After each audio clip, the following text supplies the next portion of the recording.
Well, with that, I think it's finally time to get back to Endwalker. I don't remember what level MSQ we left off on.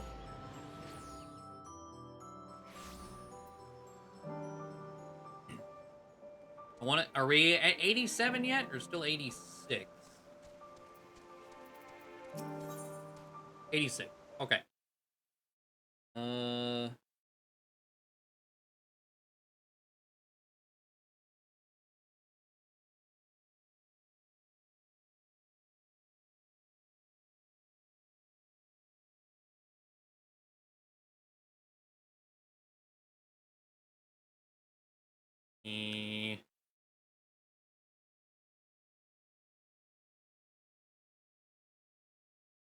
okay. God, what even all happened? We went to the past. Why did we go to the past?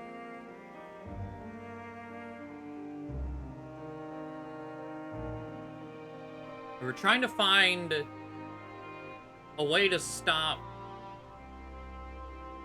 the end of the world or whatever. We went to the past through the first. Um, try to get information, and that turned into howling around with Emetzel, Hypodeus, and Hermes in a whole ass zone. And we're continuing on with that. Aether to Aether.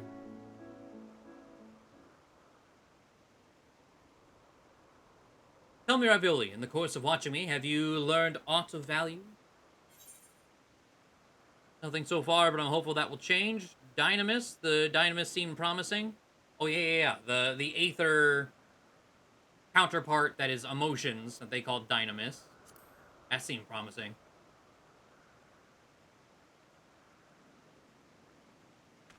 Dynamis, you say? Curious that such an obscure phenomenon should be of interest to you.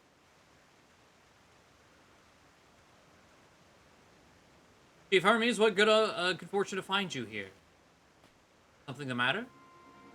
The Ikeon? I'm afraid it's done it again.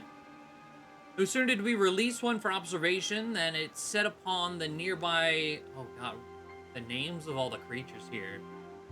Occupetes? Slaughtering them. Oh. Was the creature hungry or somehow provoked? I had just fed them myself, and the Occupetes were keeping a wide berth. It is the nature of the... Ikeon that is to blame. Their innate viciousness. I hope you stop saying that word. Temperament aside, it is an outstanding creation, perfect in form and function, though it may not be suited for release. I've no doubt that the Bureau will accept its concept for preservation. In any case, there's no point in postponing the inevitable. Doros will revert them all once the paperwork is in order. Oh yeah, this weird, like, euthanasia, eugenics thing. Just like, just unmake it. It's not completely perfect. Just undo it. Turn it back into magic dust. Where's the scene of the incident? Which is also weird because it seems like he has some sort of almost like daughterly attachment to Medion, the bird girl. But also, the first thing he said to us about Medion was, oh, I don't plan on showing her to the Bureau or whatever. She's just a pet project. I don't like that. Just off the path to the 12 Wonders. As you make your way, you should see it on the left. I don't know if Doros is still there, however. Hermes, wait!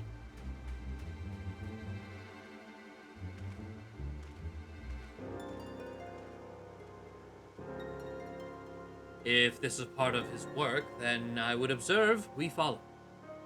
I want to say, did it... I don't know, I have to see it in... It could be Lycan.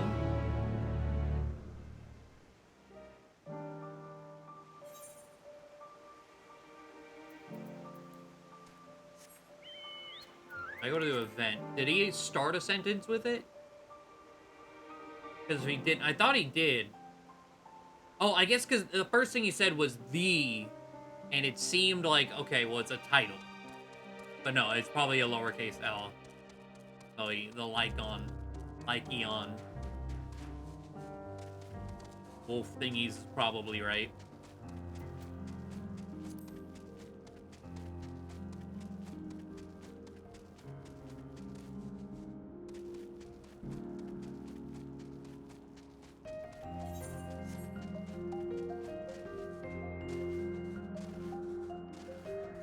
Wait, where am I? Am I over the halfway mark? I've been holding on to my weekly book to push Dancer to 87.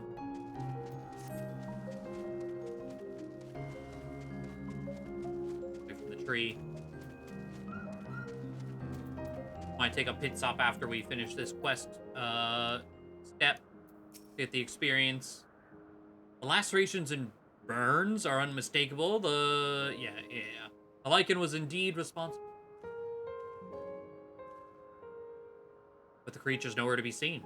Thoros must have taken it away. The man makes his base at the 12 Wonders. I shall go and seek him out there. Amit Selk and I will search the area for good measure. Just make sure the lichen do not escape. My thanks. Let us meet at the 12 Wonders when you have finished. I will go on ahead. Please follow with ravioli. Come. It's down this path over the bridge.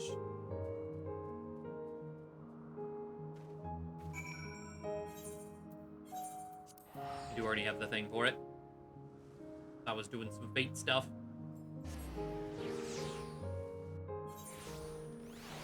Able to walk all the way out here.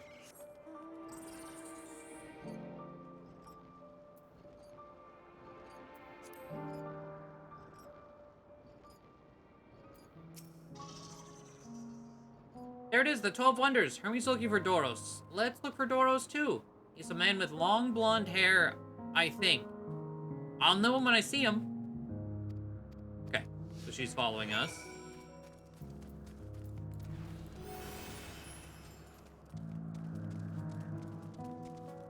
Dark-haired man.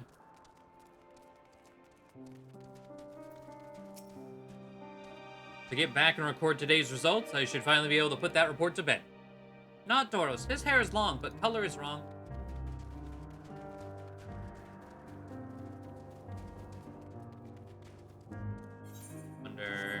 They do cover the houses. So if there's any of these houses that we can actually go inside, might be in one of them. There's a blonde-haired man over there. Oh. Okay.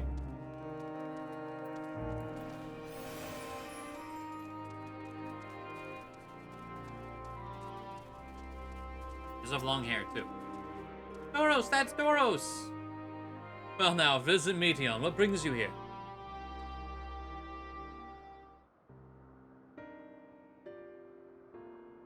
Ah, I thought I heard familiar voices.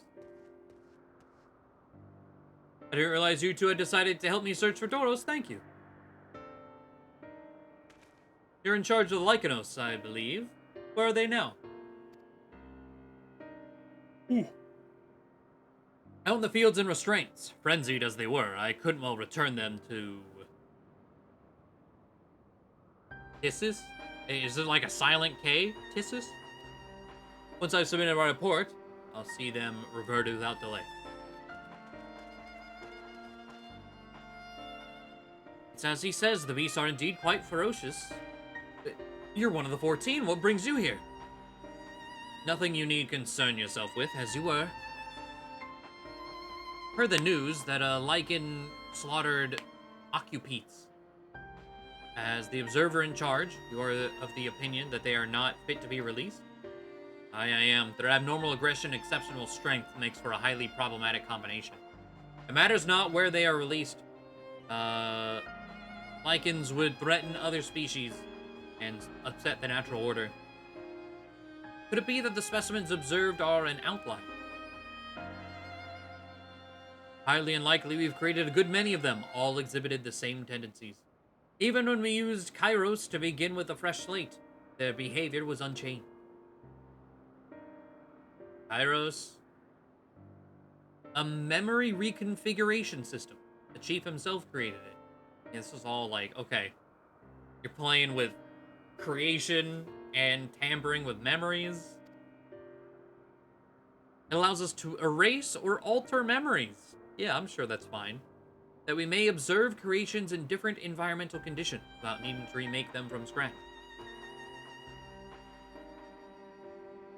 Quite impressive, and potentially dangerous, depending on the intensity of the aetheric emissions. Ashtaroth may wish to have words with you. Who?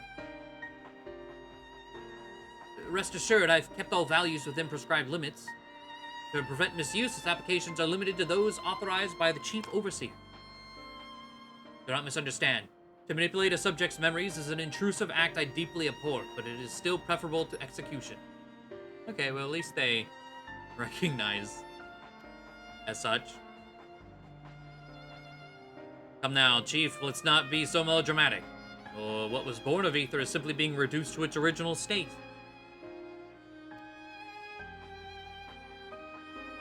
I know the distinctions concern you, but we mustn't lose sight of the bigger picture, making rational choice for the sake of a more prosperous star. If a creation cannot be properly studied, even with the aid of Kairos, we remake it. If a creation is deemed a detrimental existence, we unmake it. 'Tis all for the greater good, and none question the necessity of such routine processes. I understand these things, I do. I would never think to unleash a clear and undeniable threat into the world. Yet, insignificant though their individual lives may be next to all creation, it is all the Lycans have. Before we seal their fate, we owe it to these beings to exhaust all options, to ensure that nothing has been overlooked. If you insist, let me provide you with a full report. We may take it from there.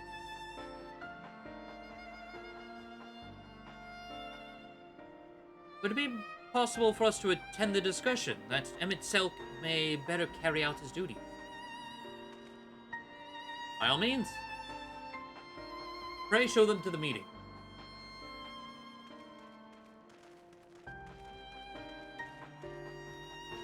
Okay.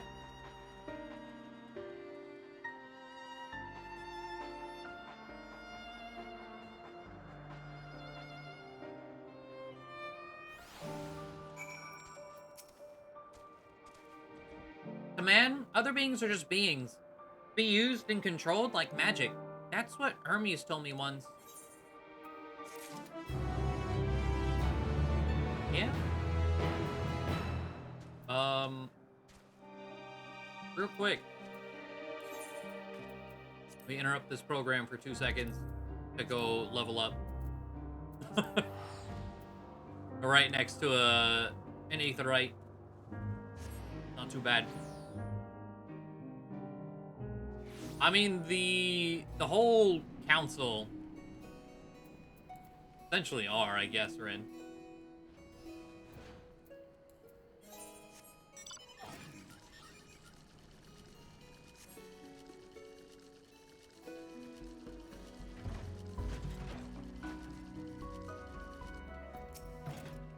Chloe, I have a book. I have, yes, Poetics, and is there anything new in bronze? Hold on. Did they add anything? I mean, nothing. Really. Yes, but, eh. Take the MGP. Chloe was her Namo 4.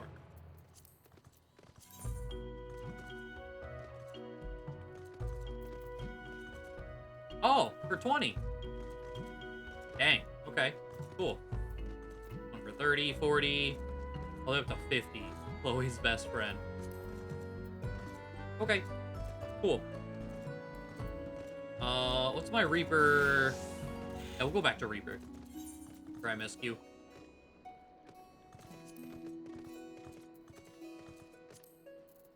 Okay. Back to the 12 Wonders.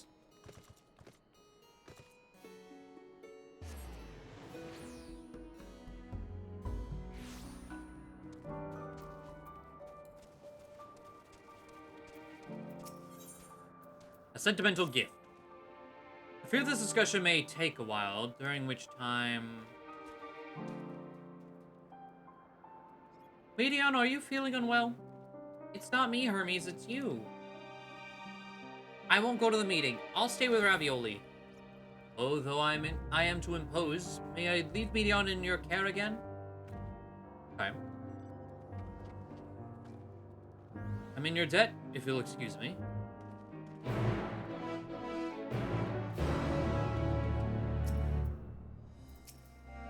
Can you help me with something, Ravioli? The meeting will make Hermes sad. I want to cheer him up with a flower.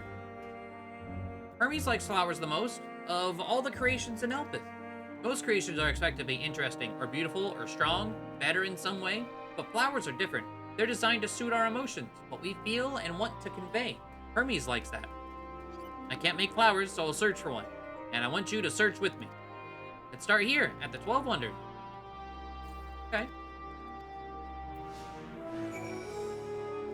In their robes. I was like, yeah, I put the robes in my glamour dresser. They gave it to me like, here, wear these so you don't stick out. Like, okay, cool. I won't. But thanks.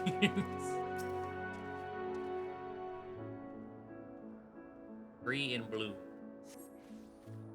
Vibrant purple flowers bigger than your hands adore the tree. So big and bright, I love them. But they might be too bright. You have to think of the recipient. That's what Hermes said. Slender tree.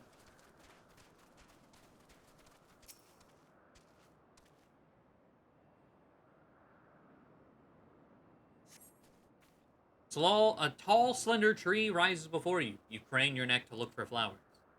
No flowers. If there were apples, we could have covered them in syrup. Let's head outside next. Don't worry, we won't wander far.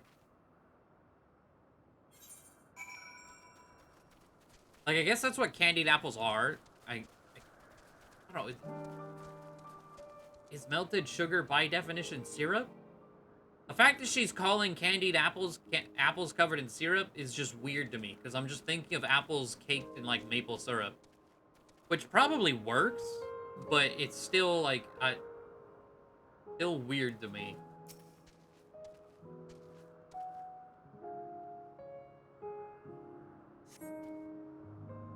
An array of beautiful flowers grows in the bed, their mix of colors forming a pattern. These would be better for Hermes, but they're hedged in. That means we shouldn't touch them. They're either under observation or poisonous. Oh. Any other place should be fine, though. Let's keep looking.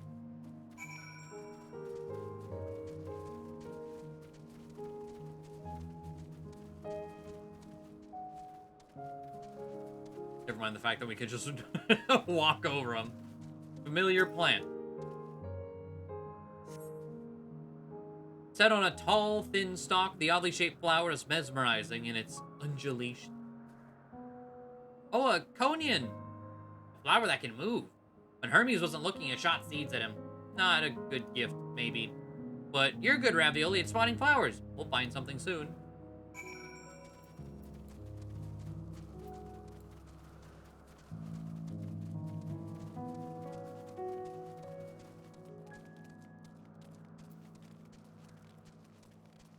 Junction.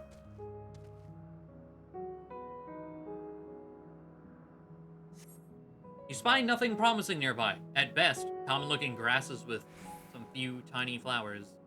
Nothing around here. Over there, Ravioli, something big, huge. You talking about that guy? The Marlboro? Malodorous grass. Yup.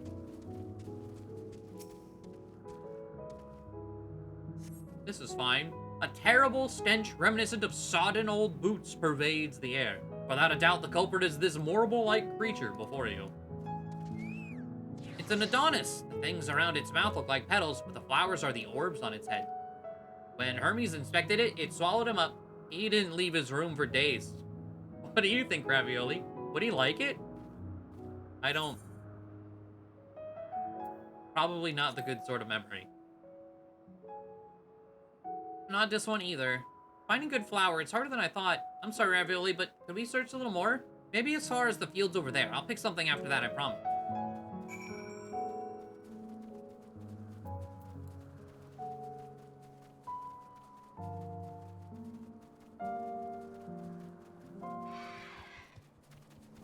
Go away.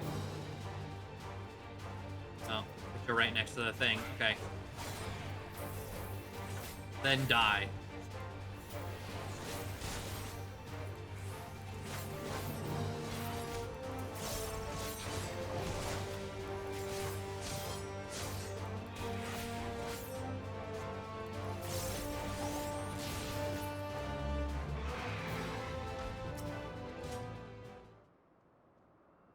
Lush field. Lush green fields stretch out before you, ending where the sky begins. Aw, there's nothing. The shiny thing over there, what could it be?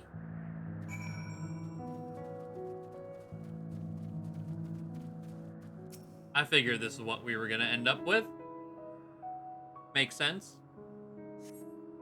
The Elpis Flower.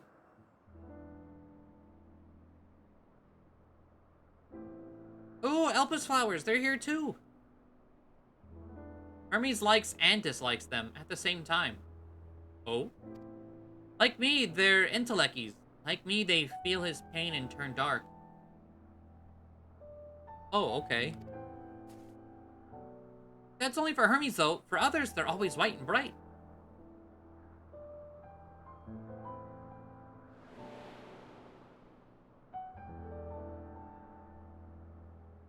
Have a...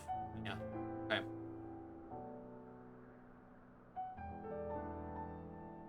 Truly, the flower was dark in your home?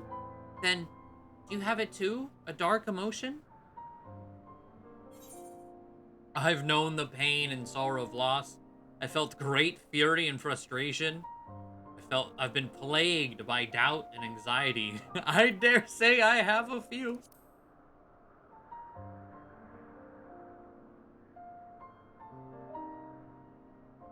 You don't have to say it. I can feel it's something you want to hide. But won't you lend it to me? The darkness inside you? I want you to make the flower dark in front of Hermes. Why? He's been in a dark place since before he created me. He needs to know that he isn't there alone, that others are sad too. Okay. I get you. Surely you'll do it?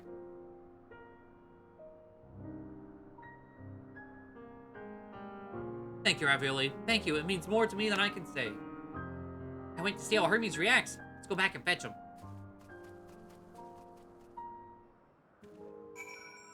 Why do I also feel like this is gonna go horribly wrong? Oh, Aether Current quest. Which... but yeah, I don't even have access to this whole spot. Don't worry about it. It seems they're still talking. Let us wait until they finish.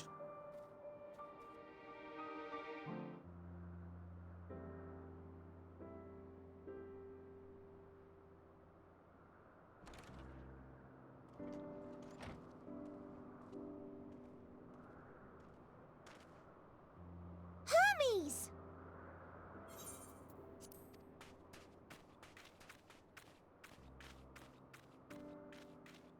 Oh, you were waiting for me.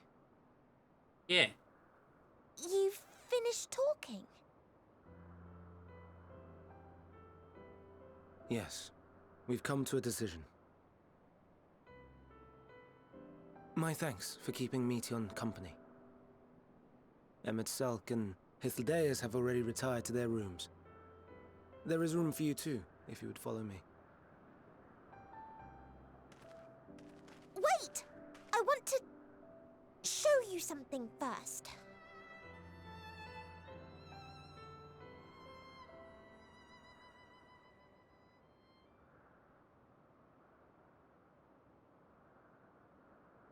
Oh, we didn't actually pick them. We're just going back. Okay, I see. Elpis flowers? Go on. Go on. Get sad.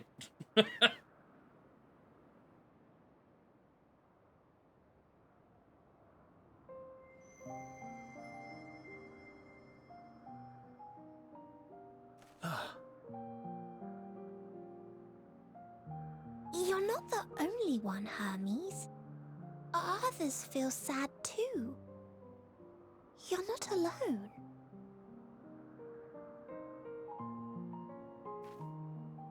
I see Meteion has shared much with you.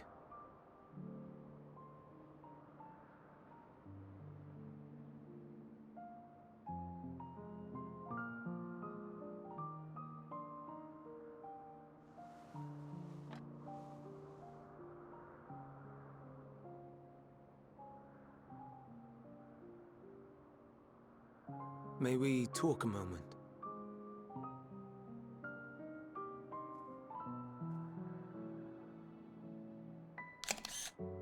Oh, I don't think I think it was too late. That was cute though. Boy, little hedgehog.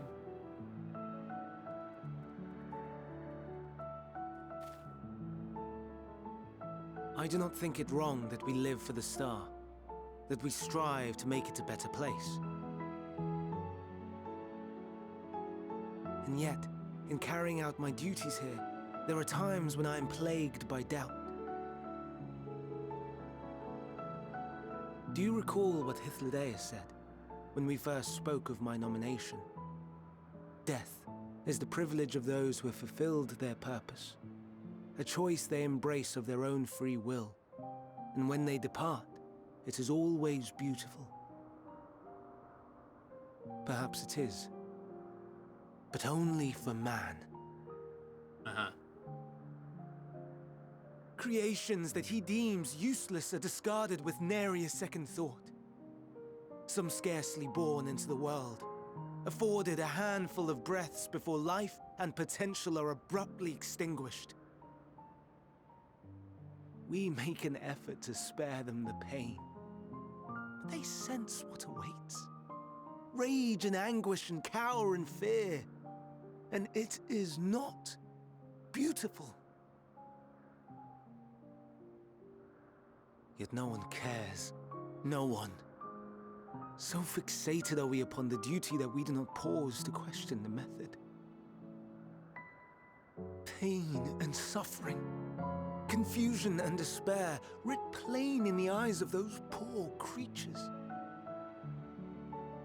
Yet no one sees. We turn a blind eye and carry on in blissful ignorance. Nor to miss. And always, always the blossoms shine pure and white. A contradiction so blatant I could scream, want to scream.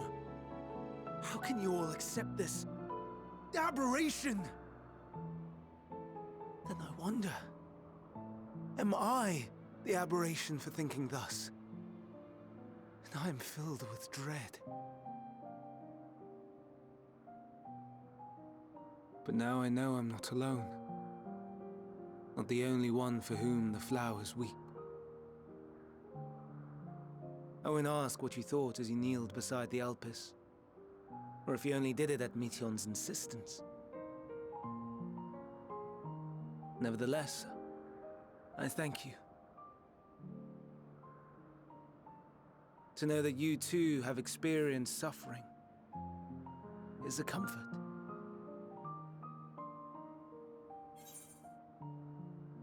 Oh, I could tell you all about suffering.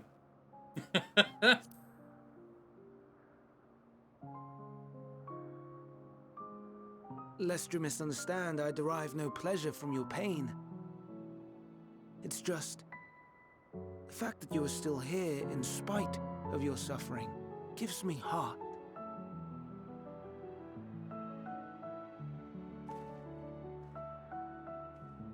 The stars in the heavens. Know you what they are? Though it is too far to tell, each glittering light could be a world not unlike Aetheris. A world filled with life. So many stars, so many lives. For us, there may be no higher purpose than to live for our world. But what of the other living beings out there? What is it that gives their lives meaning? That drives them day after day after day? To pose that question to our undiscovered cousins, I created beings of dynamis. who can traverse the vast emptiness between the stars. Meteon and her sisters. Aye, sisters. She has a great many of them, and they have already departed on their journey, traveling to one star and then the next in search of life. As one might expect, exploration on such a grand scale is rife with difficulties, and thus far I've naught to show for it. But I have faith that we will make some manner of discovery ere long. And when we Sent do, bird girls out I to should space, be glad huh? to share our findings with you, in gratitude for your kindness.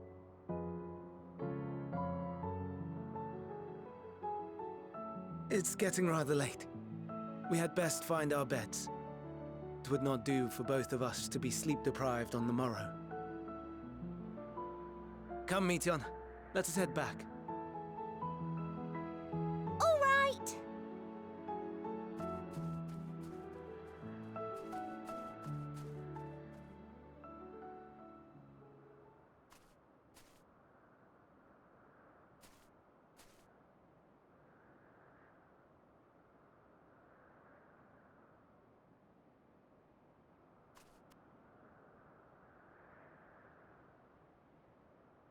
Okay.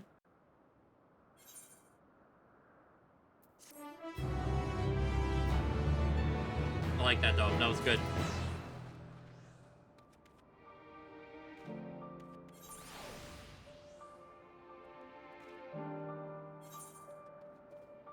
Oh, I was like, where? Verdict in execution. An all too brief interlude, perhaps, but it is time I attend to my next task. As Emetselk and Hythlodaeus are aware, we reached a verdict regarding the fate of the Lycan. 7 were created for observation. All 7 must be unmade. Thoros has followed the correct protocols, and as Chief Overseer, I can find no fault in his judgment. Lycans would disrupt the natural order, ravaging and consuming other species until they themselves starve and perish. They cannot be released into the wild. They cannot be allowed to remain here in Elpis. I intend to petition the Bureau of the Architect to have the concept preserved as a restricted purpose hazardous life form. Hythlodaeus has pledged to support me in this endeavor. Yet, whatever the Bureau decides, the existing Lycans have served their purpose. Thoros has already isolated the creatures, and is preparing to carry out the necessary measure. I would join him forthwith. It is my duty to witness the conclusion to this study. If you are resolved, then we have but to accompany you. Of course, let us be off then. We return to the main eye.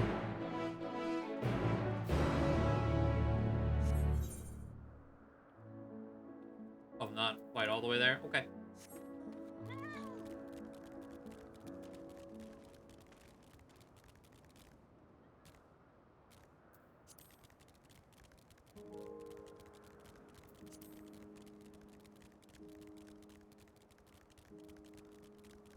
I have, a not so great feeling about Meteon's fate. We'll see. What the? Oh, these are the Lycans. Oh, Jesus.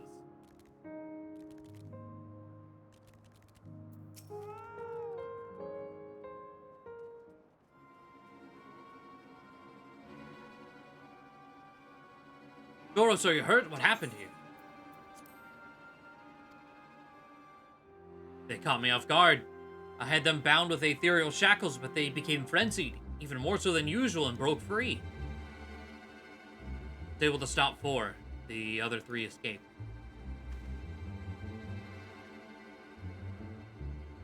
I see them. Who have taken to the air above the 12? What, they can fly too? What kind of demon dogs did they make? Last is up ahead, lurking in the fields. You and Ravioli handle that one. The pair in the sky you can leave to me. If that's how it must be, then so be it. I will render assistance to Emetselk, unneeded though it is. Yeah.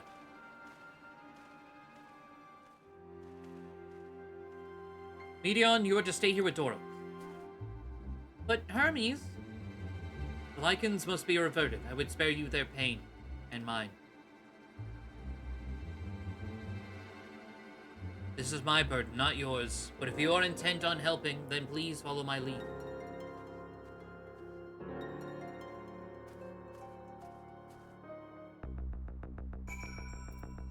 The person with wings on their head who is, yeah, not Hermes.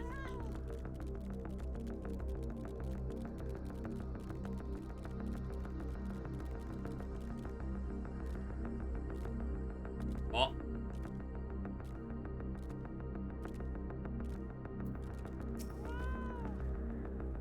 I appreciate your help, and lament that it is necessary.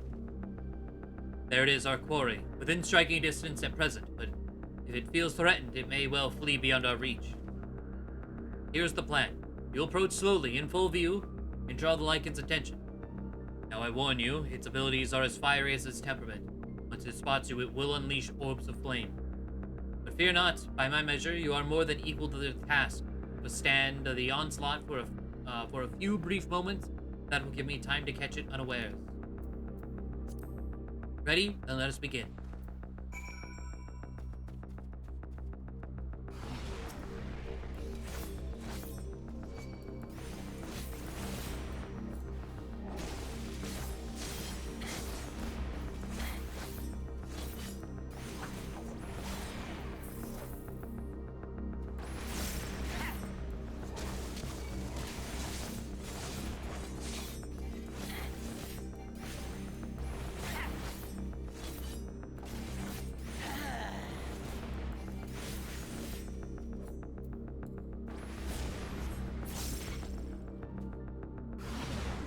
Oh, 2 now. Okay.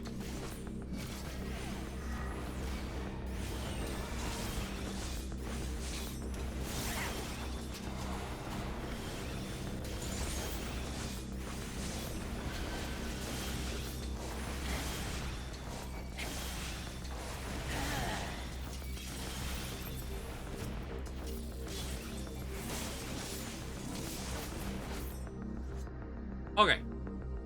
Hello, lady. Return for making coffee biscuits. Did they turn out good? Because it sounded really good.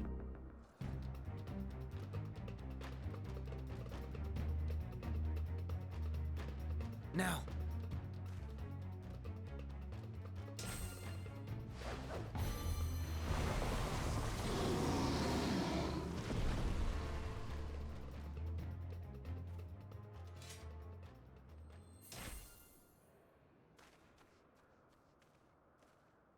Oh. Forgive me. Please, forgive me. May you and your kin find peace. Wherever your souls may drift in the underworld, may you find tranquil seas.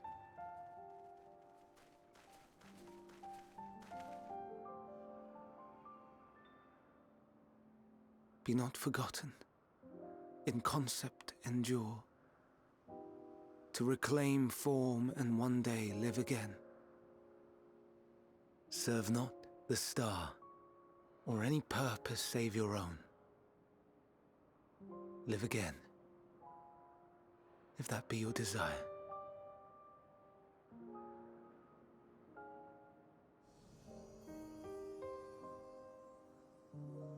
Hate, if that be your want.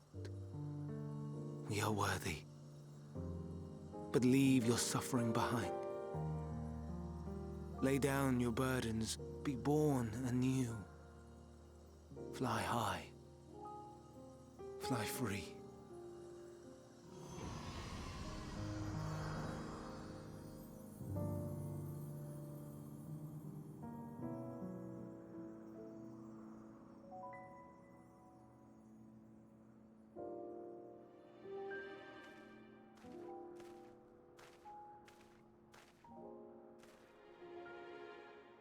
Join the convocation, Hermes.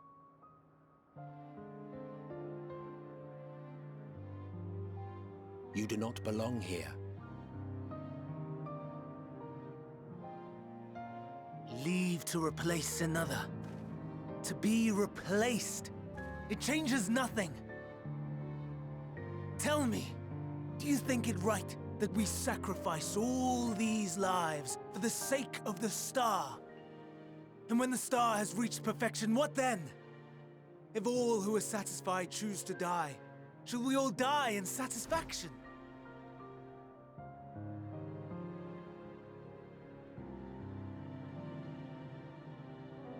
I do not know. Were I to take up the seat of Van Daniel, it would be tantamount to approving my predecessor's death. I do not know if it is right. And to be torn by such thoughts, I do not know if I am fit to represent mankind. Hermes! Please don't be angry. It hurts so.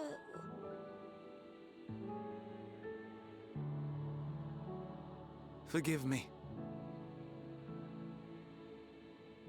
If you would still consider me in spite of everything, I beg some time to gather my thoughts. Meanwhile, Hythlodaeus, I fear I must trouble you to attend to the others. 'Tis no trouble at all. Take as long as you require.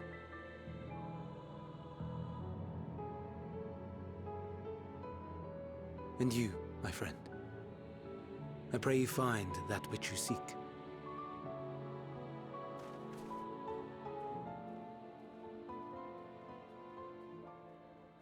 I expect we have some few matters to discuss. Shall we return to the 12 Wonders for a time? Aye.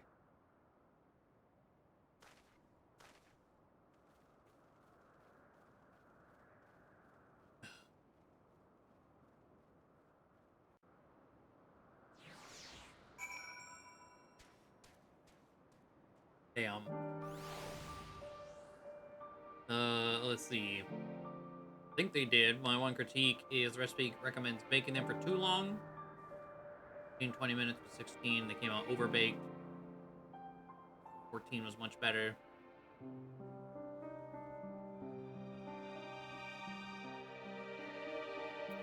It's a really rounded sweetness, not super sugary sweet. Well, I think I see what you're saying. But awesome. The other lichens have been taken care of. The incident is resolved and life in Elpis continues as normal, or ends. Case may be. Rationally speaking, I understand Hermes' argument. No matter how well deserved the rest, there is a pang of sadness when a colleague leaves us. It never has a departure caused me such grief as Hermes appears to feel. What must it be like to experience such torment?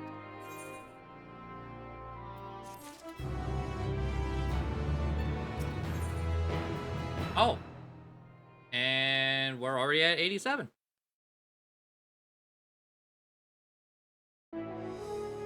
Travelers at the crossroads.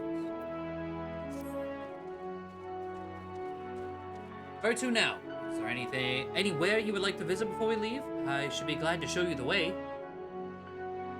Hermes has not outright refused his position of the convocation, merely postponed the decision. As such, I may as well resume my assessment. If we cannot accompany him, then I will content myself with questioning his colleagues. And for the pragmatist, then allow me to remain your humble guide. What of you, Ravioli? Will you continue along with us? Yes. Wonderful. Our fellowship travels are unbroken. I say we explore another part of Elpis and see what new encounters there are to be had. If you would follow me, we would first head back to Anagnosis. Hades, gee, I've never felt that sad. I hope I never feel that sad. Yeah.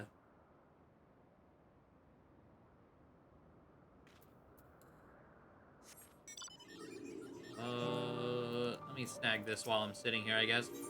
Oh, look at a little Gallicat. What are they calling it? An Eldoros? Yeah, I'll get that one later.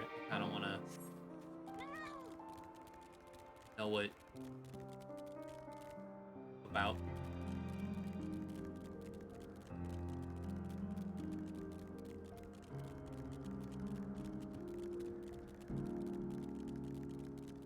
I guess we're gonna teleport? I was looking to see what Aether Currents I could get around here earlier. I was able to get all the way out here. The rest of it is locked behind something.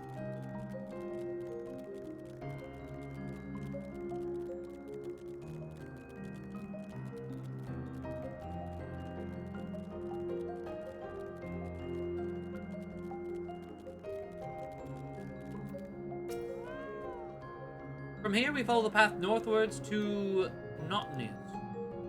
There, we will find one of the teleporters, which facilitate travel between the islands of Elpis. First-time travelers must be accompanied by someone with the requisite permission, which I have previously been granted. We only need to use the device once together, and henceforth you will have leave to use it freely. Shall we? Well, there we go. There's that answer.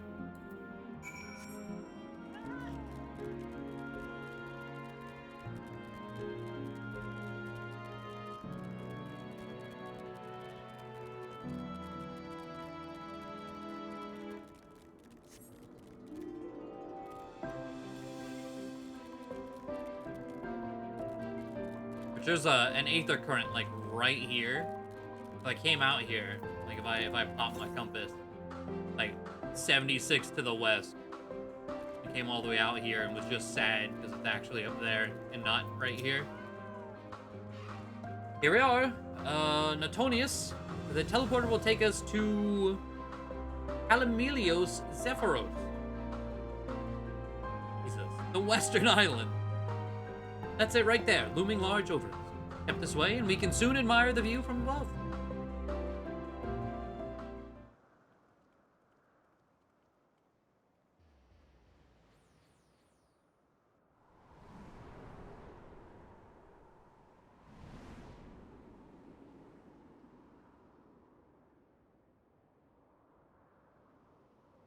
Surely, whenever you can fly, there's going to be a lookout point at the very top of that giant to you Calamelios Zephyros. Here you will find a number of testing facilities, as well as the observation hub of Poiton Oikos. Right then. Let's begin by...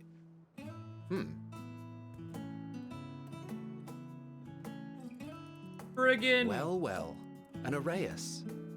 How delightful. Arrayus. Uh-huh.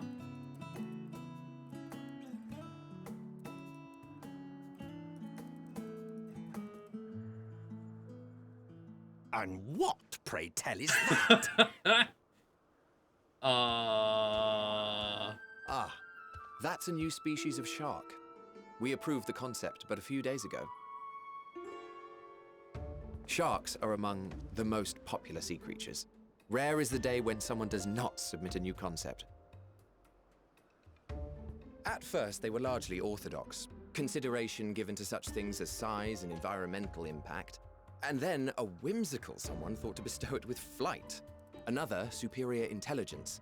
And then the floodgates burst, concepts with multiple heads, or arms and legs, and so on and so forth. It was getting absurd. A part of me wanted to tell them to go away and find something else to create, but in the end, I couldn't deny their passion. And here we are.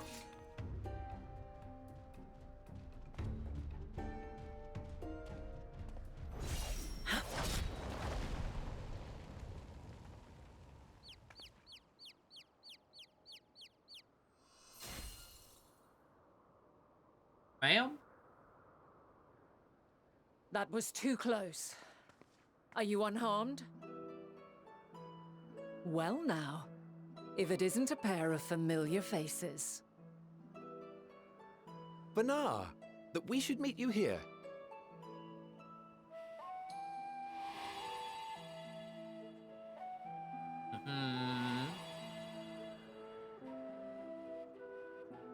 As I mentioned earlier, the better part of the convocation holds that when we retire is when we return to the star. Well, She is not among said majority. Even after stepping down, she carries on with her work. Vanar is her name, and she is the previous Azem. It has been a while, Hythlodaeus. You look well. Less so, Selk. I dare say the lines upon your brow have both deepened and doubled in number. A shame for one so young. You must make an effort to frown less often.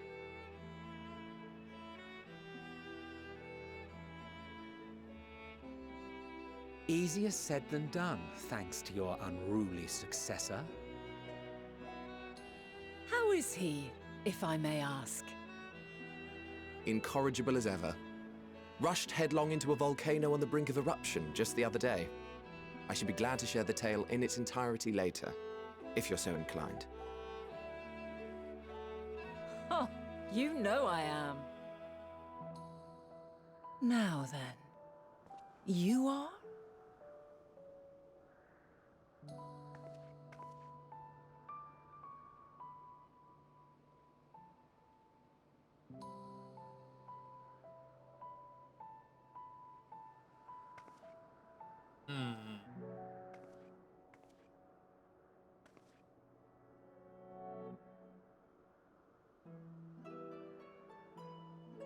I say, have you perchance come from the future?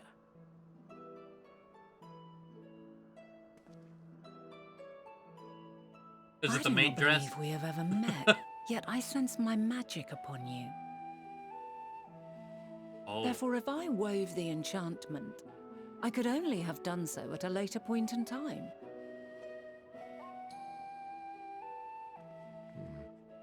What manner of magic is this, if I may ask?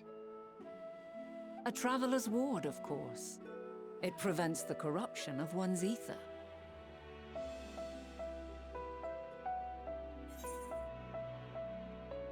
That sounds rather like the blessing of light. Does it protect you from the enthrallment of primals by chance? Let's, both of these just be like, what are you talking about? Say blessing of light.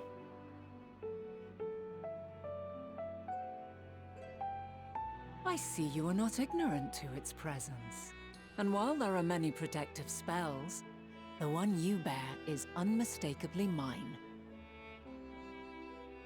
Hold on. From the future? That's absurd. Is it?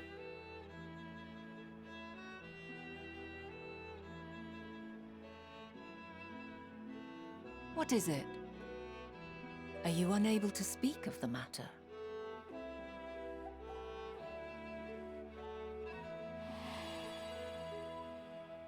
The reality to which you must return exists as a result of the final days.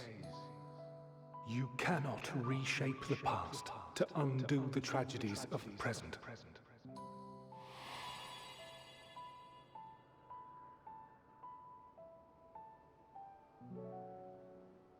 Alright, but what does Elpis know?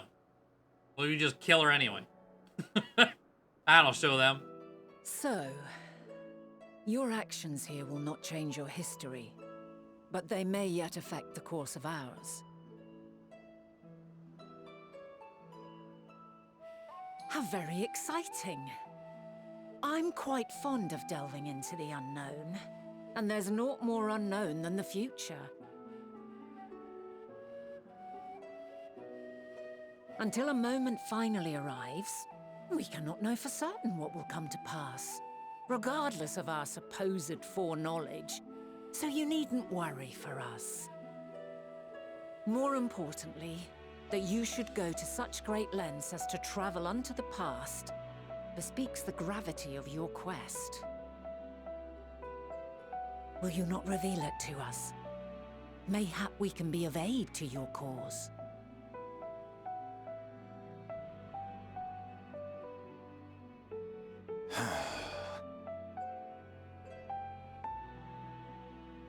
If this is true, then you've been keeping quite the secret to yourself. As a representative of the Convocation, I will hear it all. Your identity, purpose, everything.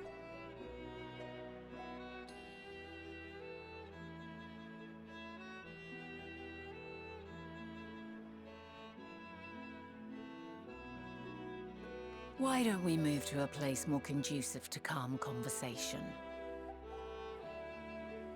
I've been working here for some days now at an old friend's behest. If it is agreeable, we may make use of my accommodation at Oikos.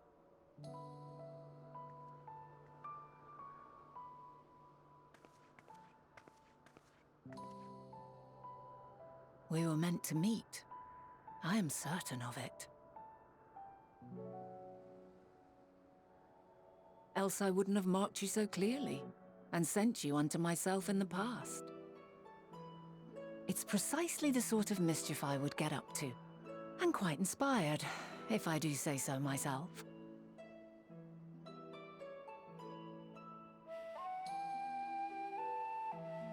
God, it's so strange. There's like, how does everything go so wrong? You seem so normal or nice, you know, not at all like a cult leader. Well, that's exactly what a cult leader would want you to think. They want you to think they're nice and normal.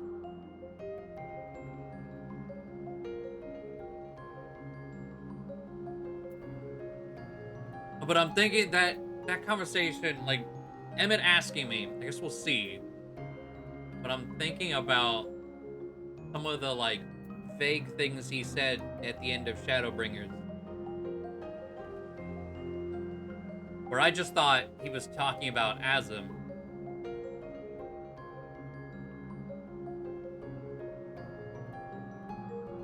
But maybe it's a little of both. Because something Vanat just said here. Hold on.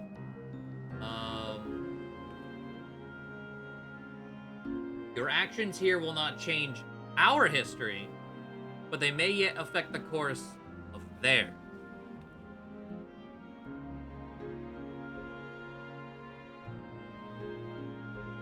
Which makes me think about some of the things that Emmett was saying about, like, old friend, of course you wouldn't remember. Different things to that effect. Like, you're referring to this, which hadn't happened yet for us, so of course. God, I don't know. My apologies, but before we move along, a colleague has tasked me with a matter which I'd rather not leave unresolved. It involves finding a certain concept engraved crystal, and then quick-fingered Aureus made which made off with it. Gotta go find the bunny. And Ori used to say, I think we might have seen the culprit before being distracted by that business with the shark. Would you like to follow its ethereal trail? That would, of course, lead us to the only Aureus. Lead us only to the Aureus. There's no guarantee that it hasn't dropped or stashed away the crystal you seek. Please, even that much would be enormously helpful. While you are hunting down the thief, I can follow behind and scour the forest floor just in case. Could I ask to join the search? Would appreciate another pair of eyes to cover the land to the west of here. Many thanks. There's a small bridge leading into Oikos. Let us meet up there once we've exhausted our efforts. Okay. Should be northeast.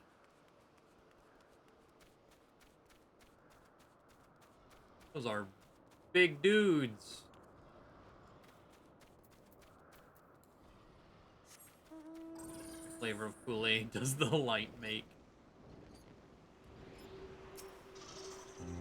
I feel like it'd be like the mystery flavored airheads that are they're just dyed white, or I guess just white with no coloring added.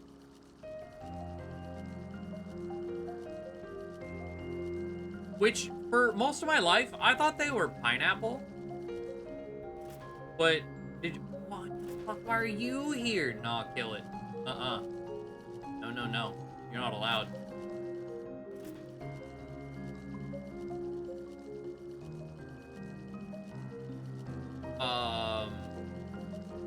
But apparently, the mystery flavor airheads are just, like, the in-betweens.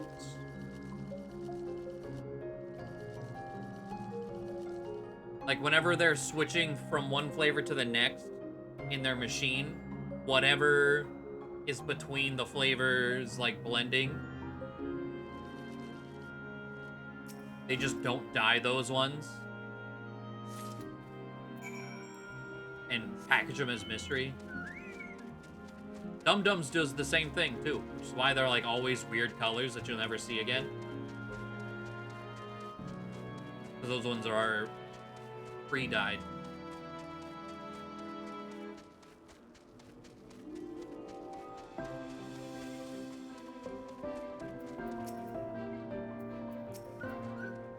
It's a way of not wasting, putting use the excess.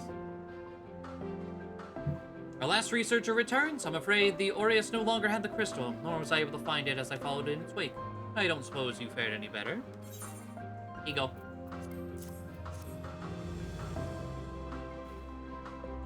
The crystal, well done.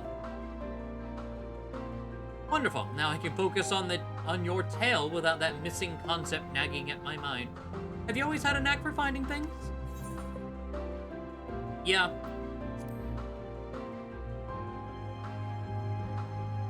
Oh, you too. Some of us seem destined to always be searching, for ourselves and for others. Long ago, when I held the seat of Azim, I was forever trekking back and forth across the star in search of answers to people's problems. Naturally, the need for such journeys has lessened considerably since I entrusted the position to my whimsical successor. Ah, so you were also the protagonist. Yet I am still eager to come running should an old acquaintance or new interest require my personal attention. That's what brings me to Elpis, in fact. Many times has my presence been requested, my opinion sought concerning the habitat of this or that creation. Agreeing to help locate that missing crystal was a minor distraction, which now promises to become a major revelation. How strange and wonderful it is, the way one thing leads to another, wouldn't you agree?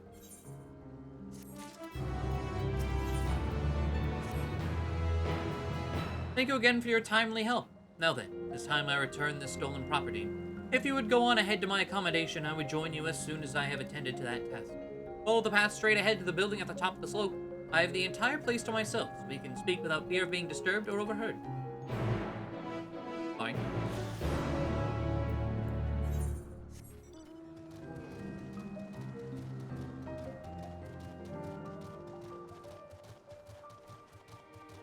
I need to get the Ravlos mount too.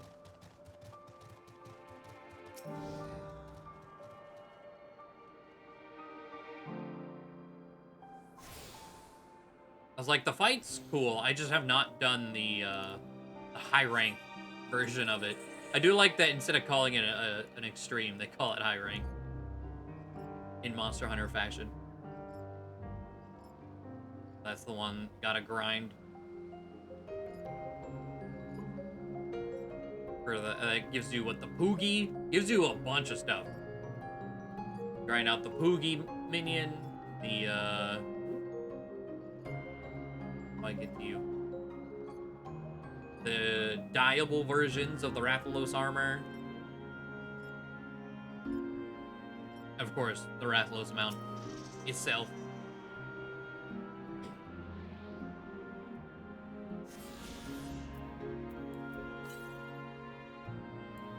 $400 to the north. So, place we can't go yet. Okay.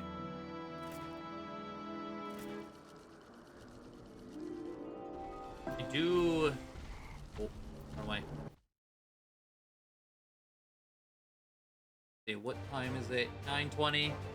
Oh, the last. Like, I do want to kind of.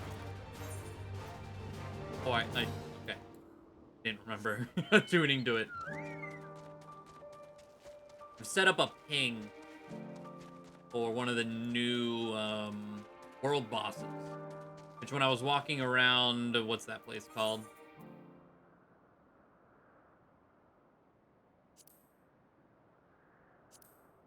Thavner. Found that one weird platform out in the ocean. Apparently that's a world boss spawn. Fancy fate. Oh. 21 to the south.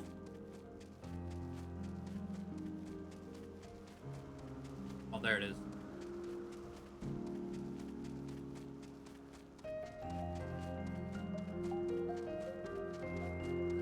I would love to see that one.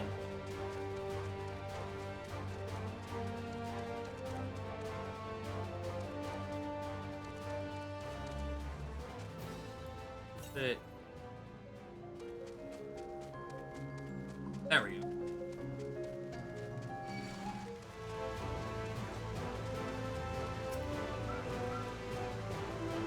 Hopefully I'm too far away. Yeah, you won't get in the water. Okay.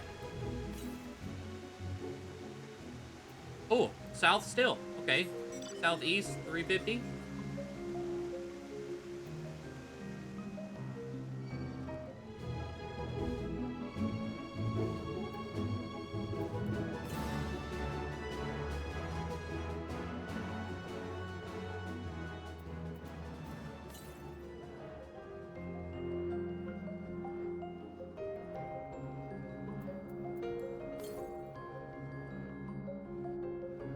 Oh, there it is. Hey, are you doing Endless?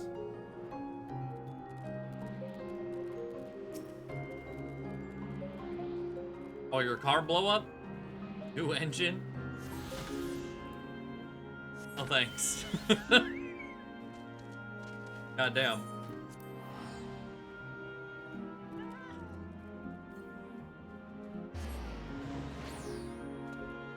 Oh, I should've... Fine. Alright. In here we go. Yeah, there's definitely gonna be something up there. Now I can fly. Well, it's either gonna be... There's either gonna be something up there, or it's too tall to land on. One of the two.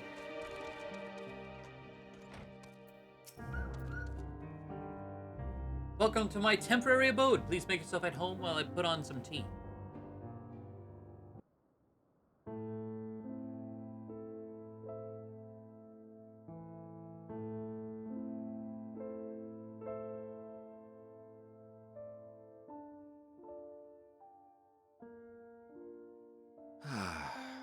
A wonderful aroma. I feel more relaxed already. Well, depending on how... Would that I had sweetmeats to offer, but I travel light out of habit. Depending on how much detail There's we're about to plenty tell of hot them, water though, so please have as much tea as you like. it might not be very calm anymore. Now then, will you tell us your tale?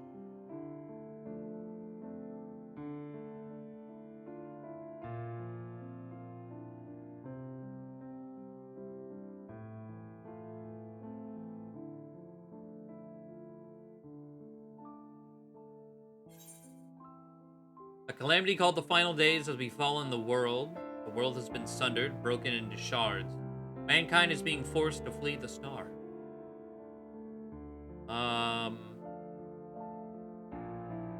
You know what? Let's go with sundered.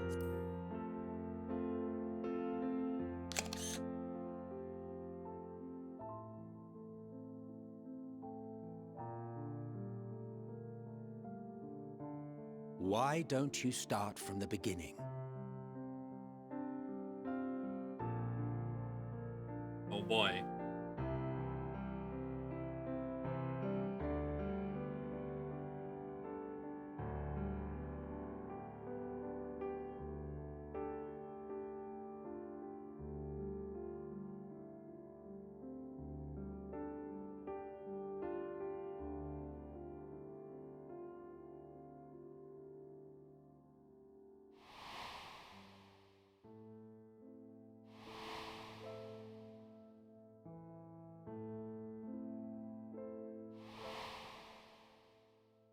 What does it say? When you say beginning.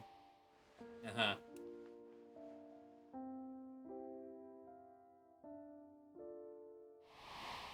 Big crystal idolin. The ash. Oh. Oh wait, we skipped. We skipped a little bit there.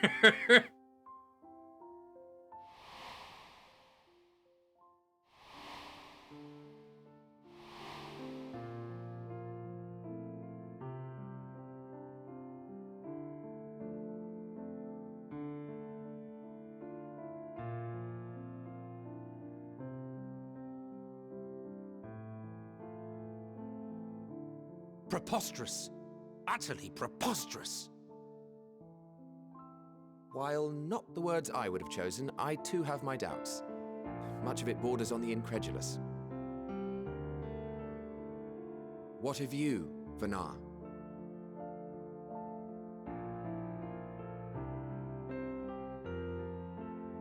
Not knowing the precise details of the first final days, it is difficult to determine the veracity of the tale.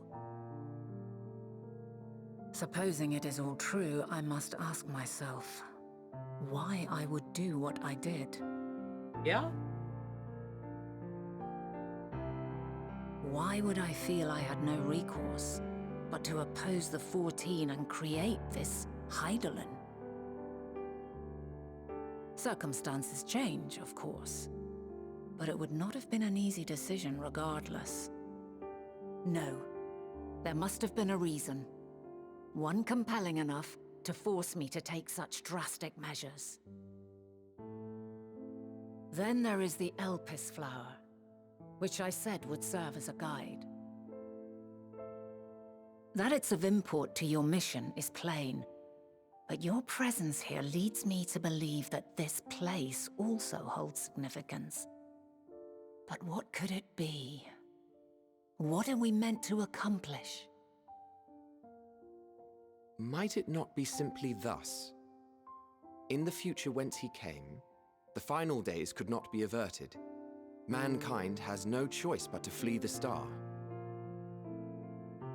By alerting us to that eventuality, perhaps you wish to pave the way for other futures. Theoretically speaking, it is a possibility. Yet if that were my primary objective, I see no reason to guide our friend to Elpis specifically. The capital and Amarot, or even my own home would be more logical destinations.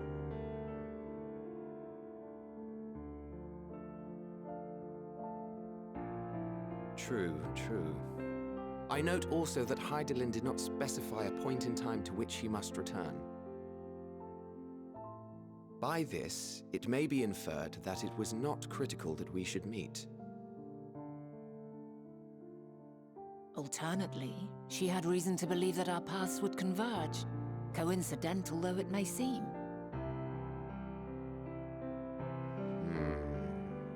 This is quite a puzzle, and we do not have all the pieces. Hardly any, but we do have one immutable fact. If the final days are indeed as described, they will bring death to all that I hold dear. Yet despite being afforded long years of preparation, the only provisions I could make were for flight. Nay, my first and foremost endeavor would be to find a way to forestall the coming doom. Given that even the 14 failed, mayhap you deemed it impossible. Nothing is impossible. This I have always believed. And if Hydaelyn is indeed me, she would believe the same. Listen to yourself. Are you seriously entertaining the notion that you are a messianic figure in some far-fetched tale?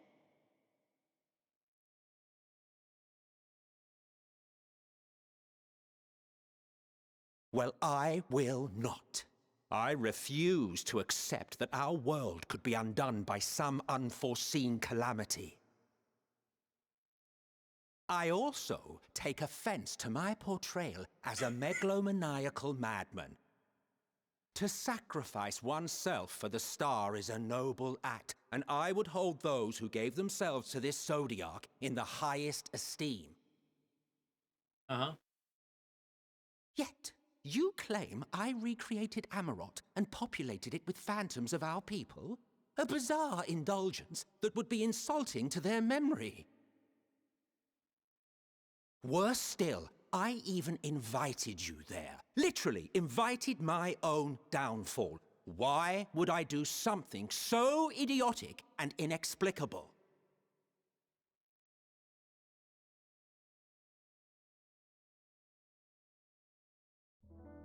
Now, I will allow that the hypothetical task of restoring our world would be daunting in the extreme. The thought of having to bear such a burden for 1,000 lives horrifies me. But I would never forsake my duty. I would never forsake my brethren.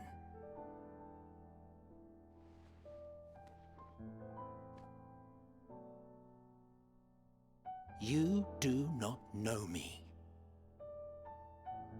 I've had my fill of your fiction. I will return to my duty, and you will not bother me again.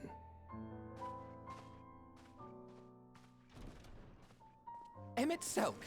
Wait! Well, that went well. You've seen much of Elpis already. If you have any observations to share, I should like to hear them.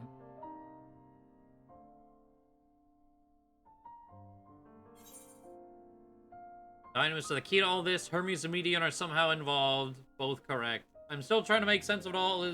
Dynamis.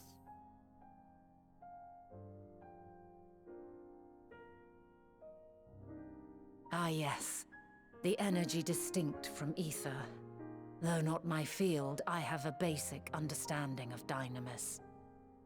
And you say Hermes researched the phenomenon in the course of creating Meteion? Yes, I believe this warrants further investigation.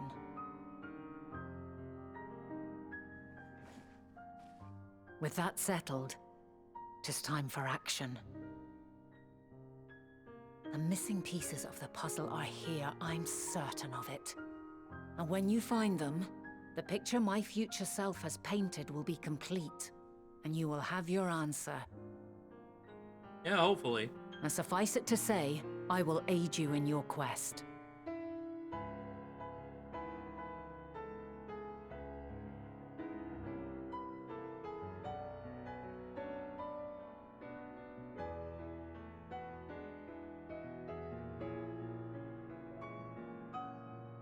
Have faith.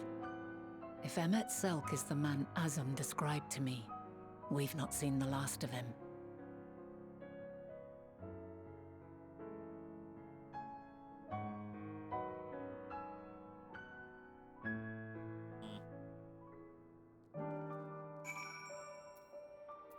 Okay. Shall we begin our investigations, then? I am acquainted with Hermes, of course, but only as a visitor received by the chief overseer of Elpis. Of the man himself, I know only that which is common known. Thus, I suggest we fall back on the tried and true method of conversing with the locals. The observers who live here can surely tell us more of Hermes and Medion, and I have a good idea of where we might begin. Okay. Let's see, one of the valves losing nearly all compression. They think it's the wall, which means new engine. Not for sure since they did not have time to actually get to them. I'll know for sure Monday around lunch. Well, hopefully it's not the most expensive option.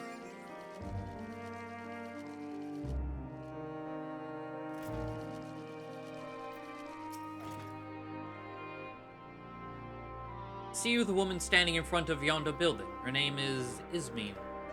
She's the one who made arrangements for my stay in Elpis, and from what I recall, she has held her position here for quite some time. Chances are she can provide us with some insights. I won't ask her questions. I will help with drawing out answers if need be, but I'll leave the choice of topic up to you.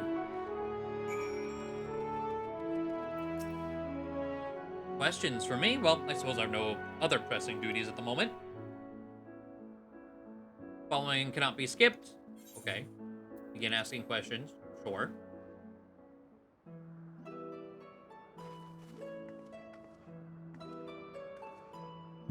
Greetings, Ismene. My friend here is desperately curious about Chief Hermes, and I was wondering if you might indulge him. Certainly, Mistress Venat. Anything to be of service. What do you wish to know? What kind of person is Hermes? Well, I can only answer from my own experience, but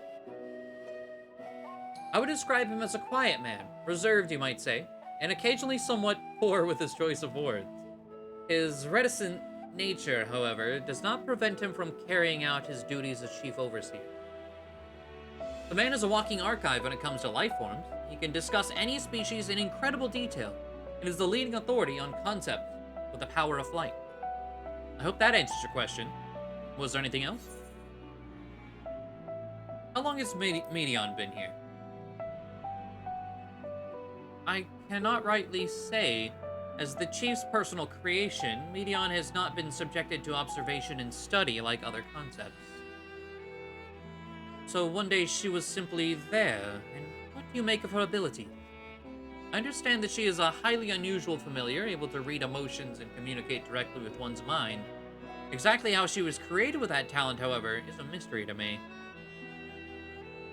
My apologies, I wish I could explain her nature in more depth, but I've not had occasion to discuss it with Chief Hermes. Do you trust him? I beg your pardon. I've known Chief Hermes for many years, though I cannot say we are close. He has never withheld information to the detriment of our duties, if that is what you mean. Forgive us, we seem to have veered slightly off course here. Is there perhaps someone else who could tell us more about Medion? That would be Timaeus. He has a similar expertise with flying concepts, and is more than eager to discuss the subject. You'll find him conducting his observations on the banks of the stream, somewhere to the east. Oh, and unless you take a particular joy in rambling discourse, I suggest you keep your questions concise. We shall keep that in mind. Thank you for your patience and your insight. Think nothing of it. Is there aught else you need during your stay? Please do not hesitate to ask. Fine. Come Ravioli, I think we've taken enough of Ismin's time.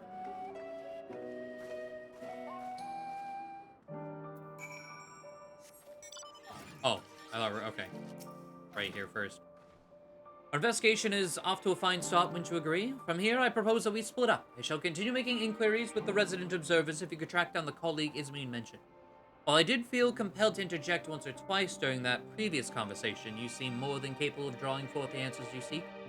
All I ask is that you watch your footing around the stream, or you can meet back here once you finish speaking with this Timaeus.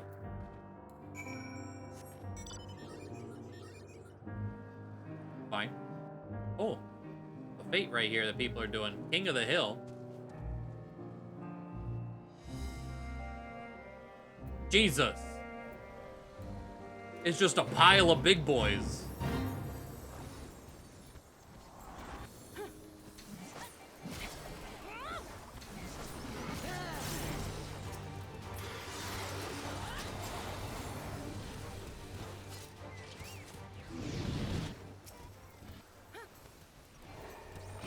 My God.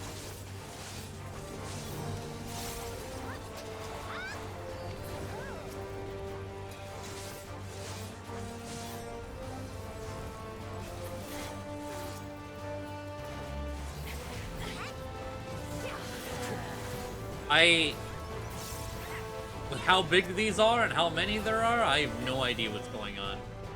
But it's over, and that's a fate complete. I'll take it. All right.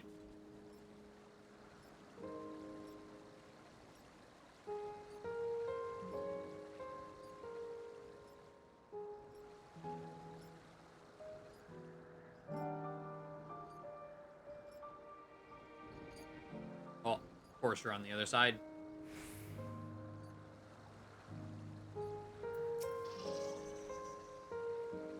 Yes, I'm Timaeus, but please keep your voice down. Start of the birds.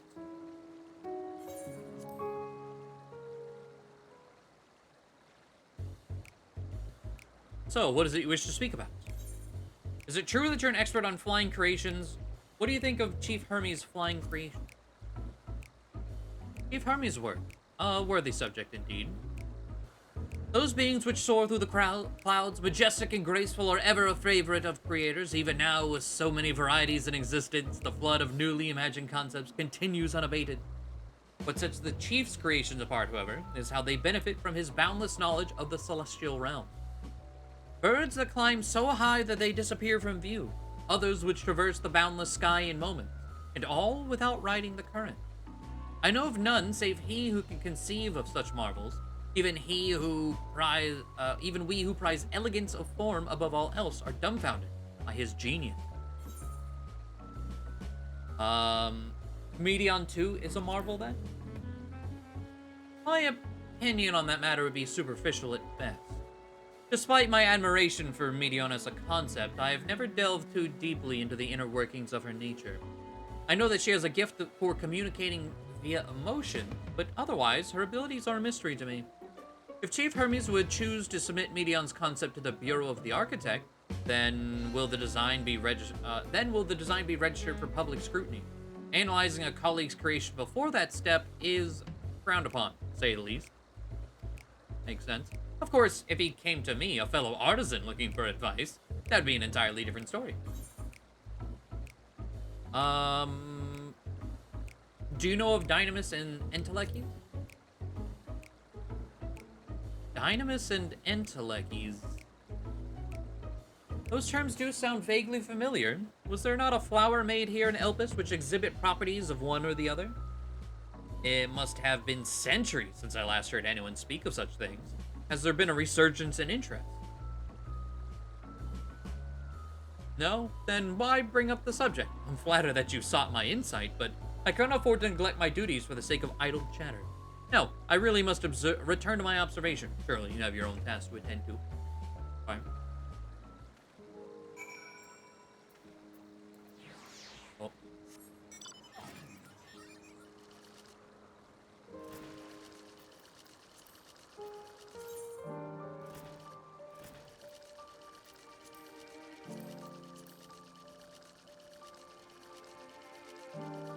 I accidentally got rid of Rudy. Gotta pull Rudy back out. Alpha, I love you too, but Rudy is seasonal. Back already? That was quick work. You were obviously clever enough to head off any of that rambling Ismene mentioned. So, have you any new findings to share? Not really? I see. Even an expert in the field has little understanding of Medion's capabilities, let alone an awareness of Dynamis. My questions result in much the same answers. Hermes' colleagues view Medion as his personal project and could provide no details beyond those which you just told me, which leads me to believe that the only person with any significant knowledge of Dynamis is Hermes himself. Yes, we've made some progress here, but more information is needed if we are to reach any definitive conclusions.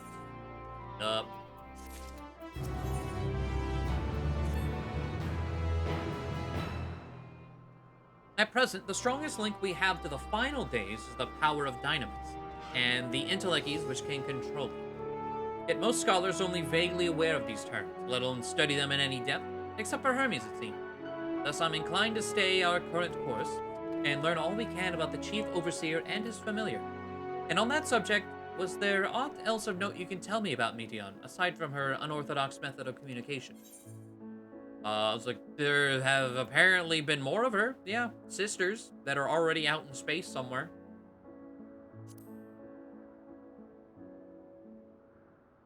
I rather wish you had mentioned that earlier.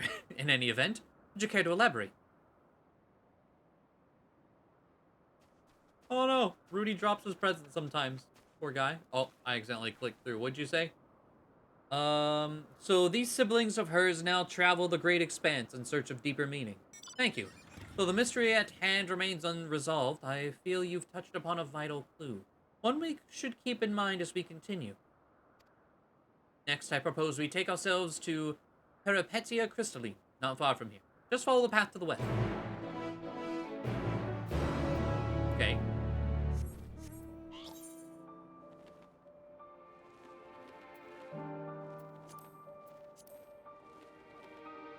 Oh, okay.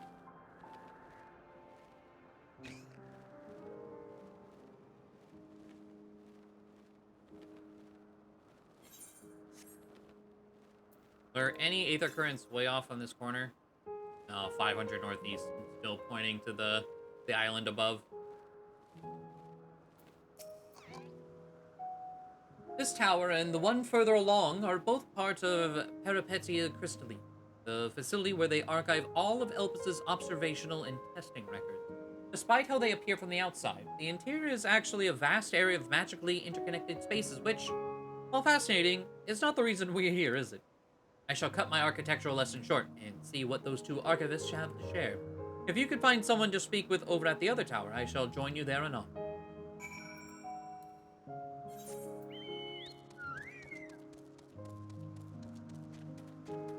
Okay. But if they're personal projects, I wouldn't expect anything to be in the archives. But he did mention something about someone else, like the creation of the Elpis, I think, accidental. I don't fully remember it. It said something about someone else's accidental creation involving Dynamis. Maybe their notes are somewhere in the archives. You have questions for me? Certainly. Just a moment while I conclude my current appointment.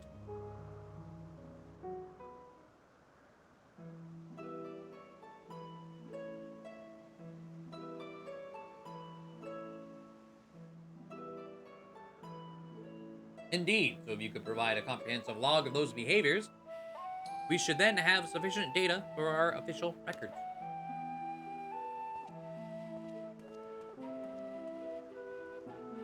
Now, what is it you wish to speak with me about?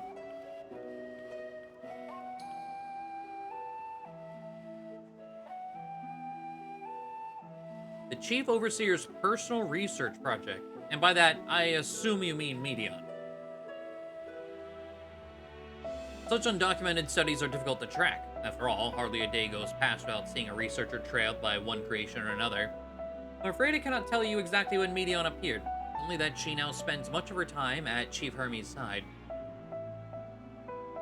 Although I do recall an interesting tale my dearest Galeen shared with me. Galeen is my partner and a fellow researcher here in Elpis. She was returning late one night when she caught sight of Chief Hermes sending Medion heavensward. A host of them. Wait, so the sisters, I don't, in my mind, it was like, did he make like a rainbow of birds? Are they all identical to Medion? All blue bird girl people? For several days, she would speak of that scene with wonder, describing it as one of the most beautiful spectacles she had ever witnessed. It sounds like a story I should like to hear. Oh, Venat, hello. Mistress Venat, I thought you had already returned to the surface. Permit me to thank you again for your invaluable contribution to our concept placement proposal. I do not mention it. As you say, my original plan was to leave after that task, but I have since become engrossed with Chief Hermes' research. Would you favor me with a retelling of this sight, which so delighted your Galeen? Of course, or you could hear from her lips directly if you prefer. At present, she should be observing a subject in Metabasios Thalassia, or Thalassai. She does enjoy her time there, watching the sea creatures hunt and play, gazing upon the salty waters of the world's oceans, recreated in such sublime detail. The Aquarium Island. Alright. I imagine you must find similar joy in indulging your boundless curiosity, Mistress Venat. Even though such pursuits must continually and regretfully delay your return to the star. Indeed they do. Huh. There's a rest...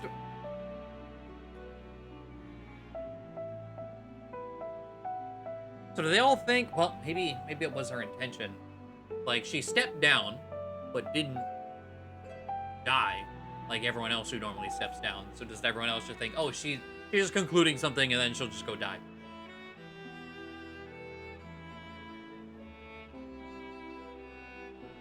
His arrest well deserved and long overdue, I should think.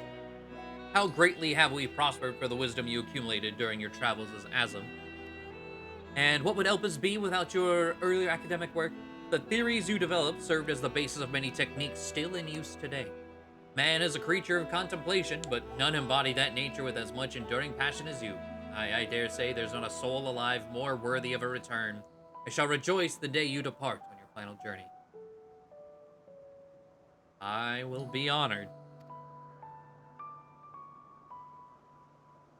Well, Shall we take this opportunity to meet with Galeen in person? Then allow me to reconfigure the door to the archives here. It will take you to the Skyway and spare you the need to avoid hostile concepts on the ground. That would be most helpful, thank you.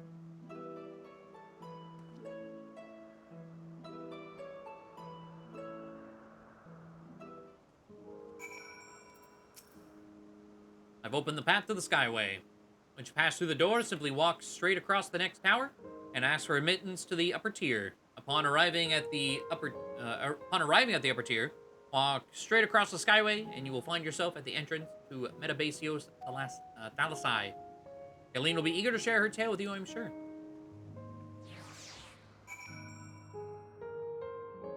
Alive then at rest. Yeah. But everyone else just is like, oh, yeah, she'll die soon. She's just, last minute thing.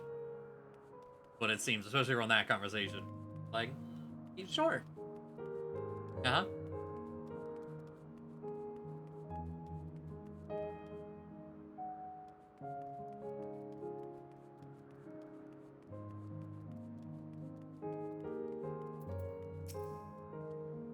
Mistress Vanat just passing through. Then allow me to prepare the path.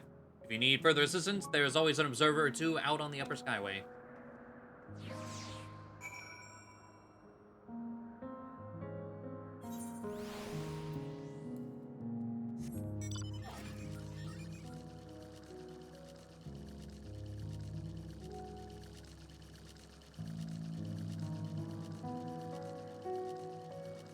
Imagine if in real life when you retired, you died. Yeah. God. Mistress Vanat, I was not told to expect we would have prepared an official welcome. Please, there's no need for fanfare. I wish only to speak with Galeen, if that might be arranged. Yes, Galeen, of course. I will inform her immediately. But she may be engaged in a testing phase. It could be in for something of a wait. Should I let her know your business is urgent? That won't be necessary. This lovely view will keep us occupied until she is ready to receive us.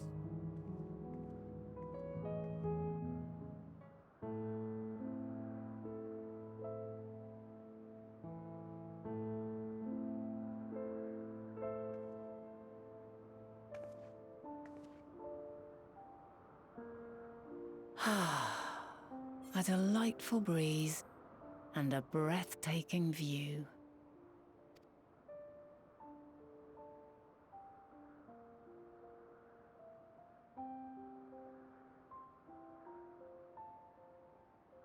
What is it like in the future? Is the world still a beautiful place? Sometimes. Some parts, yeah.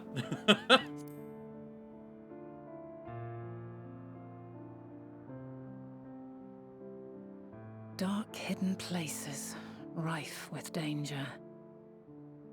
Those have an altogether different, but no less powerful sort of appeal. While we wait, will you not tell me about your adventures? Well, not the portentous events which led you here, but the simple delights all your own. By learning about the future world, I may gain insight into future me's plans.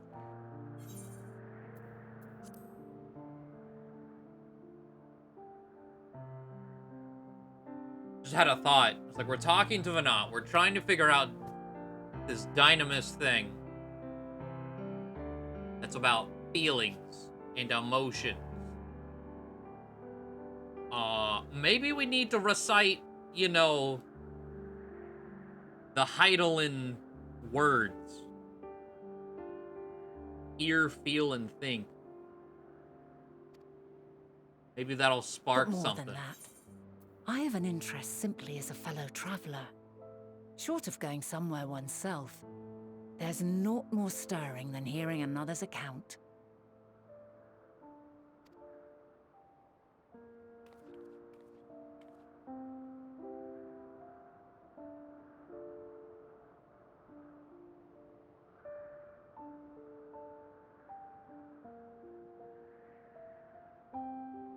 I expected there to be a sightseeing point somewhere around here, yeah.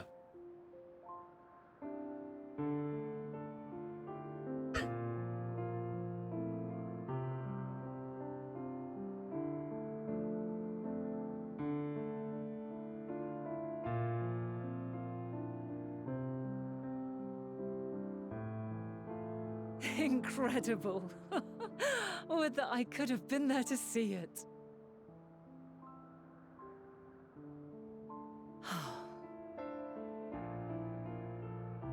Yours is a harsh and unforgiving world. Yet in spite of this, your brethren hold fast to their virtue. To know that the light of mankind's potential still shines, even in that faraway place, it gives me heart.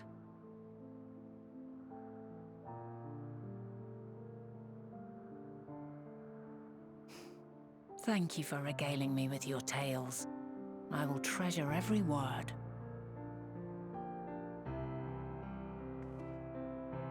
As you know, I was once a scholar. And among other things, I sought to understand the workings of the world. What exactly is ether? How formed the laws of nature?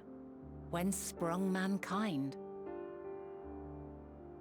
Riddles and mysteries beyond counting. Over the years, I have managed to find answers to some few of them.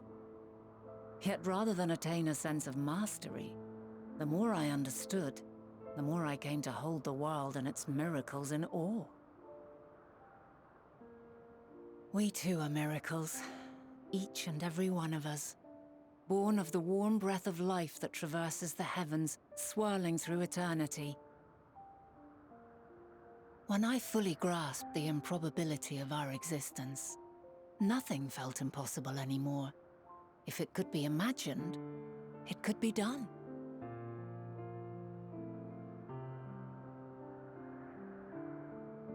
A passion swelled within me, an epiphany dispelling all preconceptions of what was natural and true, and a presence without, immense yet intimate. Fate, perhaps, holding us in its tender embrace. As reassuring as it was intimidating, how keenly aware I became of creation's fragility, built as it is upon precarious happenstance. I was overcome with an irrepressible urge to know the world more intimately, to hear its voice, feel its breath.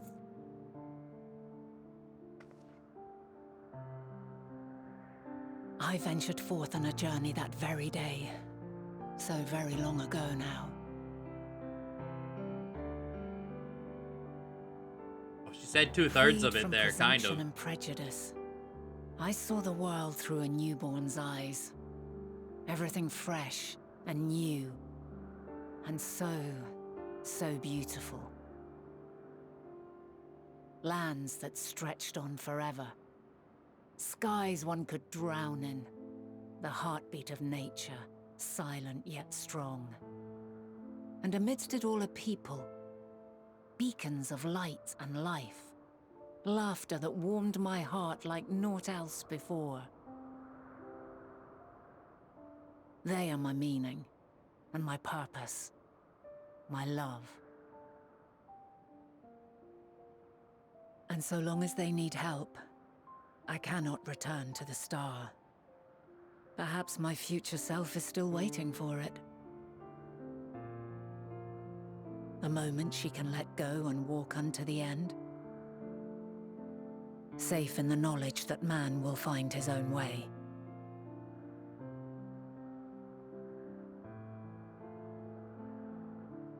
You, who are our future, tell me this, and tell me true. Has your journey been good? Has it been worthwhile? It's very sad.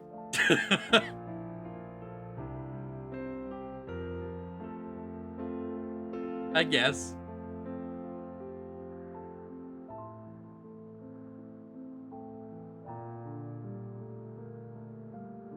Pray forgive my lateness. My observation subject was rather irritable, and it took a while to settle it down. No need to apologize. Your work takes precedence. Besides, we had a pleasant conversation in the meantime. You're too kind. Now then, I'm told you wished to ask me some questions. Indeed. I've an interest in one of Hermes' creations. Meteon. You witnessed a host of them take flight, yes? Oh, that! Yes, yes, I did. 'Twas in the dark of the morn. I'd left the Thalassai after nocturnal observation. As I walked along, I spied a bright light climbing high into the southeastern skies. Then, in an instant, it was gone, like a shooting star, only rising rather than falling. But then another shot up, then another, and another. Intrigued, I made my way to the edge to investigate. And who should I spy on an isle to the south but Hermes and Meteon, the Matea, rather. There were lots of them, and I realized they must be the shooting stars that I'd seen. A dazzling spectacle indeed. Have you spoken with Hermes about this? Oh, yes. The sight left such an impression on me that I approached him about his mystery project the very next day. Alas, he said that he couldn't reveal anything just yet, that he needed to conduct further tests. It shouldn't be long now, though. He often returns to that isle, and I have a feeling he's nearing a breakthrough.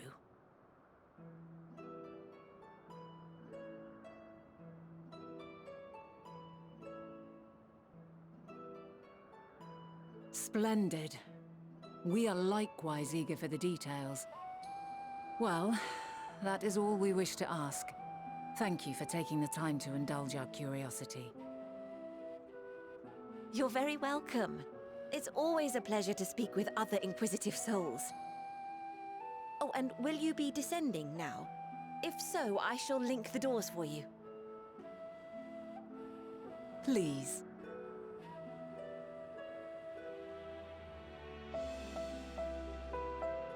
Fine.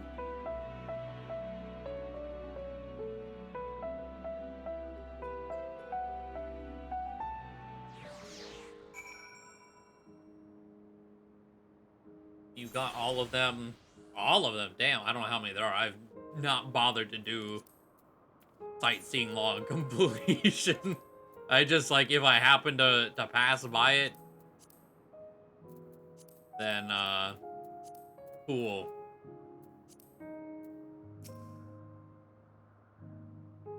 See, you thought I'd be able to buy paintings, like for the other expansions, but there's nothing there yet. Maybe 6.1, or I don't know how much they're adding. Was it this upcoming Tuesday with the raids? Would they add something like that amongst the raid? So another piece of the puzzle falls into place. From what we've learned thus far, I think we can safely conclude that Hermes hasn't been revealing the details of his research to others. Which suggests that either someone will appropriate his discoveries and make use of them, or that Hermes himself will have a hand in pausing the final days. Since we have no reason yet to suspect the former, we should consider the latter the more likely possibility. Proceeding under that assumption, our next step should be to divine why, or even if, he might desire such a terrible fate for our star. Huh. So what level coffers am I getting here? 86s. Gear, I'm still wearing 530. This is 539.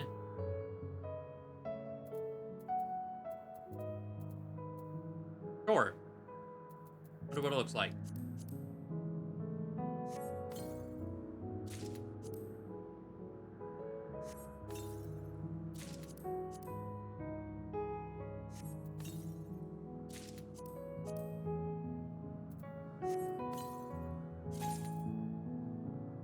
I have a 536 choker I picked up, okay. But do be edgy. It's very much more Dragoon than Reaper.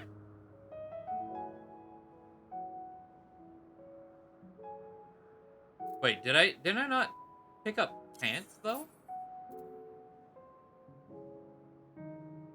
Why did it not? Hold on. Oh, now it does. Why didn't it a second? I don't know.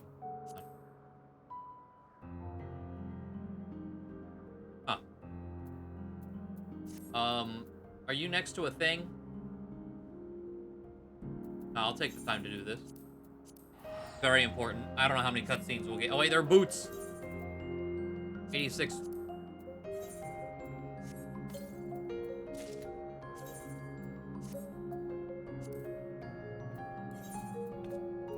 Very important to look the part.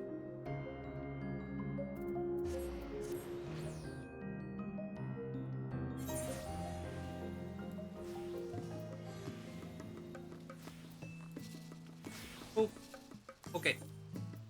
Back we go. God, also on your own, I only had to look up 7 of them. Don't they have, like, hints?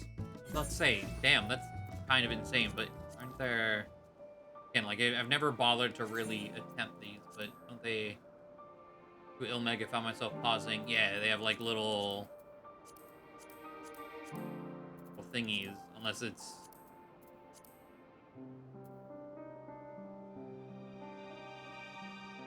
Or are these not the... same default? Oh! I didn't realize they were, like, all the same. Oh. Huh.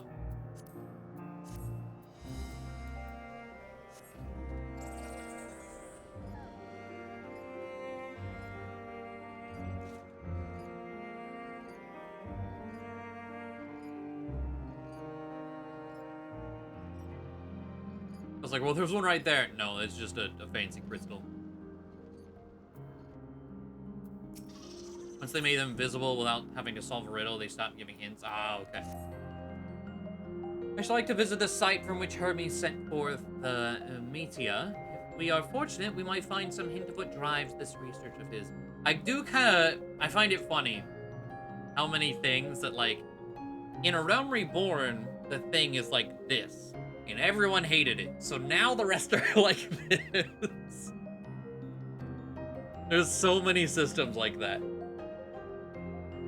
Helene said she spotted them in the southeast. Rising from an isle, she could see from the edge. If we stand at the same vantage point, it should not prove too difficult to locate the isle in question. Let's take a look, shall we?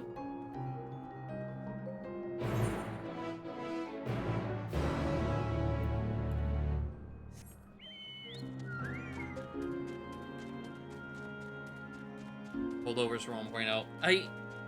There are some things that make sense as to, like, why they can't retroactively change. But some of them is just like, why would you not just go back and adjust them? I'm sure they have been somewhat. But I feel like they could use some more.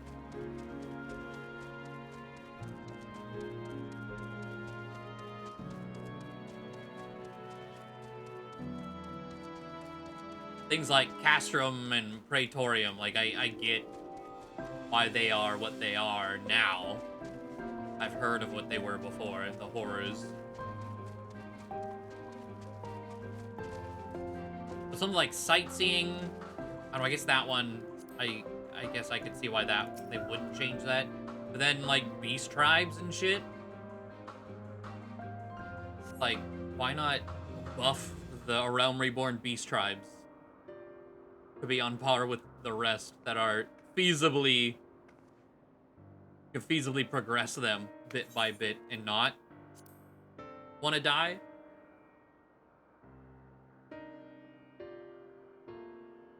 Now if I were conducting some mystery research, where would I go?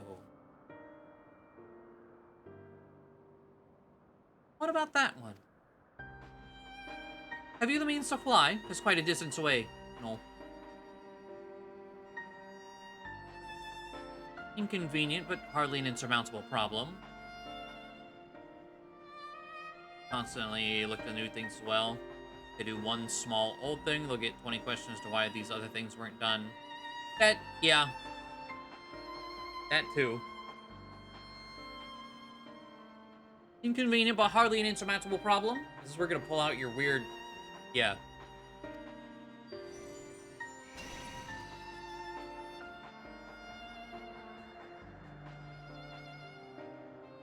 My friend, would you mind creating a double to carry ravioli over here to, over to that island?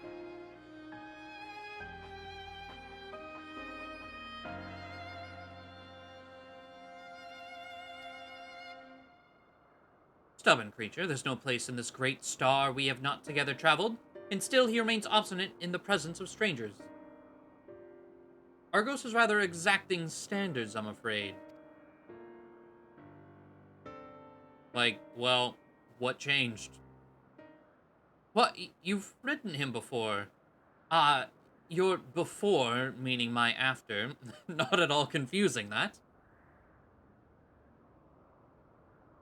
Interesting. Certainly not unthinkable. But speaking of the here and now, the quick solution is for us to face off in a sparring match. What? Demonstrate to him that you are capable of holding your own against me in battle, and you should convince Argos that you are worthy of his back. And besides, I might even teach you a thing or two into the bargain.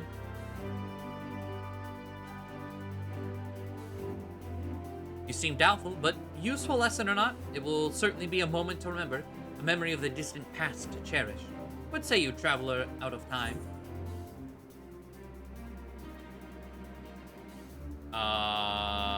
Choose your battlefield.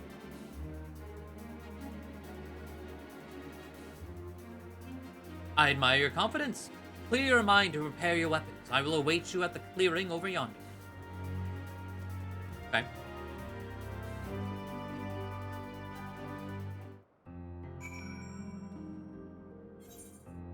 Clearing... Oh, this is way further than I thought.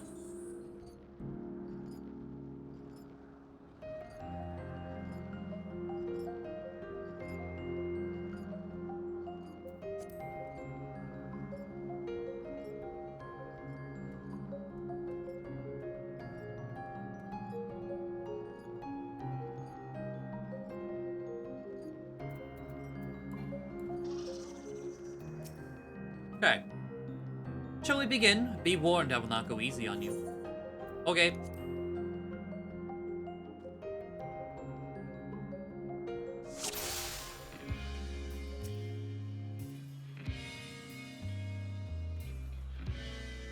Let's get Let it. neither side hold back.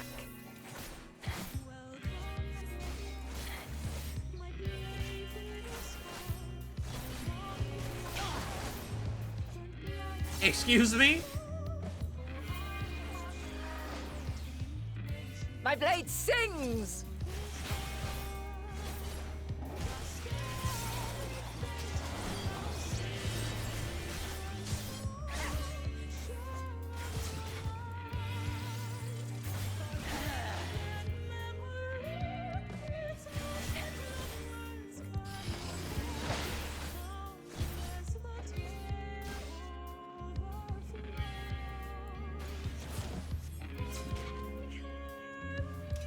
Man. Okay.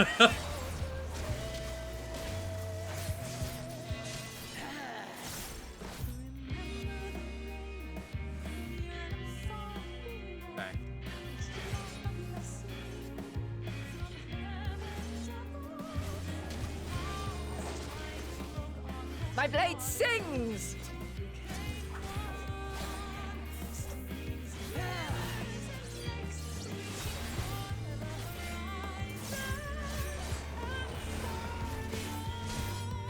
Impressive. I shall have to try something different. Mantle, was that the big blast? No. Changed to dancer now? Oh shit. No quarter.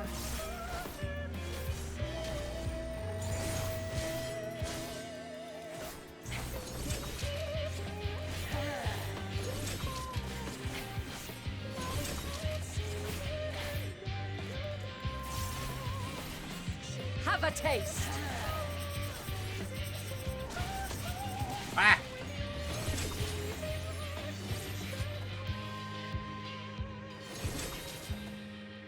There's so many shapes.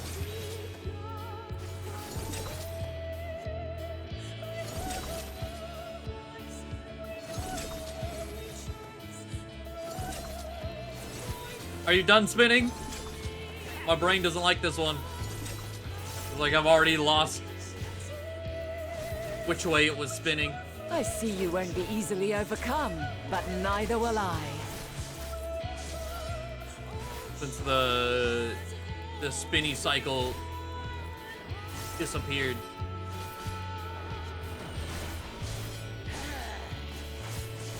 Through arrow. Oh god.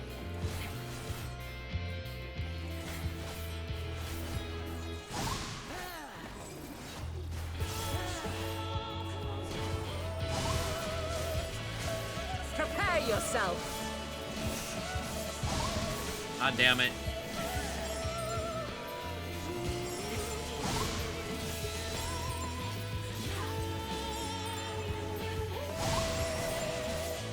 Fuck.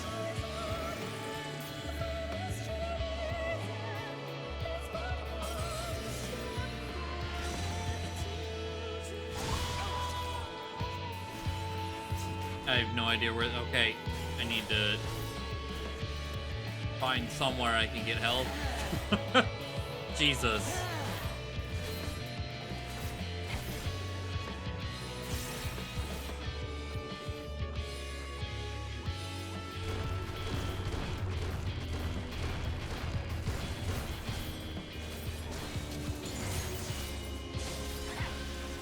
We've only just begun. Come at me with your all.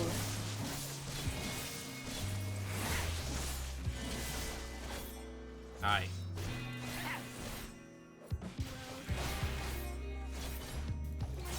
Oh, I know that one, but I had my shroud up, so I wasn't gonna waste it.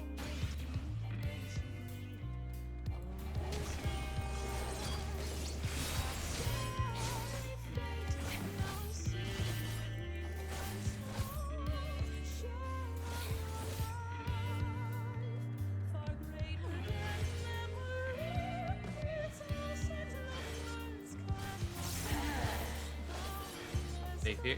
My blade sings!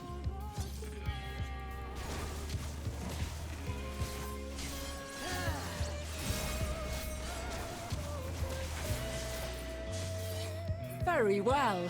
Let us move to the final trial. Oh.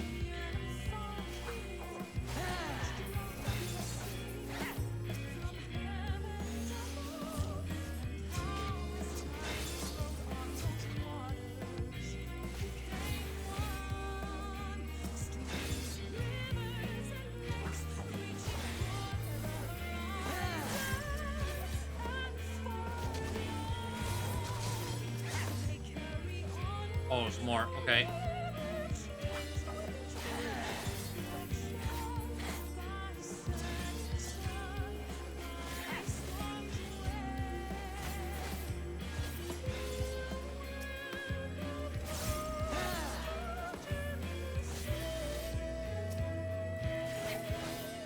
Well, redder faster. Okay.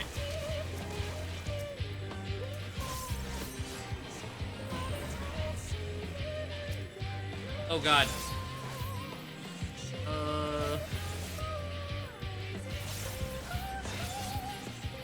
Might be fine.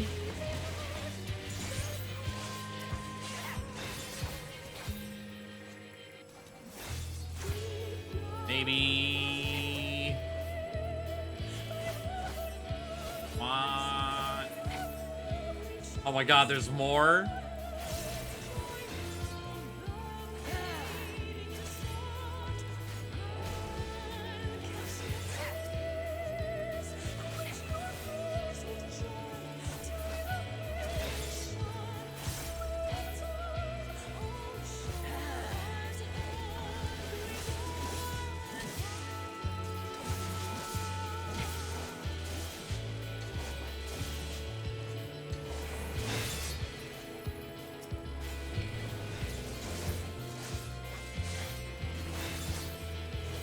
Please be no more. Okay.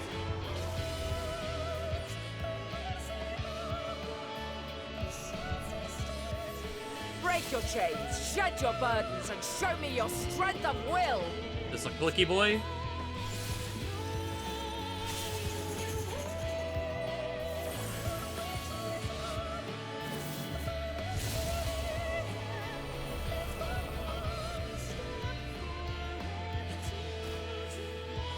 No, that was just... You still okay. stand. The people Yeah. of your time are more resilient than I had dared hope. I have seen enough. Oh, okay. I was like, yeah, let me start smacking to get my health back. Okay. That orb phase is stressful. For being a melee. Like, as dancer, that would have been free. But melee... 'Twas my no. intent to finish it, No. but clearly I underestimated you.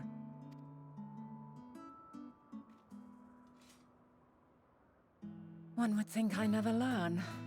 I made the same mistake with Azam when we first sparred. Despite being less than half my age, his strength was astounding. As is yours. 'Tis plain you have weathered considerable hardship. Far more even than your tales would suggest. It seems we have both learned much on our journeys.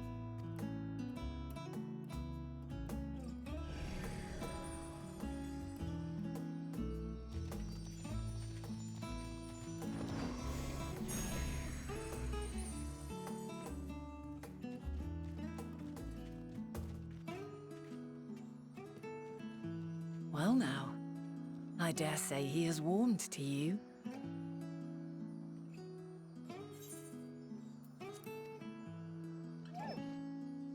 Unlimited A blade beam works, to be yeah. sure.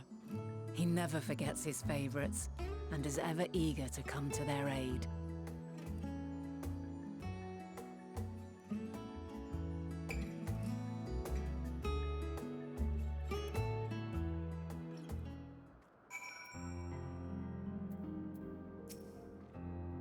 Argos will soon have us standing on the very spot where the Metia made their departure into the night sky.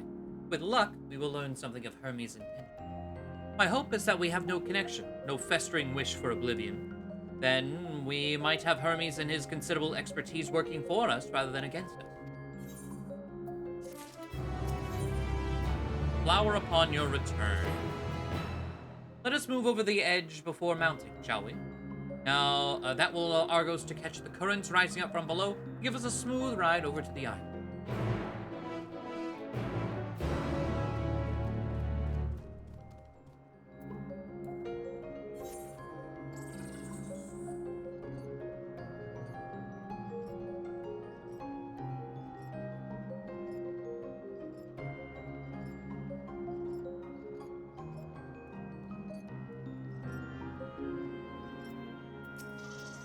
Okay.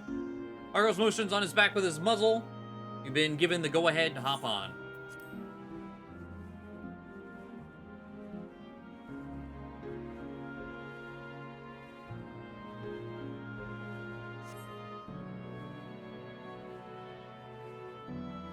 I like the view of these from the top. With the paths.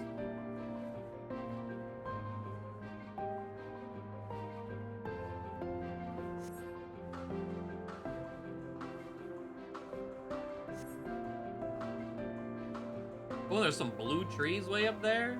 Place we haven't been yet. Some sort of circular building.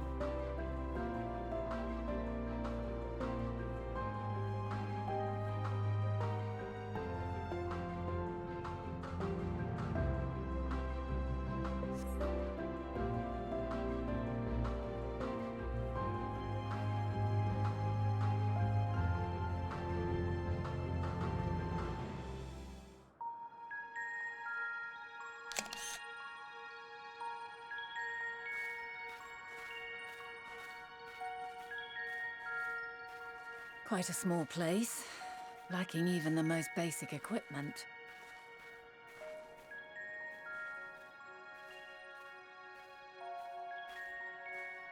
The present may yield no clues, but we may yet try perusing the past.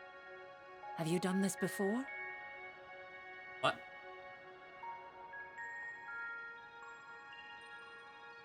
So you cannot control the power freely. Oh, okay. Worry not. I shall assist you.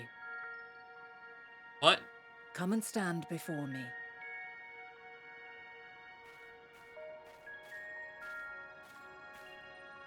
There are two ways to see the past. The first entails peering through the walls of the soul in the moment a subject is recalling a memory. The second requires no subject, and is instead a process of piecing together an event from ripples left in the ambient ether. As memories are etched upon the ether of the soul, so too are they etched upon the ether of the world. In this way can history be preserved. Such memories are given to fading, however, and can prove challenging to visit. But come, let us try. Close your eyes. When you say visit, are we talking like we doing like the echo?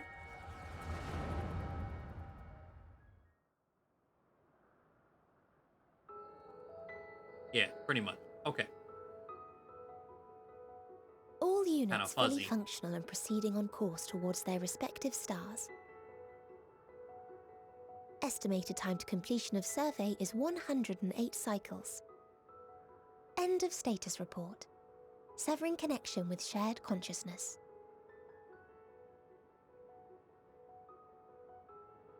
Did you hear that, Hermes? All is well.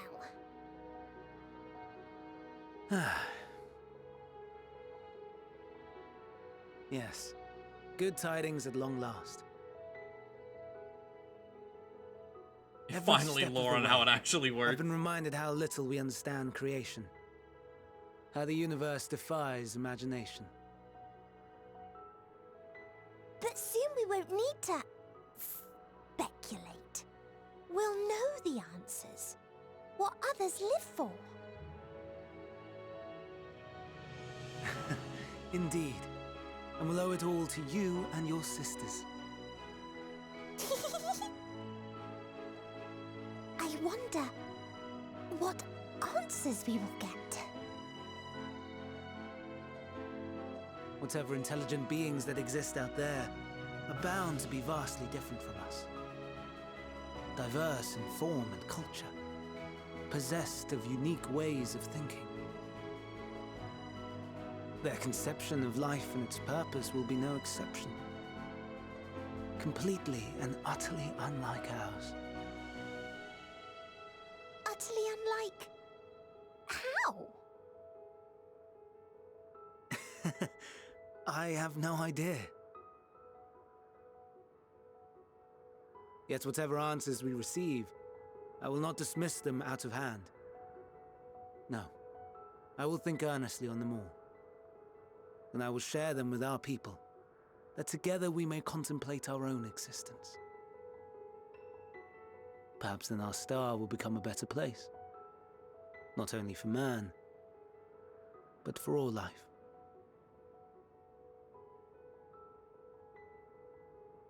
Meteon, though I gave you wings to soar the heavens, I did not teach you how to walk the earth. So loath was I to bind another living being.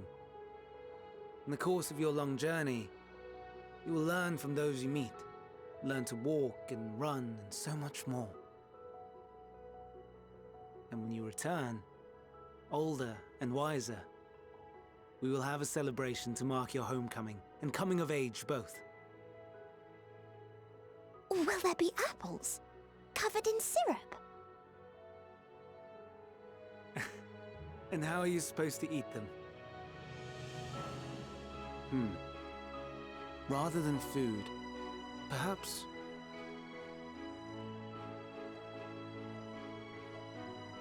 a flower. Yes. Upon your return, I will gift you a beautiful flower.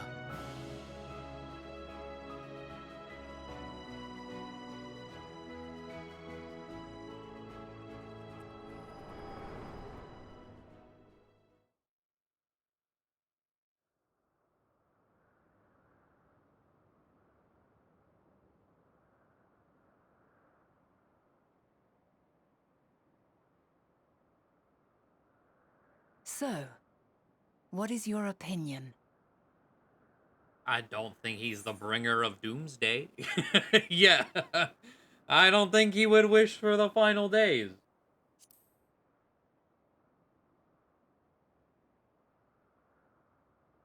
I am inclined to agree. As we had suspected, the two are somehow involved. Yet 'tis difficult to believe that they would deliberately seek to end all life.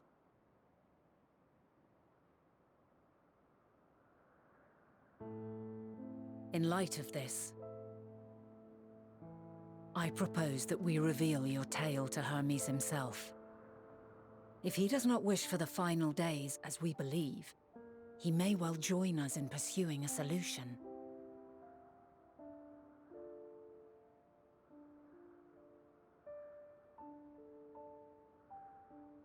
Then it is settled. Let us seek out our friend with all swiftness. 'Twould not do to let such a pure soul be blackened by tragedy.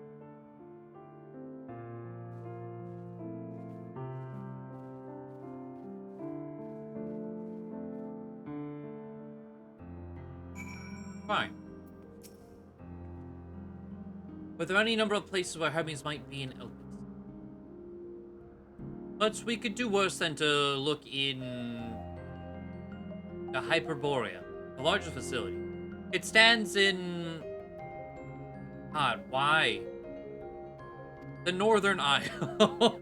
I wonder, for an institution which claims to studiously research every species destined for release into the world, did you not question how they find room for all of them on so few islands?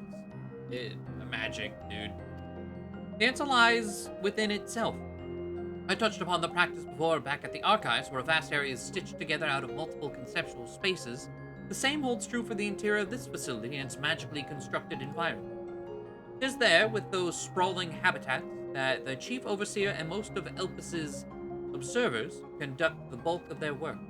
Come, the simplest route is via the teleporter north of Huetan Oikos. I hate the names of, like, everything in Elpis.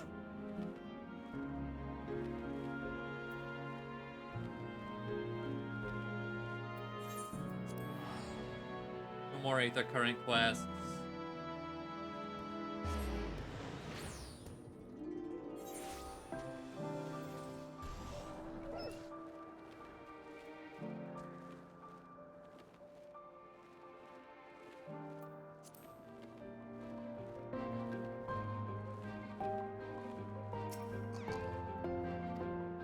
Motes of light yet hang in the air, suggesting the device was but recently activated.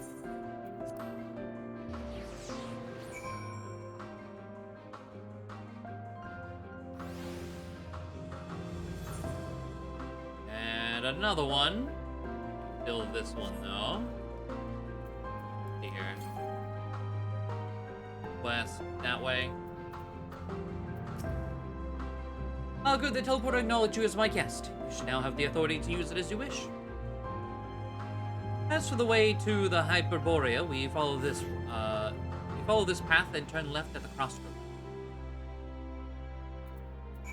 God, I love that mount. That mount ended, like, right as I started playing again with the, like, Butterfinger crossover.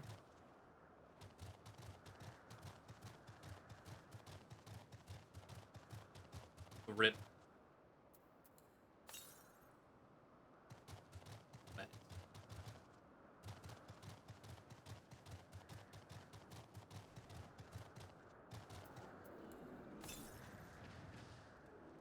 Oh, there it is.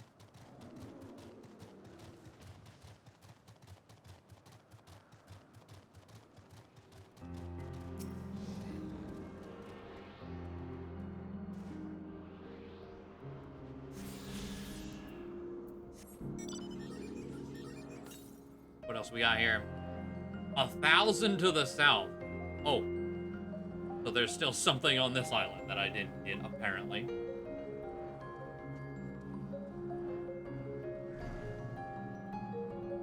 Is there a... There's not. Hey, just the 3 aetherites and the rest. Okay.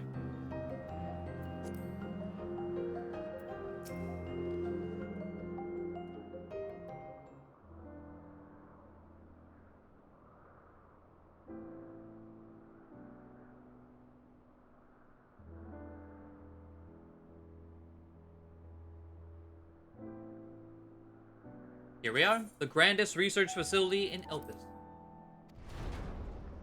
We should head inside and ask after Hermes' whereabouts.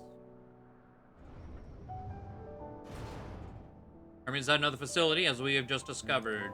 Hello? Oh?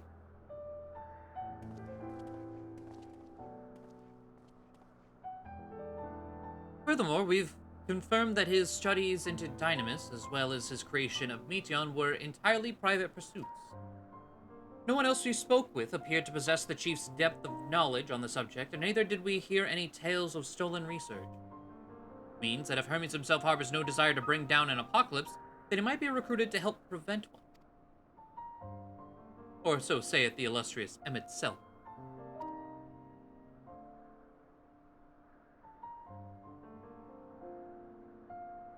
According to your story, the 14 divine the connection between the celestial currents and the final days, but were never able to pinpoint the root cause of the calamity. With our people's greatest minds, not to mention Hythlodaeus' sharp eyes, committed to the pursuit of a solution, such an outcome seems inconceivable. The only possible explanation is if the nature of the catalyst was so inexplicable that even we failed to perceive it. And what better fits that description than the invisible and tangible Dynamis? Which in turn leads us to our next subject. How did Hermes, in his role as Fandaniel, not recognize the subject of his own research? We must assume that he either knew and was unable to help, or that he was otherwise prevented from identifying the cause in the first place. At this juncture, all we can do is speculate. Fine. To be clear, the Convocation does not tolerate acts of deception or malice. We are practiced at perceiving truth, and would have known had Fandaniel lied to us. Hermes has no conscious wish for the world to end, of that I am certain. It seems there's more to the tale after all.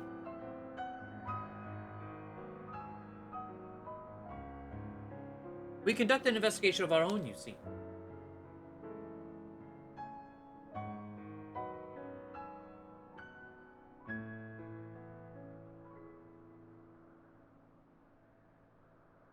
How comforting. We seem to have reached the exact same conclusion.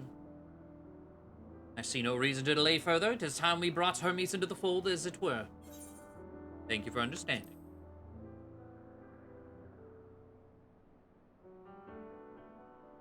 Save your thanks, do not say I believed your ridiculous story.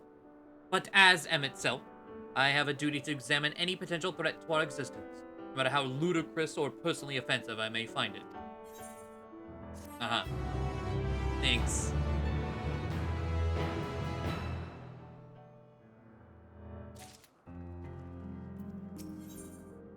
Hunger in the garden.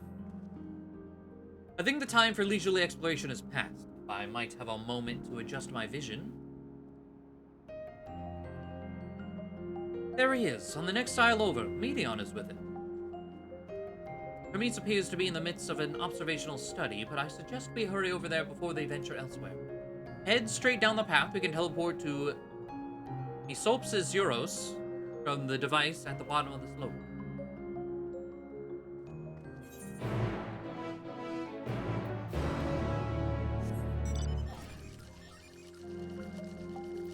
Oh, there's another one.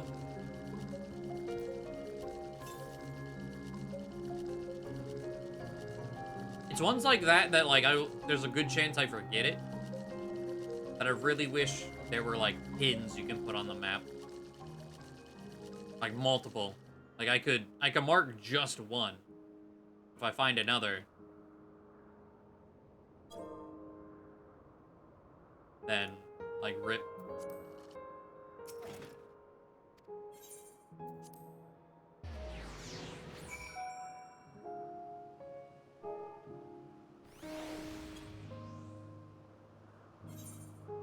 Okay.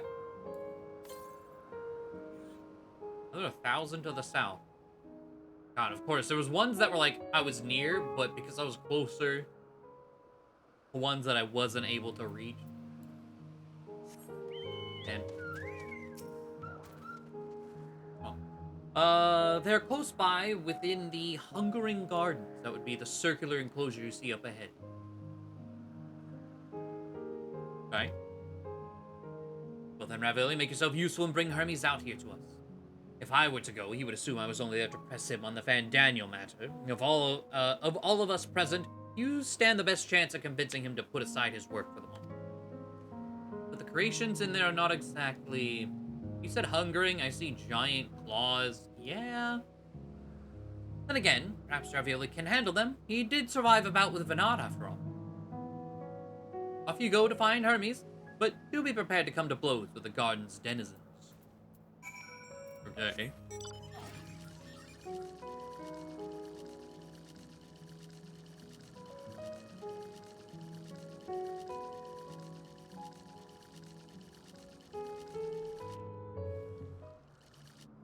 Hi.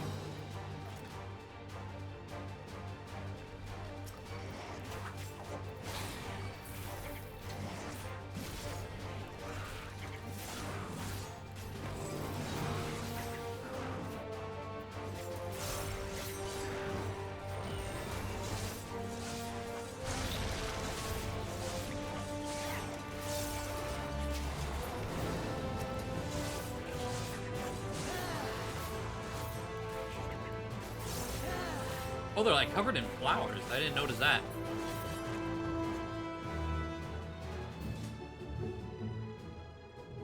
Okay.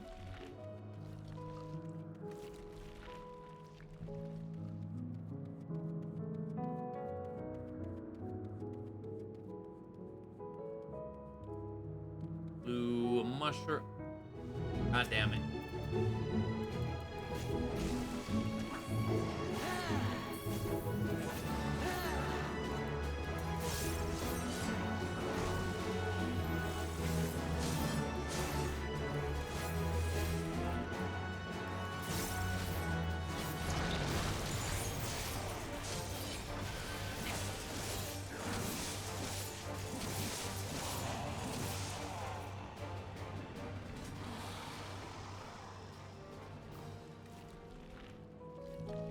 Oh, there he is. Oh.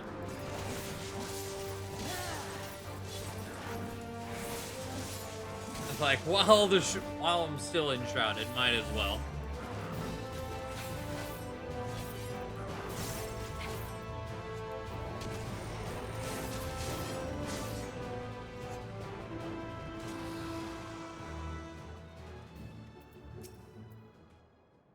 Ravioli, what are you doing here? I thought you were keeping Hythlodaeus and him itself company. An important matter, and unrelated to my decision on Fandaniel, you say? Then yes, I will come, as soon as my work here is finished. It will not be long, I promise, but you should really wait outside the garden with the others. This is no place for idle exploration. Okay.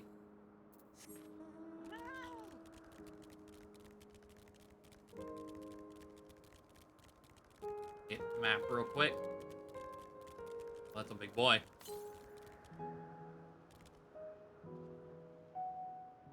And 1,000.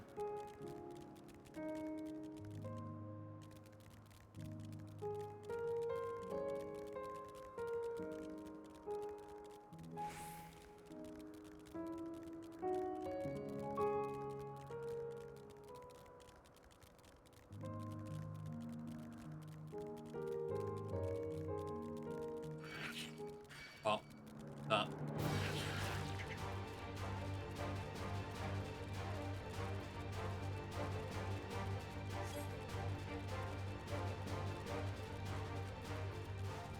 I forget that exists. I see the bed a lot, but I forget there's also a chair.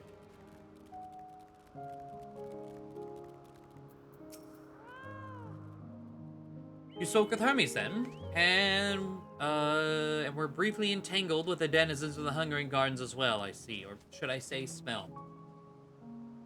I cannot speak for certain Convocation members, but I, for one, am impressed with your fortitude. Well done indeed. Now that you've convinced Hermes to confer with us, let us pray that things will soon take a turn for the better. As for as fascinating as it would be to meet Emmett Silk, who would recreate Amarat in the depths of the ocean, I think it best for all concerned if such tragic events never came to pass. Be it in our future or your past, assuming yours is not truly written in stone, naive hope that it is. Words without sound. Remy said you would not be long, yes. Then we shall await here until he emerges. Or he would not be long.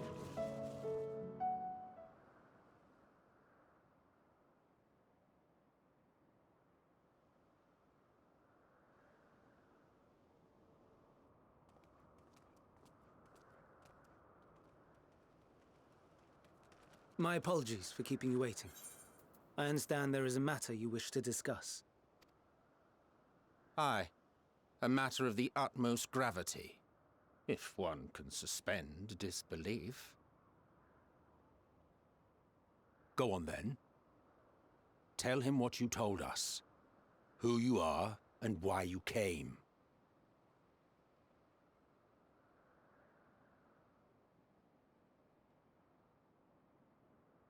I was like, that can't be like a quick story to tell. It's like, yeah, go on. The Tell him. final days. Standing here for 30 minutes at least. The phenomena observed during these star-encompassing calamities is likely the product of a dynamis reaction. And none is more versed in the applications of this energy than you, Hermes. I must stress that we do not believe you would desire such destruction. We come not to lodge accusations, but to beg your wisdom. And so, distressing though the exercise may be, I ask that you share with us your opinion on the matter, on the assumption that our visitor's tale is true. Even you, Vana.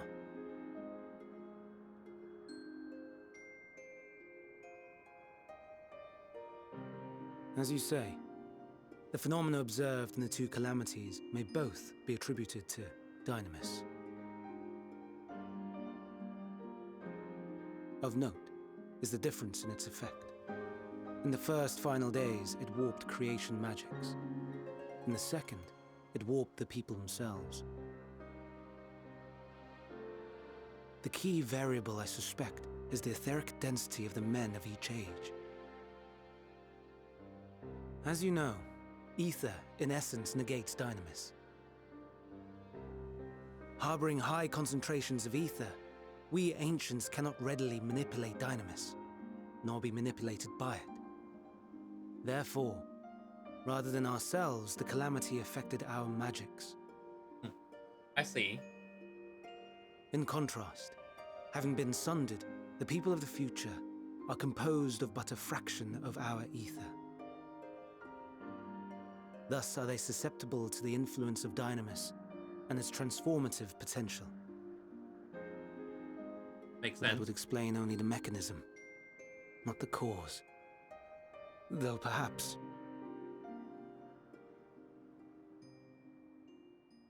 What is it? Even should it be a hypothesis, we would hear it.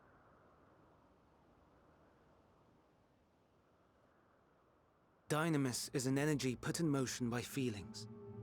Feelings for which there must first exist a source. A source to which the victims must be attuned. One that harbors the selfsame negative emotions. Elsewise it could not be the agent of such extreme change. Wait. So it wasn't the stagnation of the celestial currents. Someone, or something, is instigating the star's demise.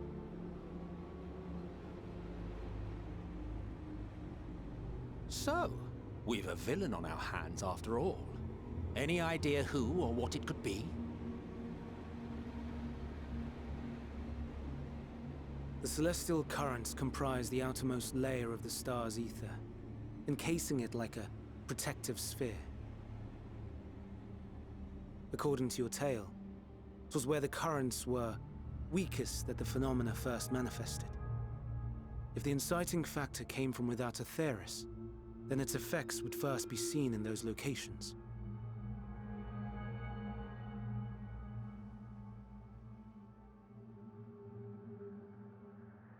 Greetings. Can you hear me?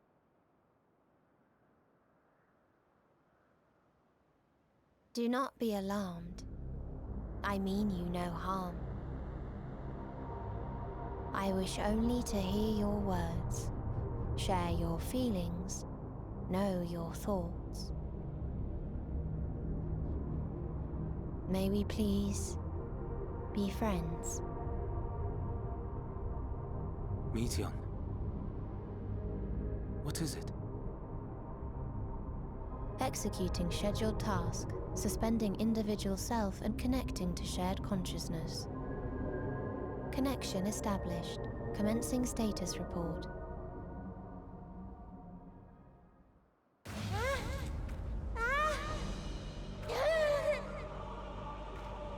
It hurts! It hurts! It hurts! So hot, so cold, so sad. I don't understand. Make it stop. Please, make it stop. Steady, Meteon. Steady. So scared, so lonely. The pain, it's too much. Why? Why do we? They hurt. Hate. This is wrong. All wrong. She's gone? But how? She has altered her etheric density in order to blend in with her surroundings, an ability for avoiding confrontation. Most effective. Frustratingly so. I can't see her either. Not even a trace. Stay away. Please. This is wrong. My mistake. So please. Are you all right?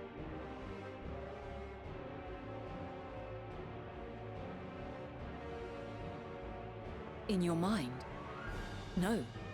We only heard her speak the instant before she vanished. Of course. When communicating without words, Meteon also employs dynamis. That would explain why you were able to hear her, when we could not. Then you are our best chance of finding her. Follow her voice and try to track her down. Hindered though we may be, let us split up and search as well.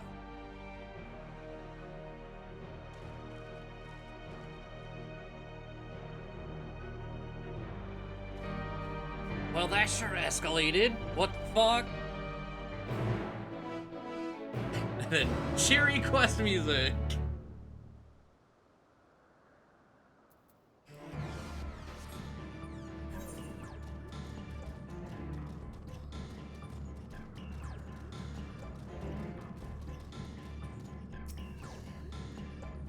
You calm your mind, your senses questing for any hint of Meteon's presence.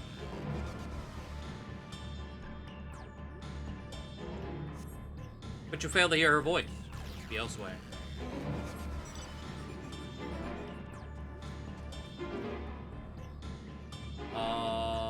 My guess.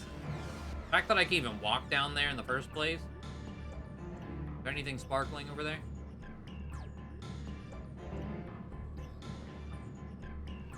Not that I could see from here anyway.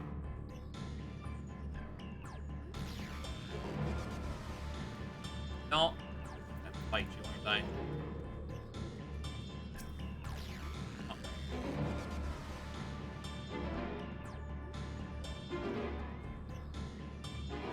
Okay. Any elsewhere?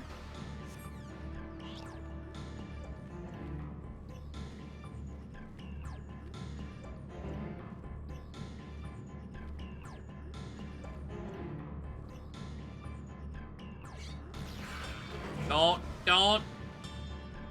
HP regen, please.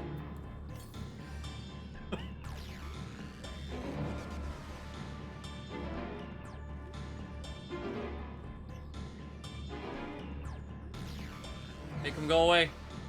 Oh god, okay. He's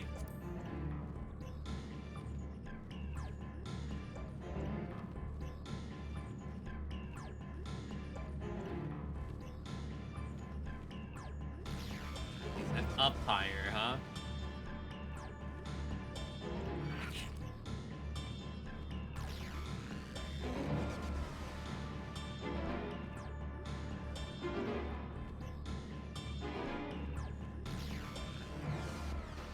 Oh, there's one.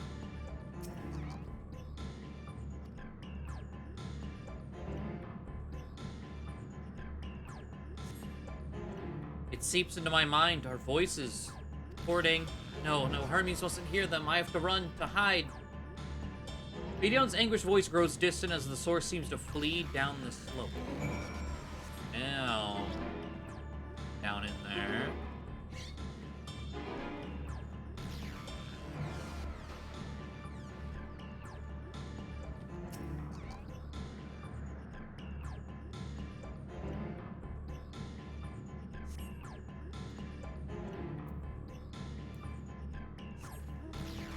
All right.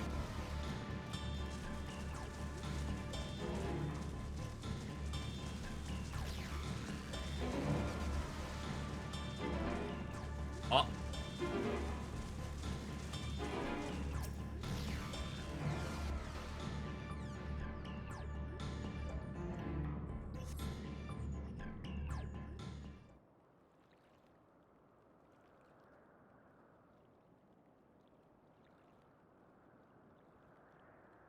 Greetings and salutation. Oh, hey. Commencing report. We can't tell them that. We must run far away.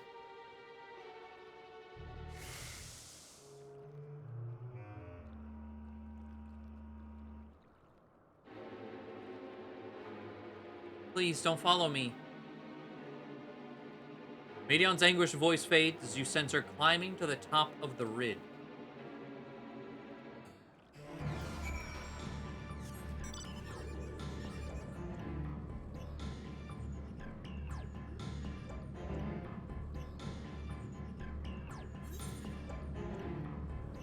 Hey, there's a boss fate up there.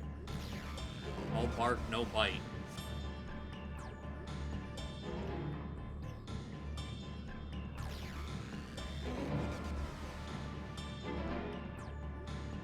So depending on how many people are there, I'll get some.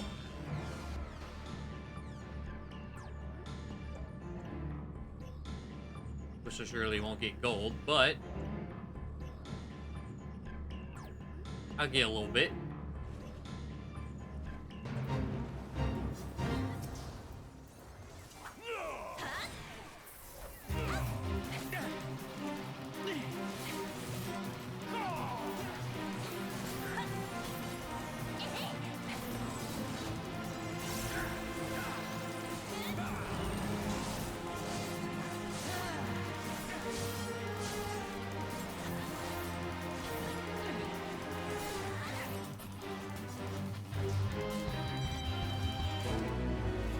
Alright.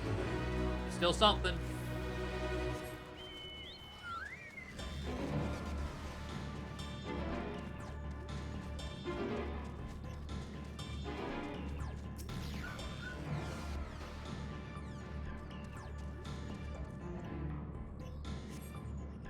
She's trying to catch even the faintest whisper, but failed to hear Medion's voice. She must be elsewhere.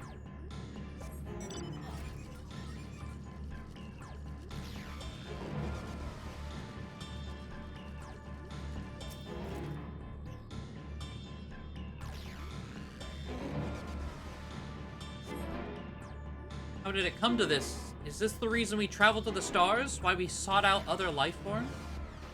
Is this it? Oh, I accidentally double-clicked. Is this it? Is this the answer? No, it cannot be. It cannot be. Igor's voice drifts away to the south.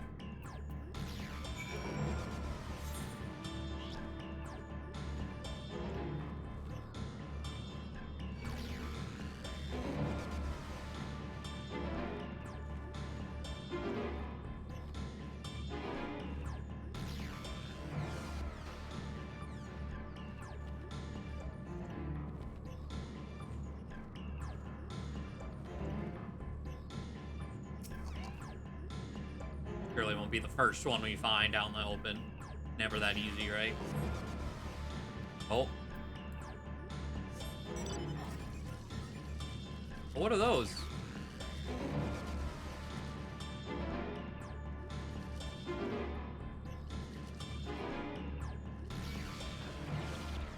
Oh. Okay.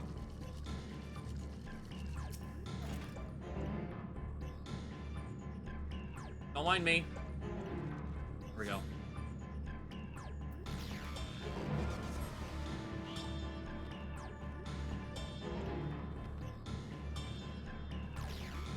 Ah, person with the cutscene. Bless you.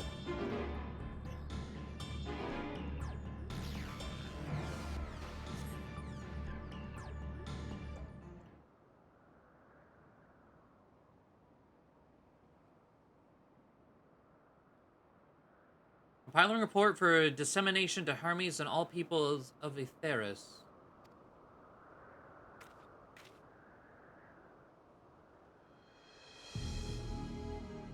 Processing expedition data, preparing profiles on intelligent civilizations, formulating answers to the question. Oh, no, no, no, no, no. Finalizing report. Raviolis, you mustn't listen. God damn it, girl.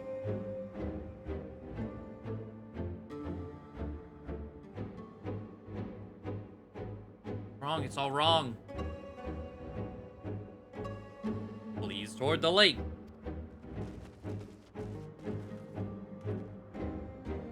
Any signs of Medion? Yes.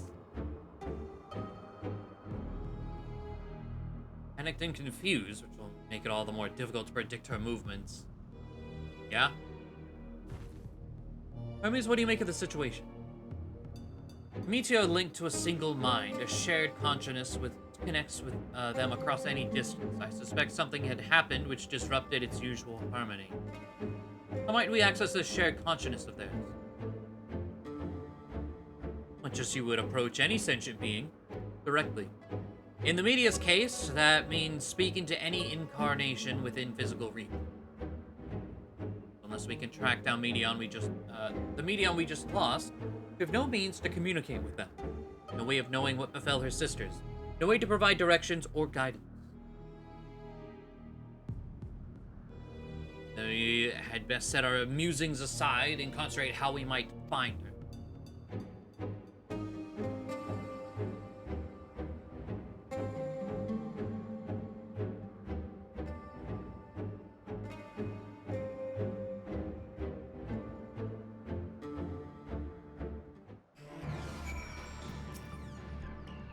Oh, my dear Medion, what did you witness out there that frightened you so? Why do you why do you seek to keep it from us? How terrible could it possibly be? That's what I want to know.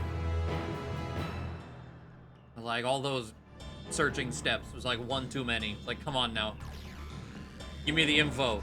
Correct me if I'm wrong, but Medion renders herself invisible, matching her etheric density to that of her surroundings, does it not? If so, could we not then disrupt her concealment with a surfeit of aether? How much how Emet Selk solidified your presence when we first met you? It'd be absurd. I can hardly channel aether to a recipient whose whereabouts are hidden from me. Which is why we must all work together. Ravioli will continue the search in the same manner as before, but this time with you in tow. Once he ascertains Medion's likely location, you proceed to reveal our wayward familiar with a swift ethereal downpour. Very clever, and thankfully, she has made herself easier to capture by fleeing toward Leaf. Assuming she is made visible, it should prove no great feat to herd her into a corner. We have our plan. Ravioli and Emet Selk will be our tracker and trapper respectively, while we others predict and obstruct Medion's avenues of escape. Selk and I will keep an eye on each other's aether to help coordinate our efforts. This be about it.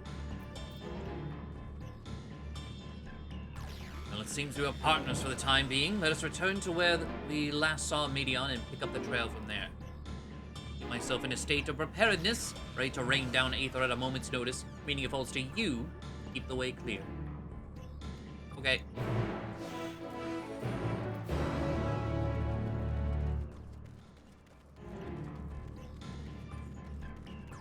Yep. Or map.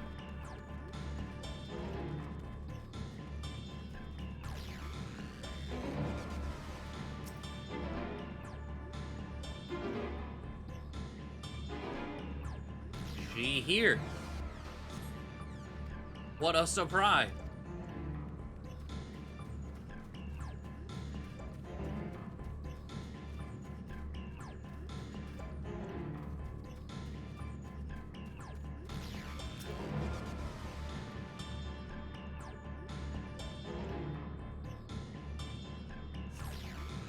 Why can't I fly? Are my functions being restricted? Hide. Yes, I'll just have to hide then, where no one can find me. Medion's anguished voice heads toward the water's edge. Damn, she went into the lake? This wasn't tiresome enough. Thank you for saying it. Well, at least that open expanse should make her easier to find. We won't lose her this time. Oh wait, can't lose you.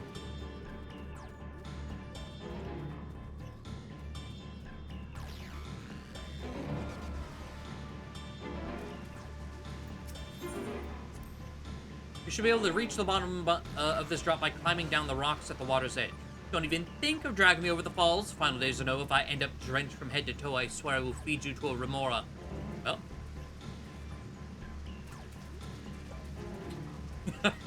Too bad.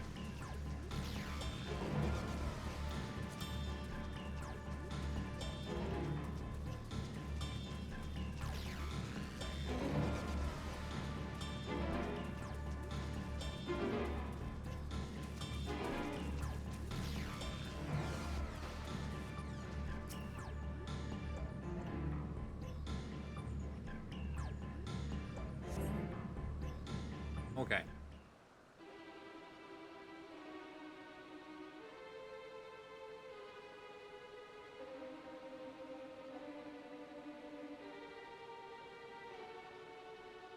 Not here, I'm not here, please.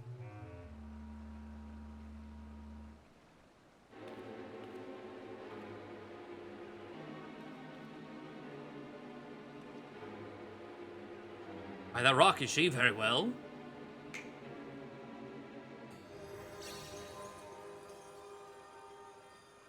What? Why can't I hide?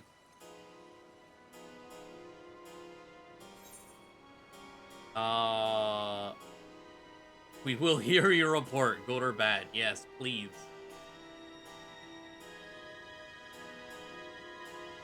Really? What are you saying? Everything is so faint. Sorry, I'm not strong enough. Stay away, I'm begging you. Don't make me say it. It will break him, his poor fragile heart.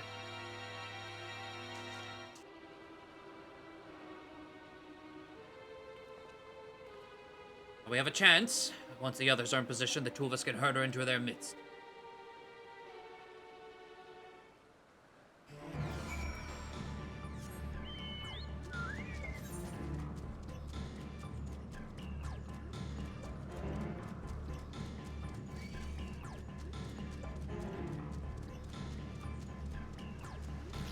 You've lost. Oh yeah. Fuck. God, this quest is really trying my patience. This is like 2 steps too many to get to the point. Like I feel like the dire, whatever dire information has been found was already driven home enough at the start. Now it's just excessive.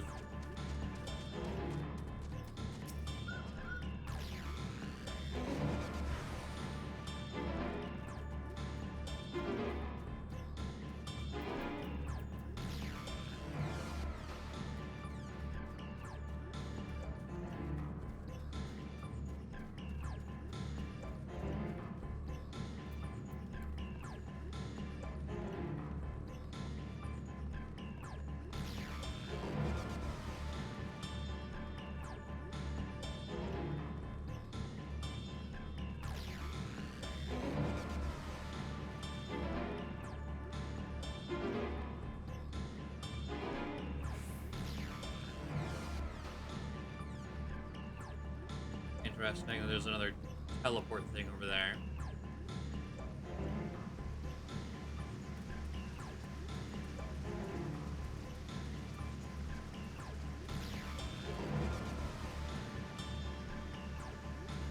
God damn it.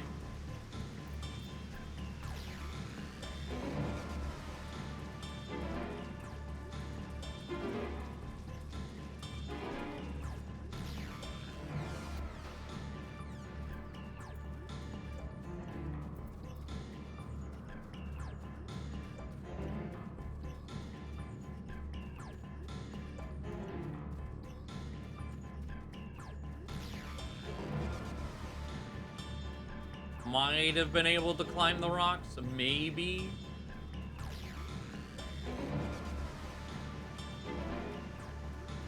I'm gonna jump down and chance having to walk all the way around. Finally here.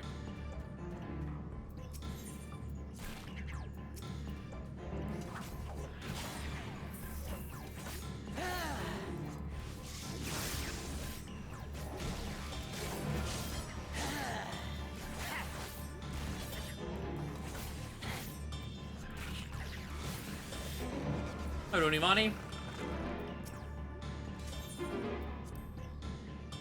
Is this teleport not in use? It seems to have been left to the mercy of the elements. Either way, it bears no trace of Medion's essence. We move on. Of course.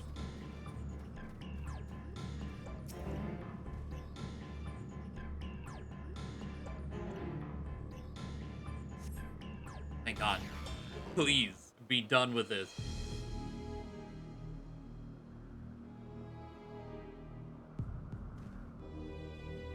There, I see her. Still running. Oh my fucking lord. Yeah, I can't.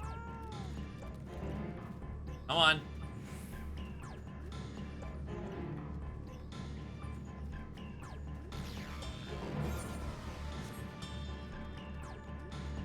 I saw people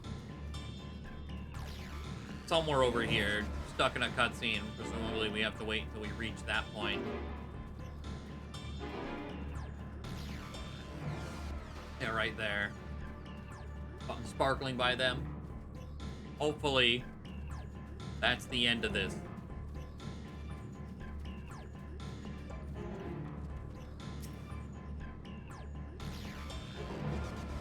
We can get on with it.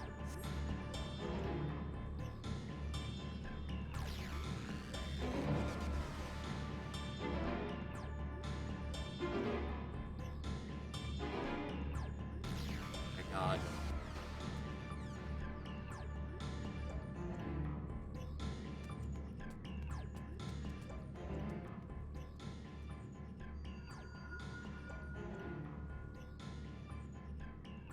Aha! Give chase. We shall herd her into the shelter.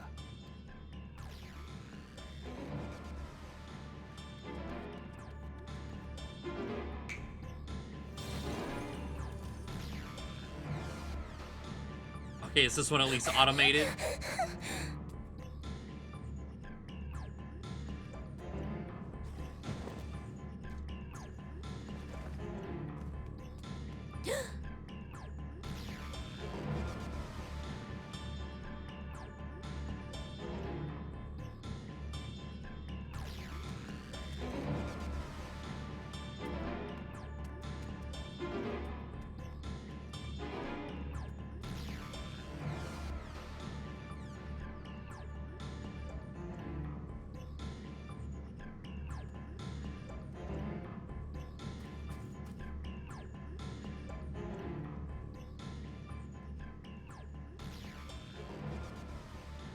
Please, Mission.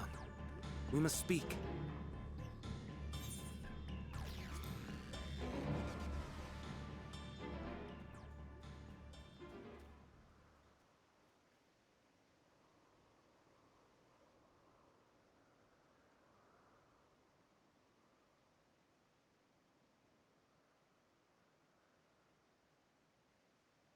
I'm sorry, Hermes.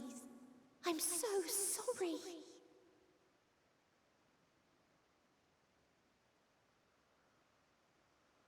If someone can hear these words, then please.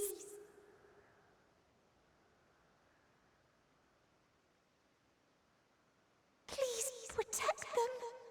Protect them all.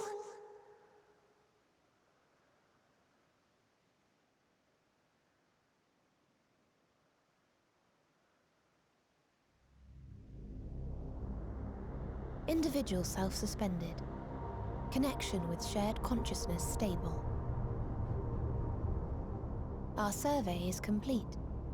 We shall now report our findings.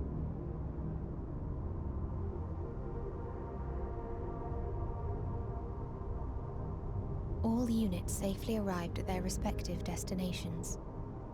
Seeking answers to Hermes' question, we attempted to make contact with the intelligent denizens of each star.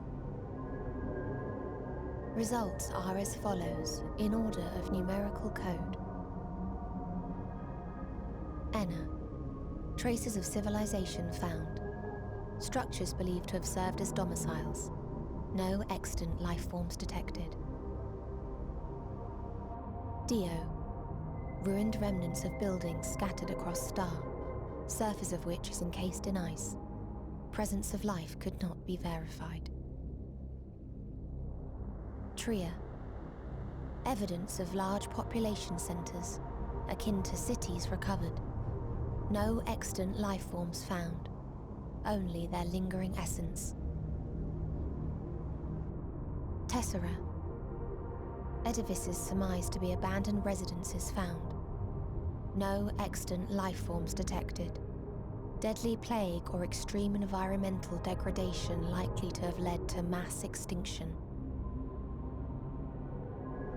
They are all dead. Octo.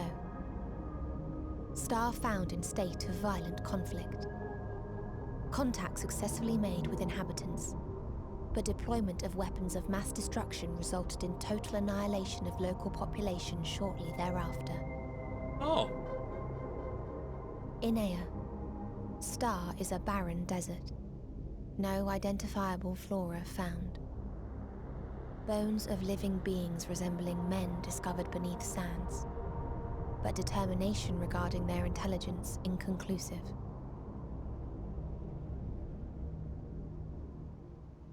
Remind me, Hermes, what exactly was the question you entrusted to Meteon? I tasked her with asking what others live for. What gives their lives meaning. Did you consider what may happen if the premise of the question is flawed? To be able to answer it, one must be living and desire to continue doing so. But if Meteon finds no living beings in the course of her journey, or none who desire to live, what then?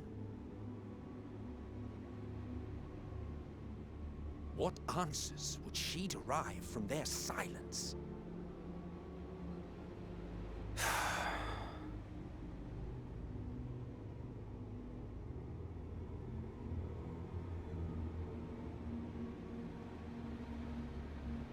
Meteon, enough! Suspend your mission and return hither at once. Decapente. Local civilization once flourished under auspices of higher power. Said power later laid waste to civilization in fit of rage. Upon revealing this to me, entity elected to self-terminate in lieu of providing answer to question. No other intelligent life forms found. Huh. Turning a deaf ear, are we? We are taking Meteon back to Amarot. As I understand, we will need her if we are to bring back all of her sisters. Yes.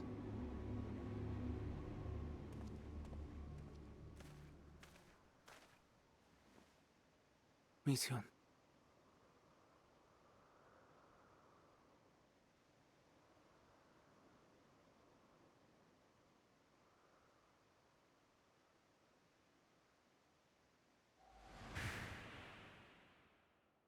It isn't right, is it? It isn't right to turn away from the answer. Even if the answer is pain.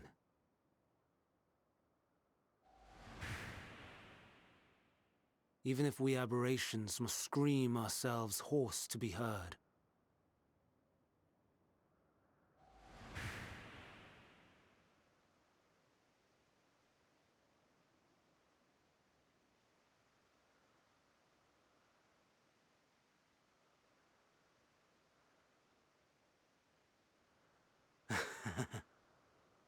Aye.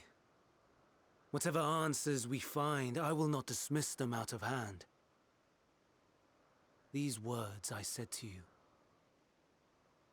and I will hold myself to them.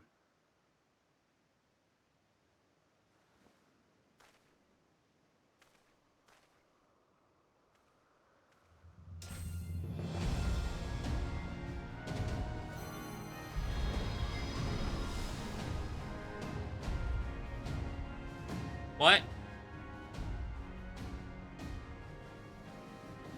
What is the meaning of this?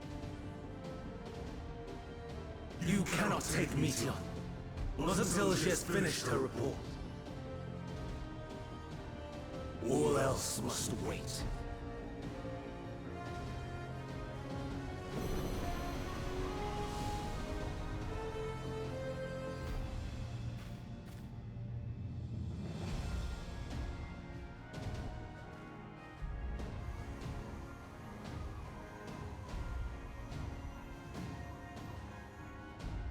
You fool!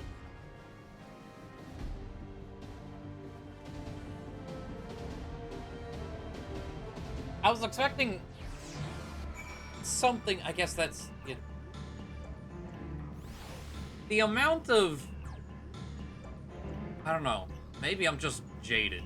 I was like, the amount of despair and how upset Meteon was for an answer that was nothing, right? It was, everything is dead.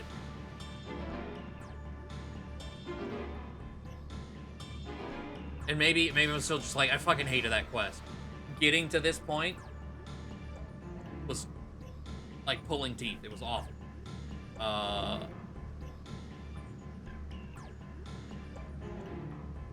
don't know, the sheer outcry versus that answer seems, something seems unbalanced there. But again, maybe I'm just jaded. I don't know. I can't tell. Why, Hermes? Why could you not leave well alone and, what? Not leave well enough alone. These answers assuage your pain to feel when a creation is returned to Aether. Had you never cast your accursed question to the distant stars, you may have one day learned to be at peace upon this one.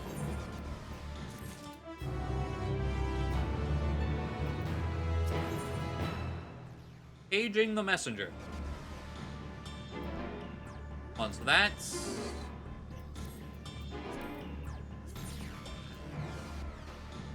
that one technically would be... oh, there's only one Aether current. Oh, I didn't realize I got all the others. There's the quest. And then this one would grant me flight, essentially. Okay. What time is it? You should have enough time to do this. It seems like it's gonna end in a trial. So I am down for that. Misa's headed to... I still haven't said this out loud. Considering the expansive dimension of the place. Oh, expansive dimension? Maybe a dungeon then. Even we may have a difficult time locating his Aether. All I can say is that he entered from the rooftop and likely arrived at the utmost point of the facility. So, do we pursue him? Of course we pursue him, no matter what Hermes might be thinking. Meteon is a potential threat that needs to be brought under our control. The Convocation's duty to safeguard this star takes precedence over any personal stake in the matter. Not, Ravioli? It's clear we stand on a precipice, but we have yet to determine beyond a shadow of a doubt that Meteon's is the hand which tips us over the edge. Nevertheless, if we are to learn the truth of the final days, we must give chase. And even if neither Hermes nor Meteon is ultimately responsible. We cannot leave them to suffer this torment alone. Agreed on all accounts? To Hyperborea we go?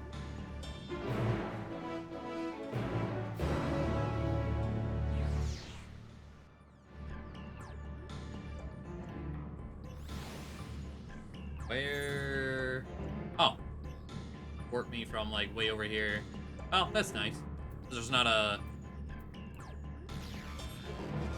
aetheryte on this island. I appreciate that.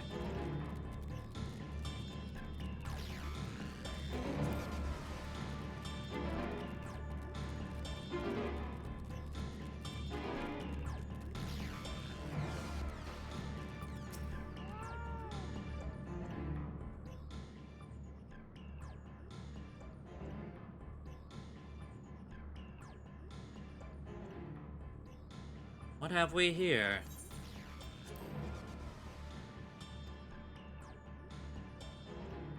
Excuse me, has something happened to inside? Mistress Fanat, I'm so glad you're here. No one knows what prompted it, but the alarm was sounded and it was put into a state of alert. Procedure dictated that we evacuate immediately, and we have yet to investigate further. Army's doing, obviously. And what does this state of alert entail exactly? The field of dampening magic is draped over the entire facility, usually in response to escaped entities and the like. Scholars and observers are unaffected, but everything and everyone else is weakened to a fraction of their usual capability. Then consider us forewarned. We do, however, have urgent business with Chief Hermes and must enter the premises regardless.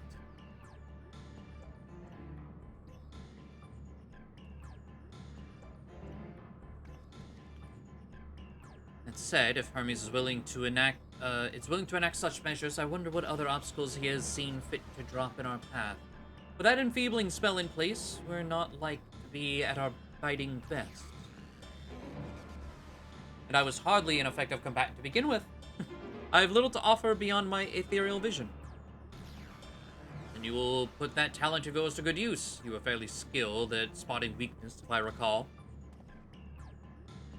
Fairly skilled? Oh, you've gone and raised everyone's expectations. You all need only make the most of your strengths, and I will fill in the gaps as required. I was once Azam, after all. It was my job to rise to the occasion, be that as defender, aggressor, or healer. Feel better about my lack of prowess. Wait, are these gonna be trusts? And you, Emetzel, can impress us with your arcane majesty. You lob potent spells as easy as breathing, but you can channel that power in a protective manner if you so choose, yes? Well, should the situation call for it. Excellent. That should cover us on all fronts. That's pretty cool. I was like, yeah, because we're in the past. From the first, which no one else could join us here. That's cool. Our tale led us here, Ravioli, so 'tis only right that you lead us on. Now, no matter what lies ahead, we will win through to Hermes and Meteor. And then we will face the future together.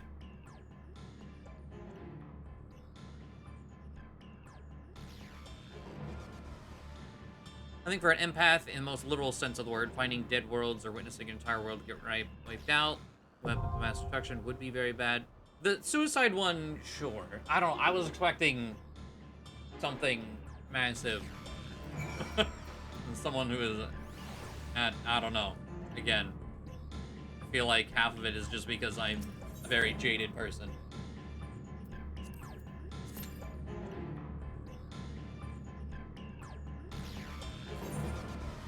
Okay. Goddamn, okay, I'll take that.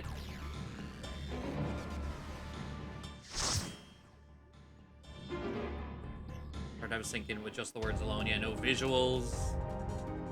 Ooh. Oh, this is really cool. All these, like, biomes and shit.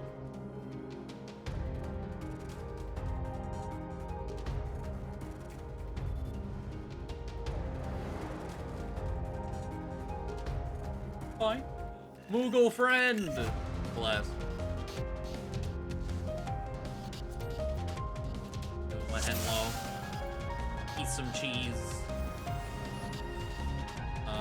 Please, turn back, else I might be forced to.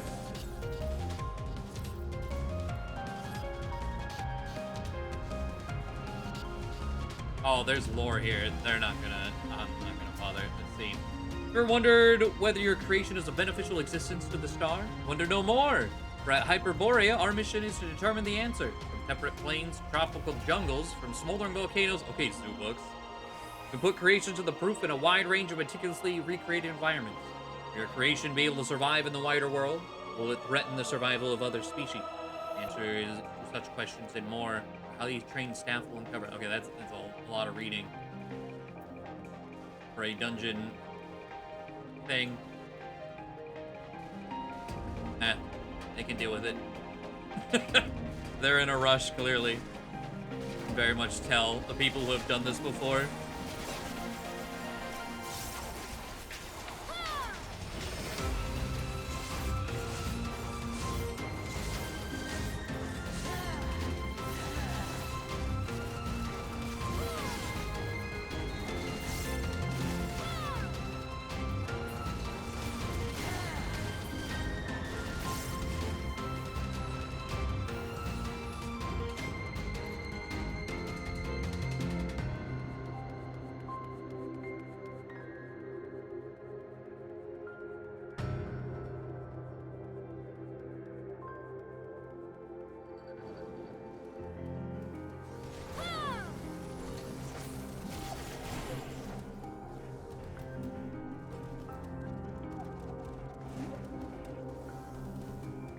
What? Oh. Interesting.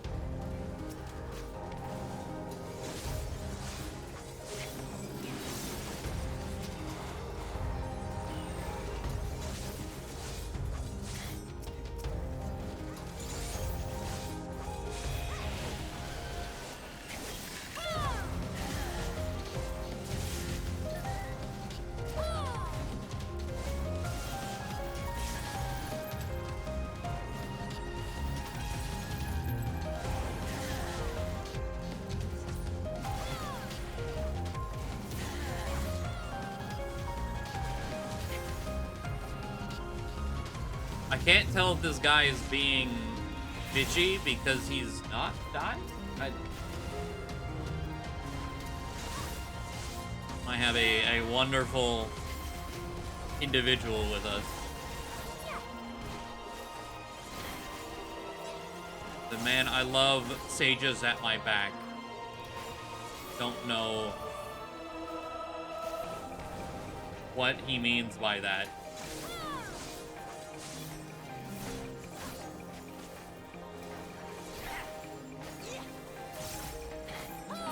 Like, you're not dead. What is the issue? Because I'm reading it as some snarky comment, but it's not. I don't know.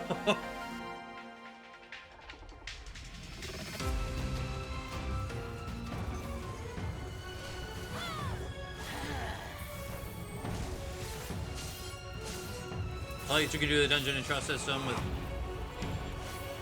past. Yeah, it's really cool.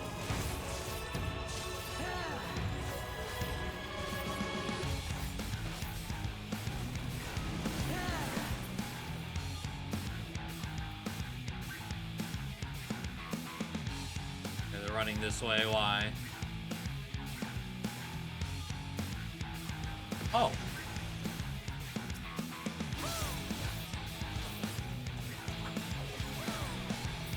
Yeah, there's some interesting energy here that I'm not a fan of.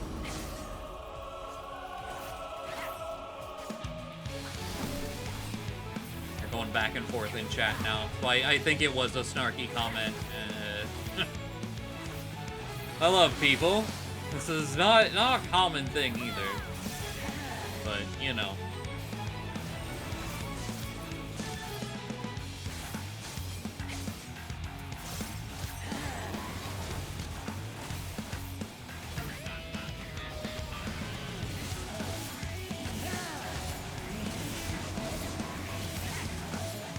Oh, god damn it. Was this like a...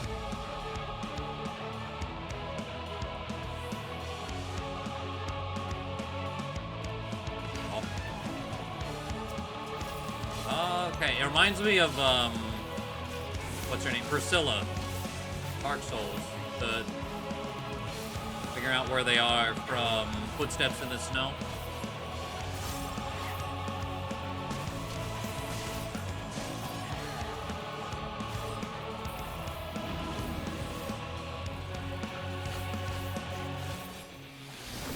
I've had a lot of impatient tanks, I'll say that, through some other things.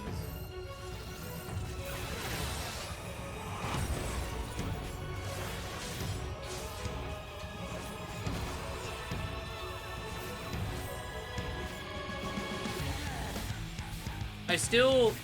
What is that, that symbol? Because the first dungeon I did in this expansion, I thought it was a new stack marker. It's not, but I don't know what it signifies.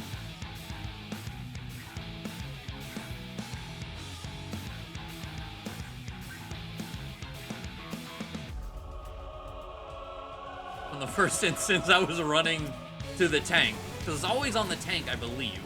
I kept running to the tank to stack with them, just because there's the down arrow that is on all the stack markers. Ooh. Oh.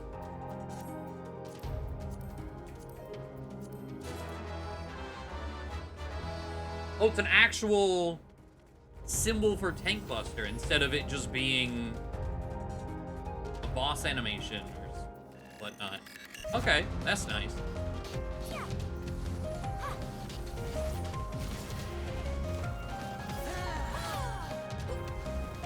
Like, I noticed it only targeted tank. I never died while stacking with the tank from them, at the very least.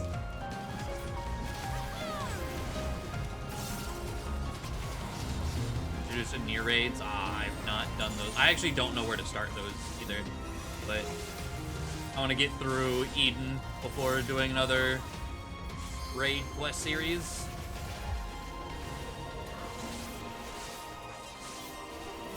That is one I'm really excited to do, though.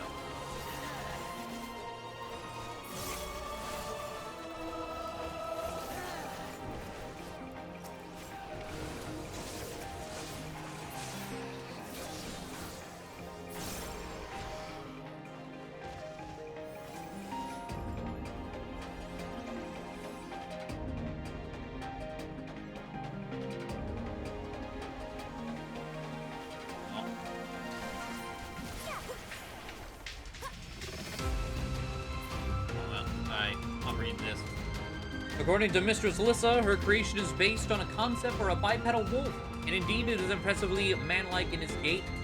It is also highly intelligent, as evidenced by its ability to employ tools, while the gleam in its eyes gives the impression that it comprehends our words. If this proves to be the case, it would be a shame that its throat isn't designed for speech. Make mention of this in the next report.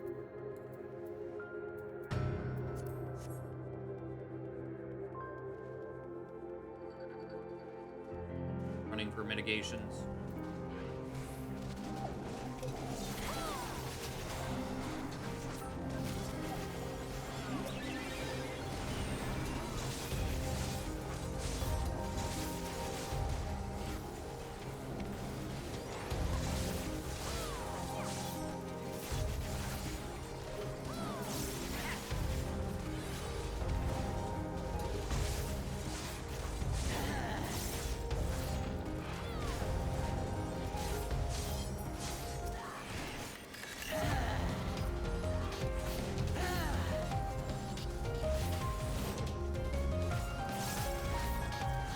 Stormblood. God, I forgot about them.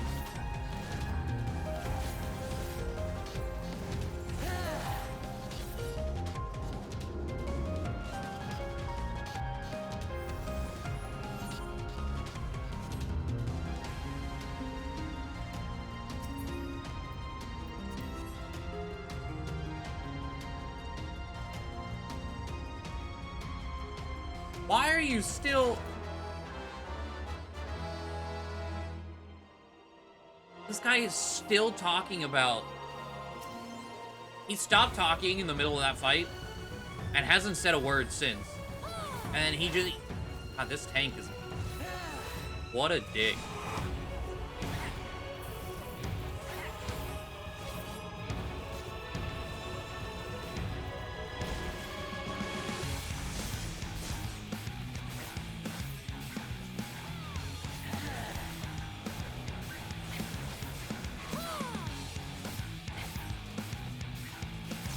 He's like, I had a problem with the way you handled the second pull. Bro, what? Are you dead? Have you died yet? No? Then what's the issue?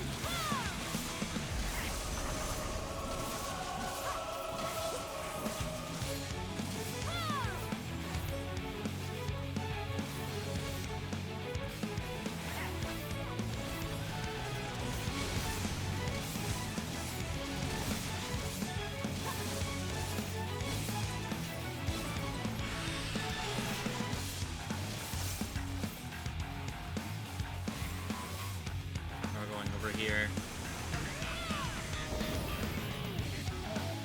Ah, okay. Pluses.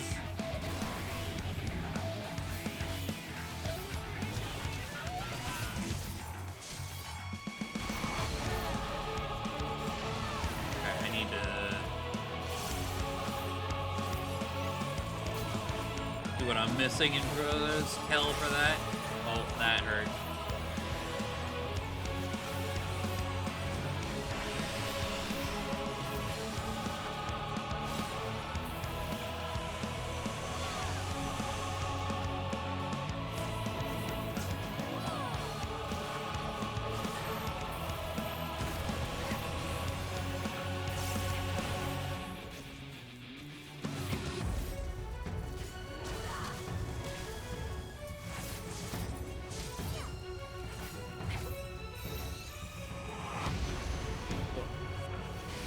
Front, left, then... Okay.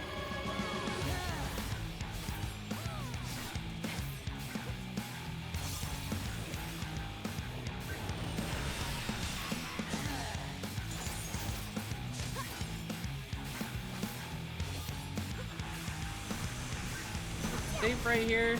Yeah.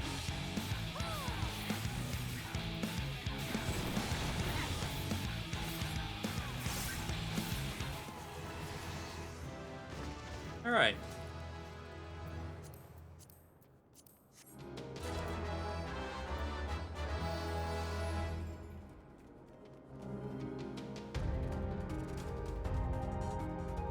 I don't know, the only time I've had issues really ever Let you take Meteion. Not yet. Was right before the expansion dropped, doing all of the like end of Shadowbringers level 80 dungeons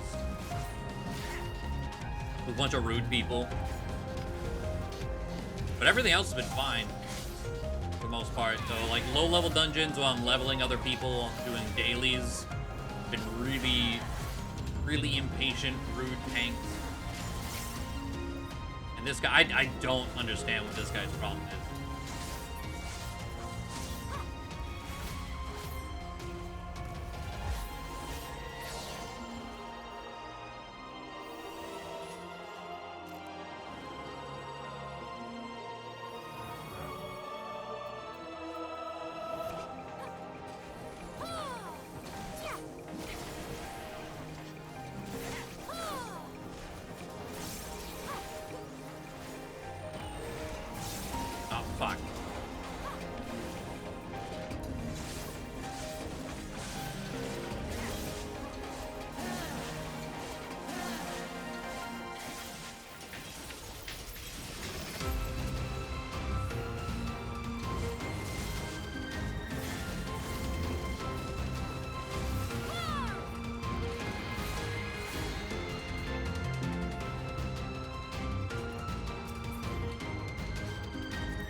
like I going all the way must up hear to. their answers before they're expunged from existence. This is neat.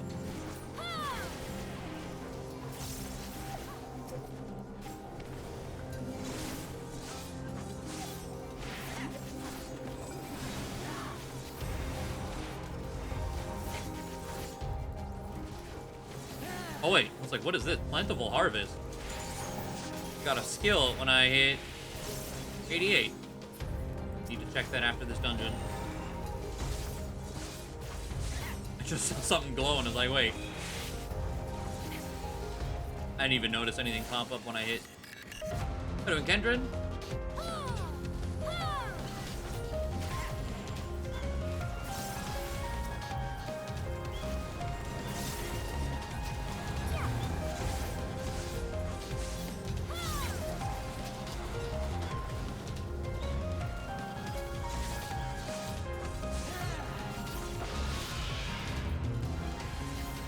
Oh, I'm at max crowd.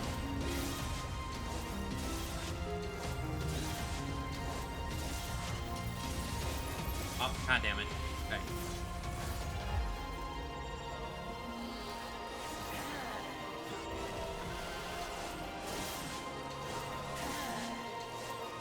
Three, four, your Lemore, five.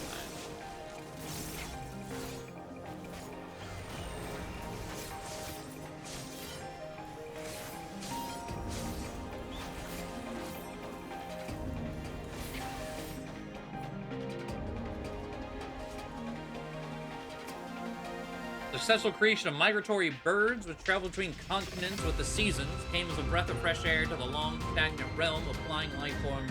In the end, it was a relatively simple thing to grant creatures the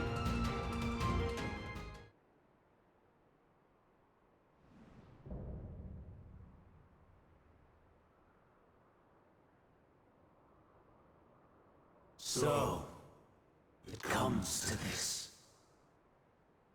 I have no wish to fight, but this time, I cannot yield. Though the world may think me a mad, desperate fool, I will hold fast to my conviction.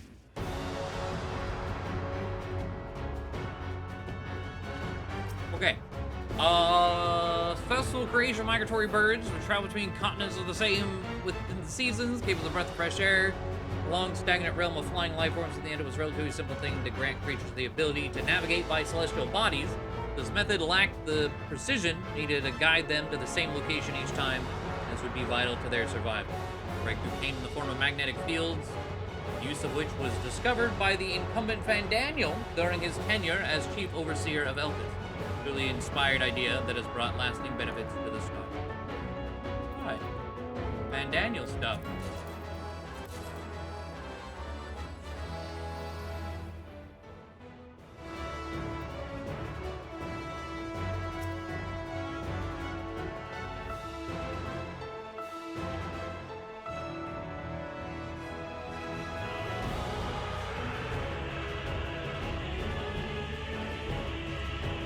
I will have the time and tranquility I require.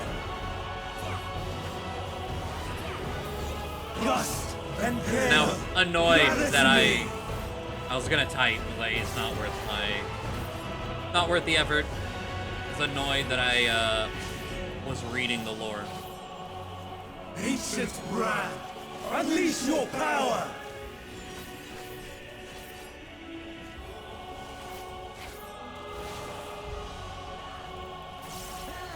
Dancing winds, pierce my foes!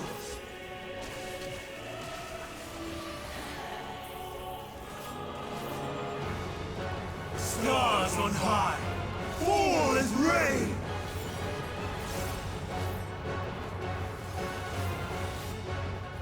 Is center better? Oh.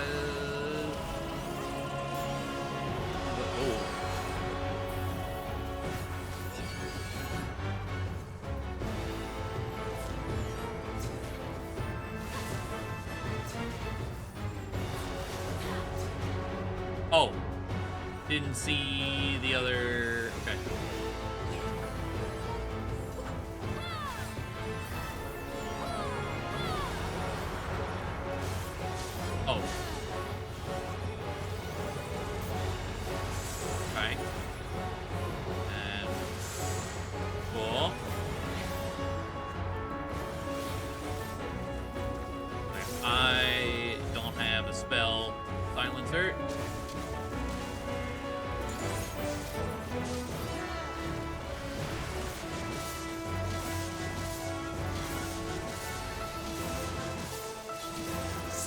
winds of ether!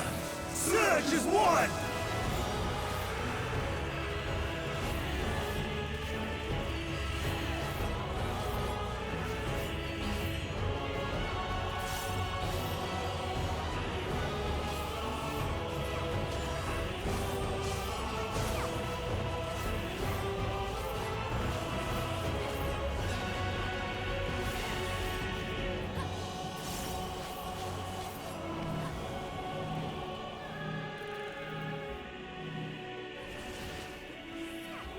Oh.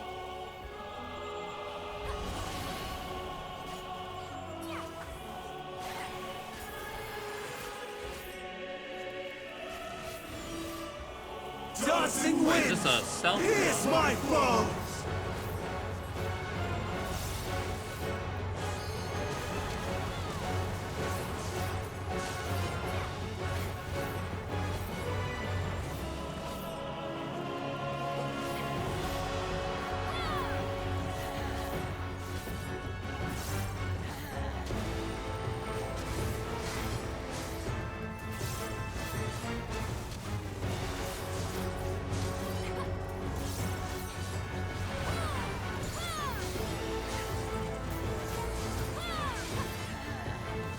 Stars on high! Fall as rain!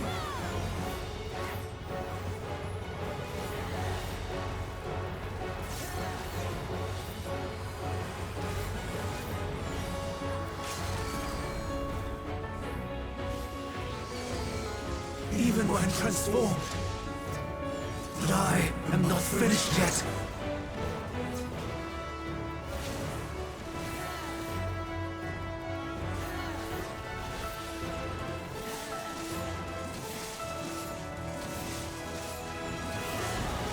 Alright.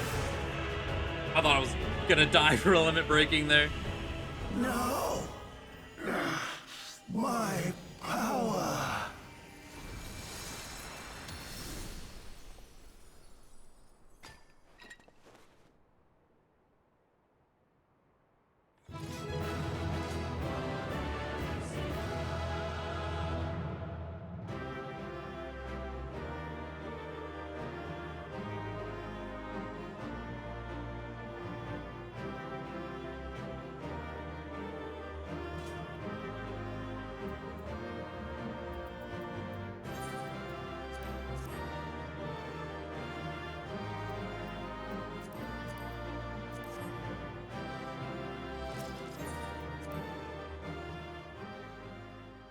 Ugh. Wow. That was an experience with that tank.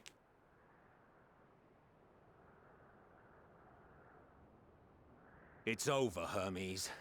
In the name of the Convocation, I hereby take Meteion into custody. And setting aside the matter of your nomination, you will come with us too. We require your knowledge to assess and resolve the situation.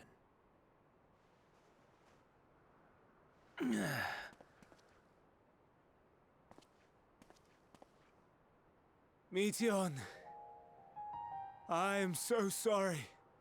Would that I could have listened to your report in full. Reflected upon its meaning and conveyed it to others. That they might reconsider their chosen course. But I have failed. And that wish will never be realized. However, ere our fates become the province of others, I bid you tell me just one thing. Was there happiness in those distant stars? Was there a reason for living?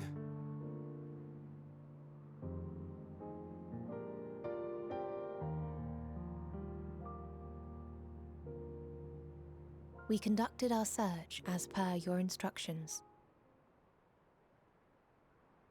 We scoured historical records, communed with the spirits of the deceased, heard the final testaments of the dying, welcomed their shadowed hearts into our own. One race had striven to create a world bereft of animosity. They renounced relationships to avoid interpersonal strife, and in so doing brought about societal collapse. One race had renounced war and devoted itself to the enrichment of its people. They were conquered. Though they destroyed the enemy in reprisal, they could not regain their former glory. One race had concluded that finite time was the root of all woes. Aspiring to shatter its shackles, they went in search of infinity. They discovered nothing is infinite, and that neither time or death can be cheated. Disillusioned, they gave up on the future and themselves. One race had discarded all things that gave rise to sorrow, hoping to have only joy. They found joy lost its savor in the absence of sorrow, and lost their will to live. Though worlds apart, these peoples shared a belief. The belief that they had tried their best. That they had tried to fulfill their potential with every step and success. In the course of which, they learned the truth. That they would never be free of fear and sorrow, anger and despair, of loneliness, so long as they yet lived. I thought she was gonna turn into a monster and not just goth. Even now their souls cry out for oblivion. And to this song of anguish, I lend my voice. We lend our voice. Oh, beloved mankind, shimmering jewels of beautiful Etheris, rejoice, for we will free you from the cruel yoke of existence. There is no need to struggle in vain, for in nihility awaits salvation. You will know peace and serenity, and it will be beautiful. We will make our nest at the edge of the universe, and there in the dark of dead worlds hoard sorrow and suffering. There we will sing, our chorus ever louder and ever clearer, that our song may reach even this ether-shrouded star. Such is the answer we have found in the stars. Such is the gift we now offer to Etheris.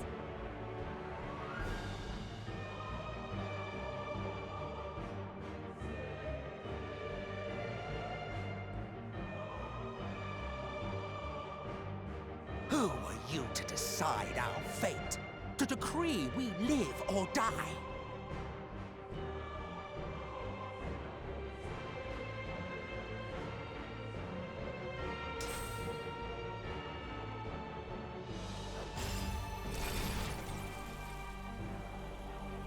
Have you lost your mind? I was about to say, you bro. Heard what she said. She Even at means this to point? destroy us all. Yet you'd still take her side?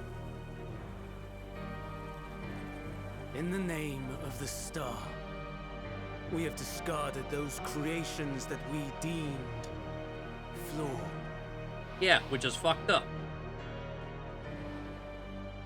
If we ourselves are flawed, does it not stand to reason that we too should be discarded? That is sophistry, and you know it! Perhaps it is. Perhaps I am wrong. But who is to say that you are right?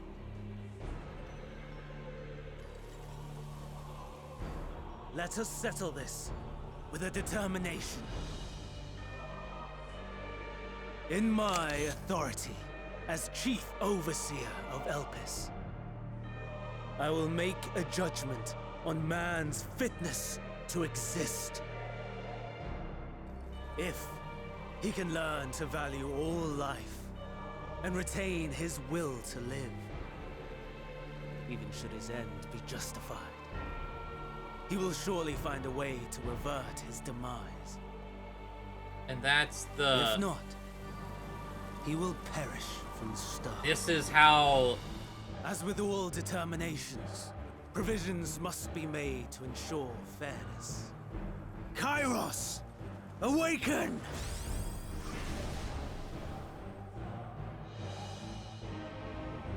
Memory reconfiguration system Kairos activated. Awaiting instruction. Command.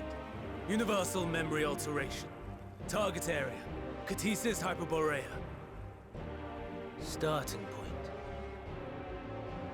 Arrival of MSQ of the convocation at Propylion. Endpoint. The present. You know, I was thinking... Erase the memories of all events, and replace with a vague recollection of the following. I was here, preparing to demonstrate the functionality of Kairos to MSQ and Hythlodaeus. Meteion's shared consciousness became unstable. She and her sisters could not sustain their existence, and all dissipated with a burst.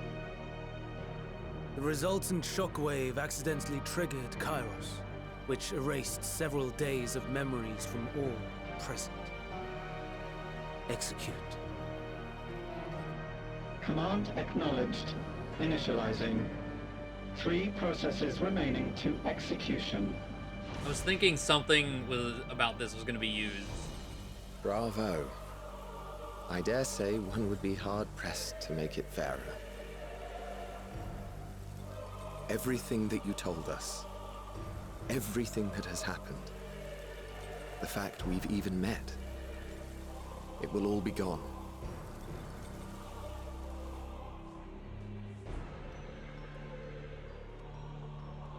Go, Meteion. To the edge of the universe, where none can reach you. Hermes, won't you come with me? If you were to shed your flesh, I should be able to carry you.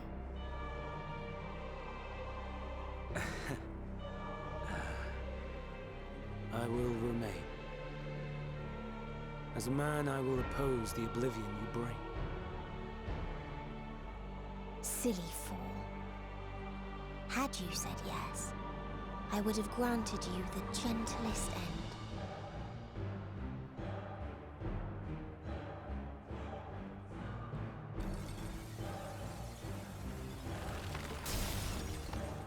This ends here!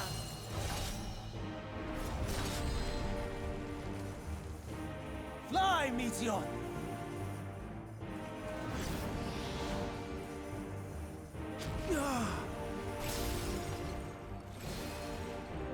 That is far enough, Hermes! Argos, to me!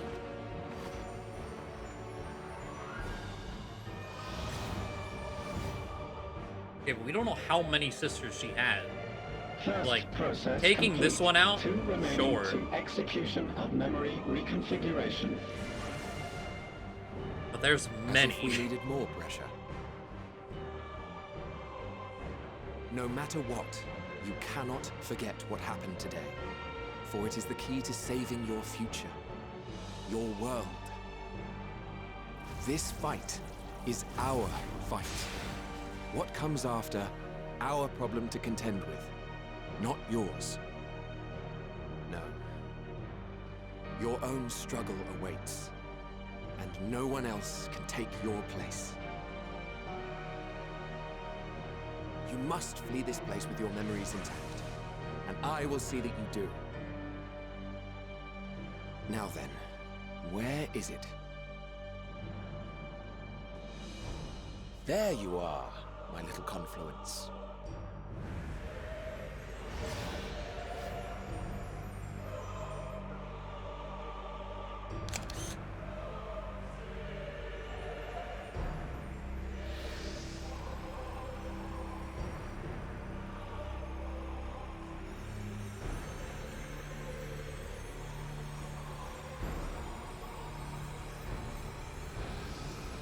Almost!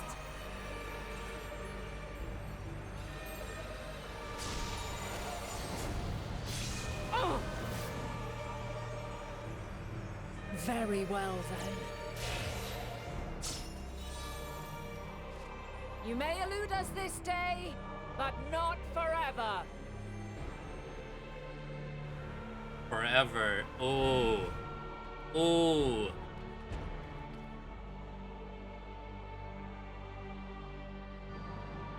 Meteon's gotten away. Second this time. process complete. One remaining to execution.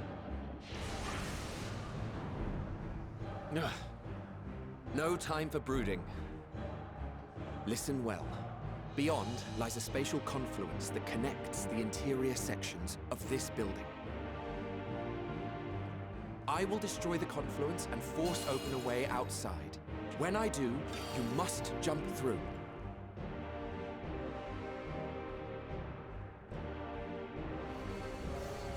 I cannot tell you how sorry I am. But neither can I let you escape!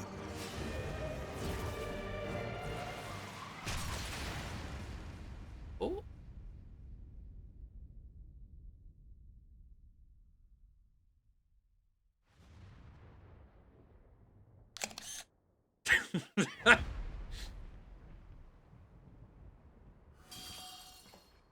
The wonderful choral briefs. Too brave by half.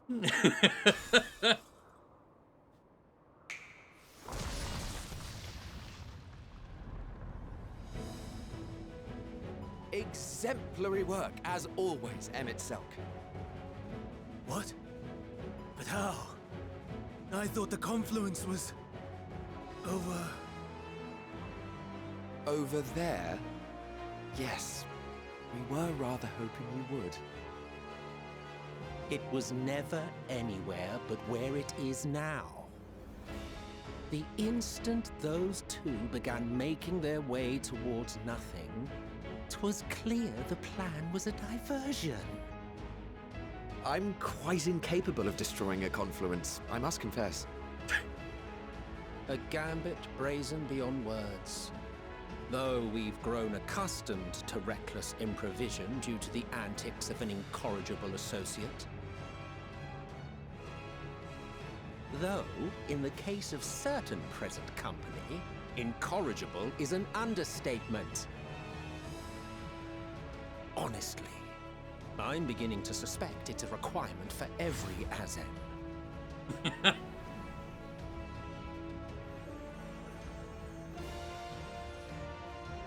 There's no time! Quickly! Even now, I do not believe your tale. I would not suffer us to walk such a wretched path. Still, if it must be said, do not squander it. The legacy I leave you.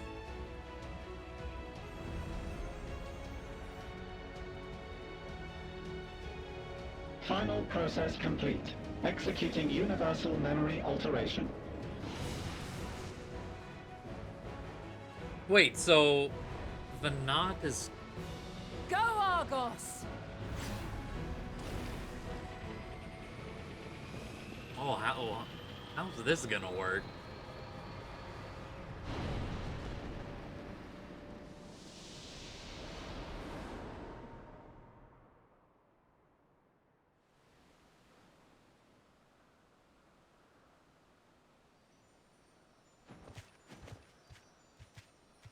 Oh, we're still... Okay. Okay, I thought that was like a portal, essentially, back to the present. It was just to escape the memory wipe. So we're not still here.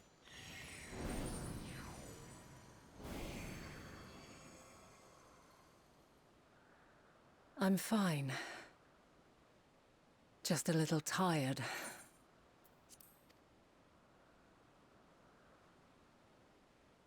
Can it be true? Are we the only ones left who see beauty in the world? In life? Are the stars above no more than husks of fallen civilizations?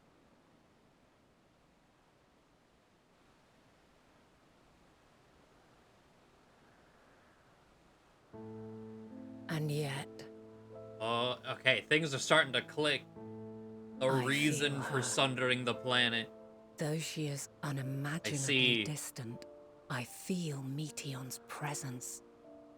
And the place where to we must go. Ere she made good her escape, I placed an enchantment upon her. One which allows us to follow her trail. She has already left the outermost bounds of Aetheris, and continues on her way. Given the vastness of the universe, it will still be no easy feat to track her down. But thanks to Emet-Selch and Hythlodaeus, all is not lost. We remember. So long as we remember, our fates remain ours to shape.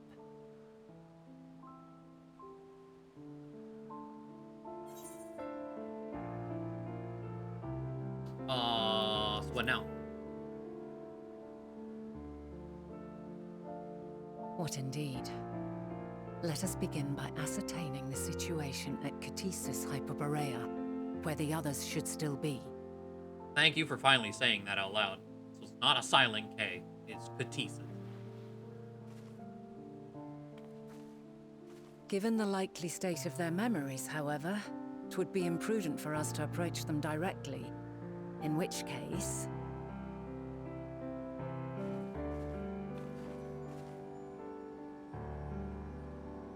I am sorry, my friend. I've asked much of you this day. But may I trouble you one last time?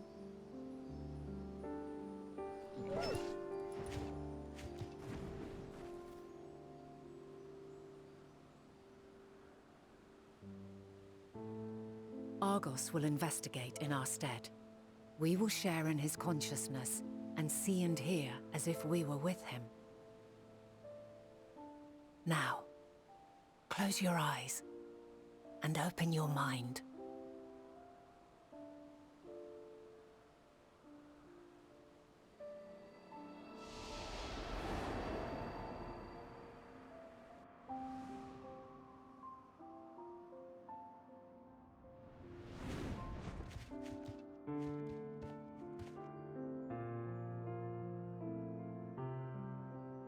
Thank goodness you are unharmed.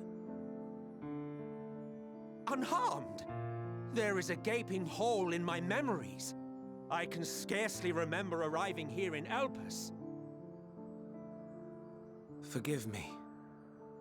I was preparing to demonstrate the functionality of Kairos to our guests.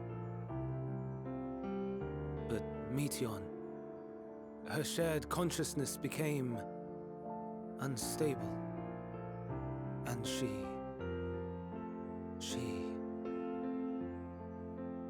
So, that's what prompted the state of alert. And when you went to investigate, you were caught in Kairos's accidental operation. So it would seem. It's all a blur to me. Such an unfortunate accident. Oh, and what of Vinar and your other companion? You went inside together, as I recall. We did?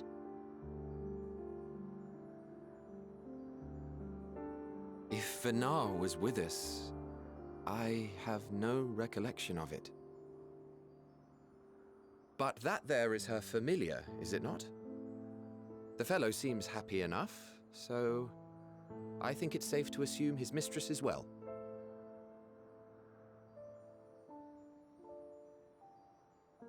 I haven't the slightest notion who this other companion might be, however. Ah, well, that individual struck me as a bit different, for want of a better word. Perhaps it wasn't actually a person, but some manner of creation. Curious. I must ask Venara about it when next we meet. Yes, yes, you do that. Now, if we may tend to Hermes, whatever this Meteion did, it seems he bore the brunt of it. Once you are fit to travel, you will return with us to Amarot. We need to make certain there are no other ill effects. Also, I am here on business of the 14. We've already had the conversation, like as not, but since your toy wiped my memory, we'll have to have it again. Yes, of course. As you see fit. This Kairos, it manipulates memories through the emission of etheric waves, correct? There is a theory which holds that memories scoured by blasts of ether are restored when the soul is cleansed in the underworld. If true, then perhaps when our time comes to return to the star, we shall remember these few days we have lost. Oh. I doubt aught of interest occurred. Look forward to the revelation if you like, but I should prefer to reminisce on more meaningful moments.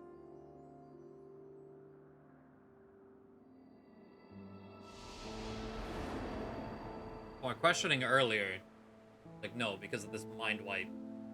And itself at the end of Shadowbringers was just talking about Azem and not Let us rest, this. if only for a while. Because After we no all, longer you and exist I, in his memory. oh, we still have a long, long way to go.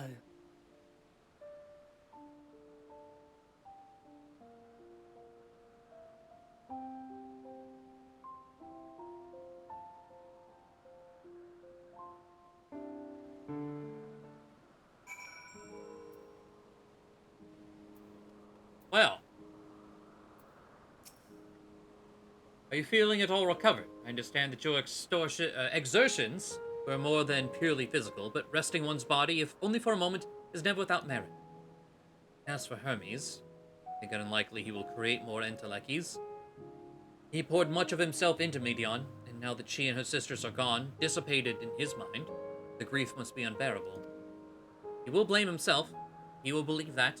Had he never acknowledged his dissatisfaction with the world, then the Meteor would have never been born to suffer and die.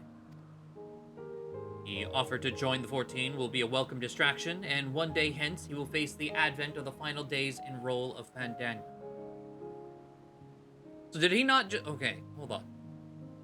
The whole thing he just did, didn't he just start the final days like, alright, now we're gonna wipe all memory, so you don't know I started it, and we're gonna see how this turns out.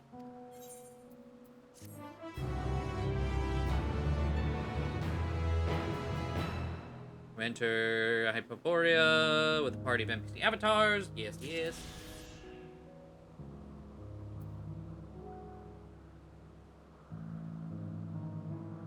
Let me get away so she could try to end the world. Yeah, as his, like, test of whatchamacallit. So, okay. But I guess it's not immediately starting. I was kind of thinking with the whole, like, race out of the portal and whatnot. I thought the final days were like, alright, let's get it going.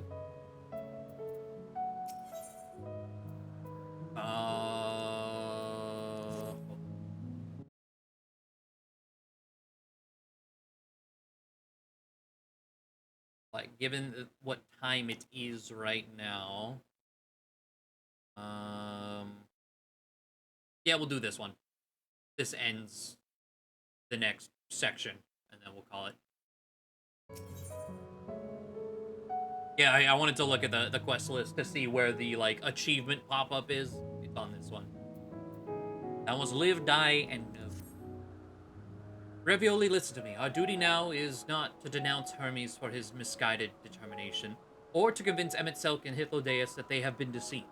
No, we must instead ensure that the experiences Hermes sought to expunge are preserved.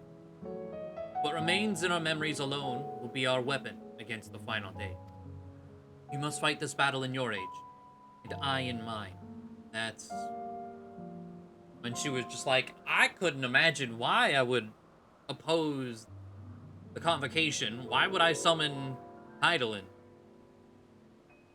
Okay, it's all making sense. What still doesn't make sense yet is why you seem to be evil in the present. Come, let's walk together once more. I will see you to the doors of Propylaeon or whatever.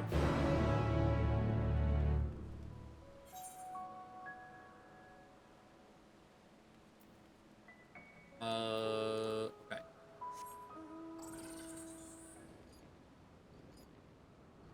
You go around, I'll do that on my own time. Get the last, well actually, where is it? 700 Southwest. Wait, 700?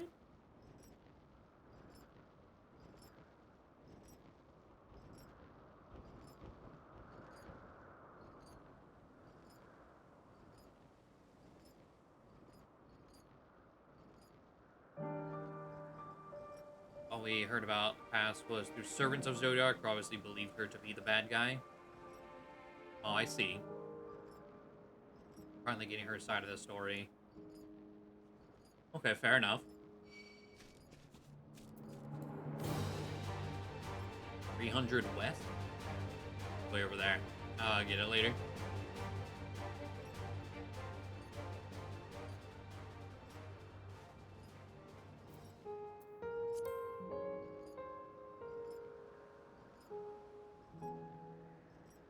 I guess previously she couldn't really recant anything because she was expending all of her power, holding back Zodiark.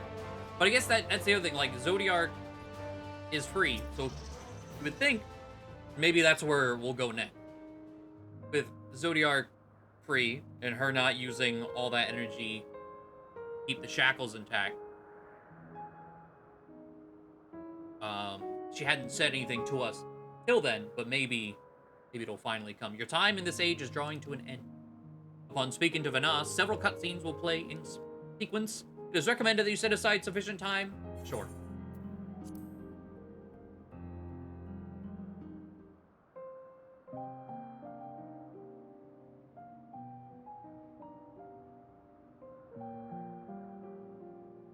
So, it is within. The portal that brought you hither, and will take you home.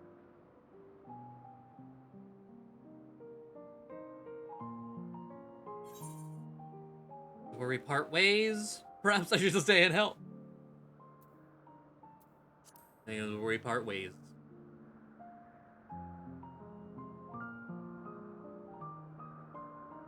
May you and yours emerge triumphant. Make use of the knowledge you have gained, that your days in Elpis and our friend's sacrifice be not in vain. With Meteion free to pursue her designs, 'tis only a matter of time until the final days are upon us. We must be ready. From fortifying our defenses to securing our escape, there is much to be done. In spite of this, we cannot allow the report that set this calamity in motion to become common knowledge. Were the masses to learn the fates of the other stars, I fear the situation would spiral out of our control. I must carefully consider who can be trusted and bring them into the fold.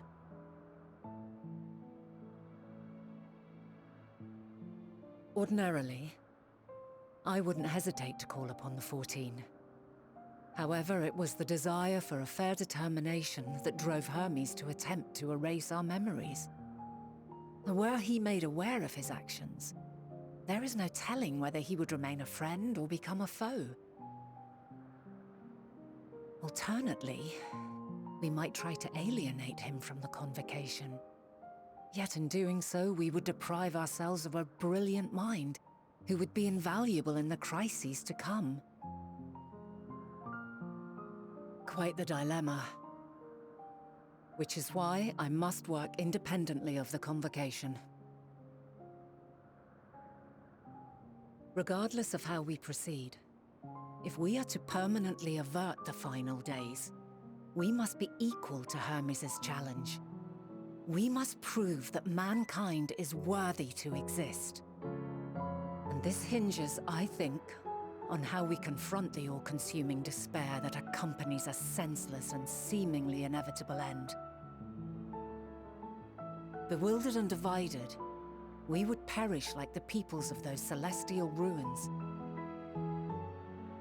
We could not hope to survive the final days, much less take the battle to Meteon at her nest. We must find a way to defeat despair, to unite and prepare as many as possible for the struggle ahead.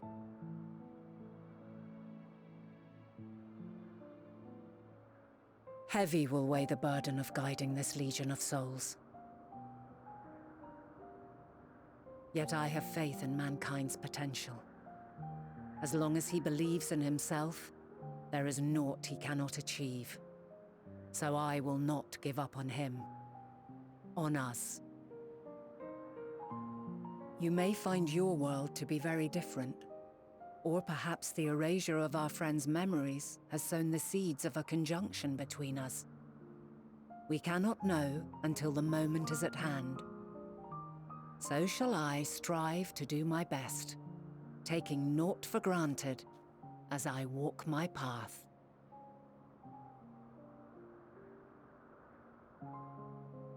And I pray you walk with me to the end. As you move forward, so too will I, as will all, resolved to fight for the morrow. And when mankind has found the strength to stand against despair, we shall silence the song of oblivion. She who sings it will learn our journey is far from over. This I promise.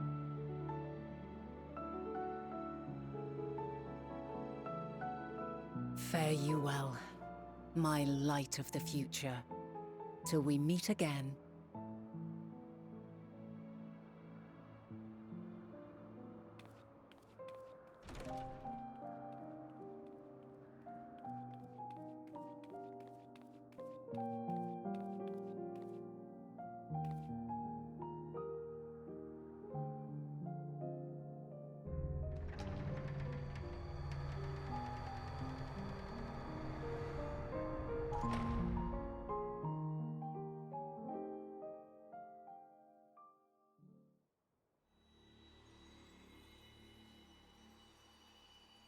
Back through space we go.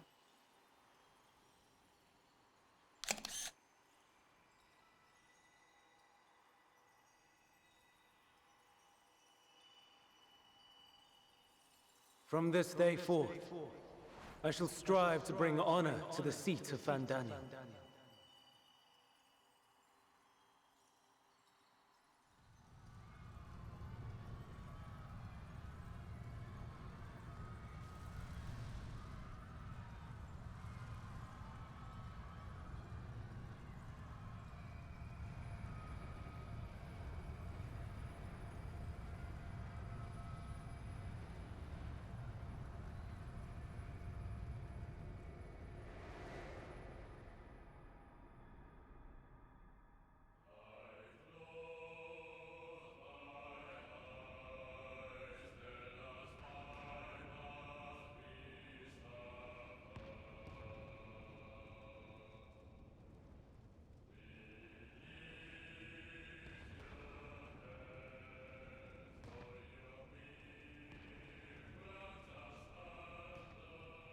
Even now, I remember standing there, locked in a moment where the sky is aflame.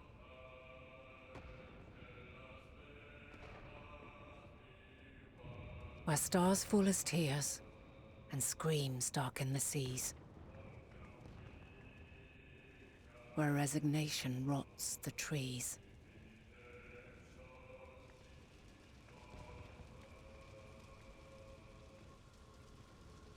where terror twists magics into abominations. Such is the lament of they who have gone before. The song of they who tried and failed to create a better world. The song of the end.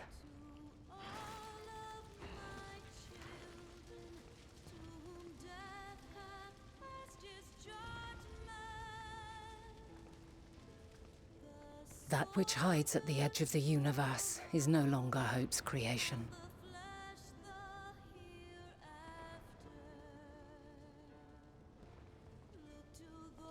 It is hopelessness incarnate.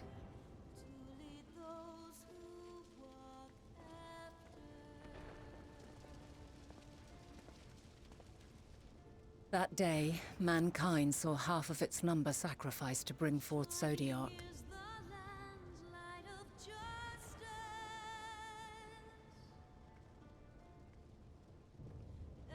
And covering the star in a shroud of ether, we forestalled the final days.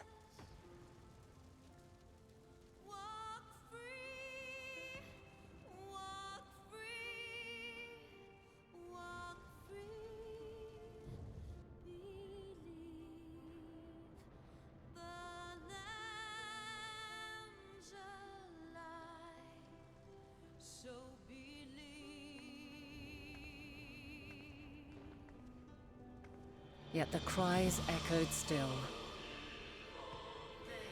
We wept for innocence lost, wailed for death inevitable.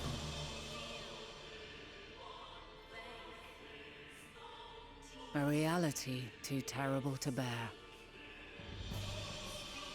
And for too many who sought comfort in gilded memories of joyful days and tranquil nights.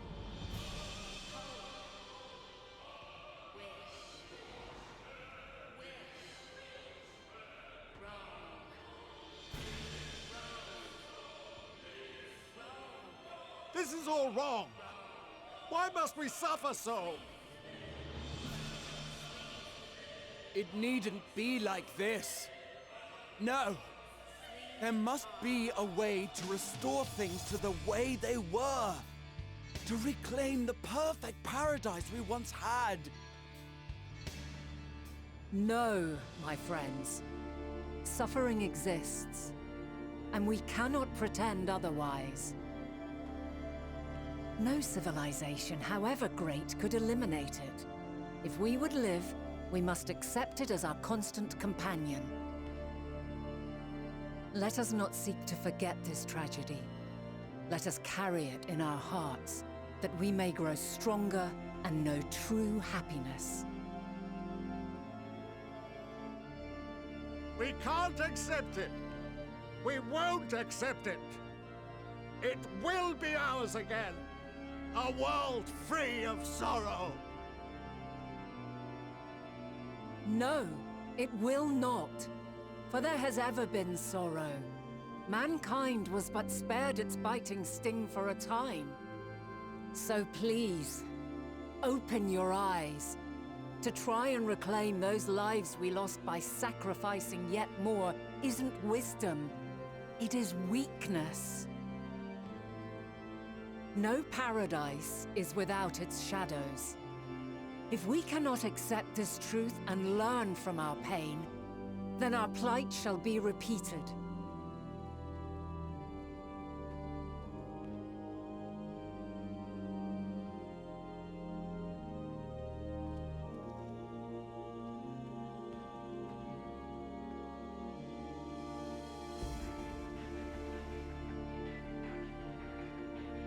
O mighty Zodiac!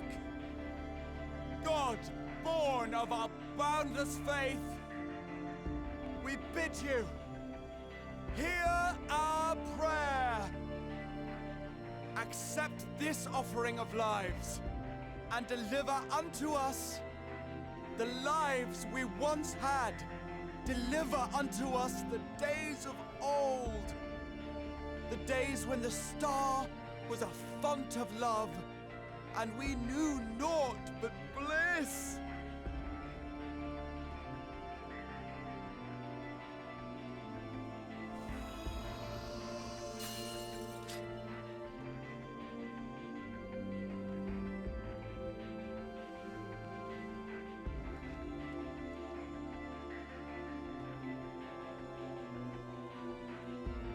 You would destroy it? Our beautiful world?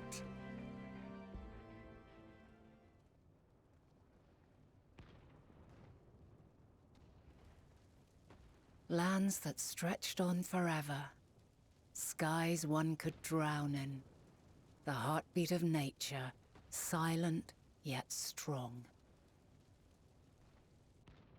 And amidst it all, a people. Beacons of light and life. Laughter that warmed my heart like naught else before.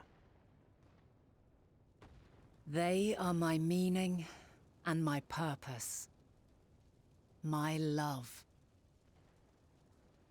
In spite of, or perhaps because of this, I choose to believe in mankind's potential, in his ability to find a way forward.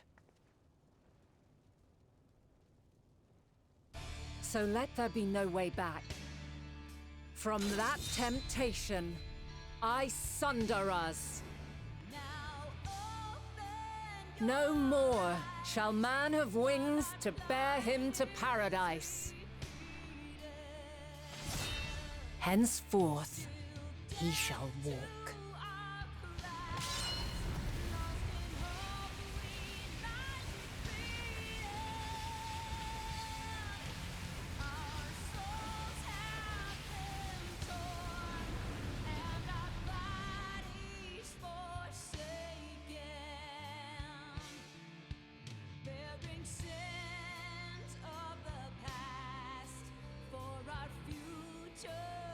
I'm confused by the chronological time of events going on right now. Was she already Heidelin during that whole scene?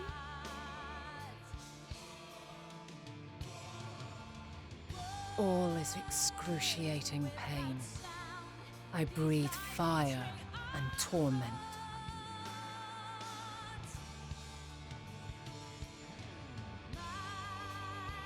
Oh yeah, like I didn't think so, but now suffering to mire and plague.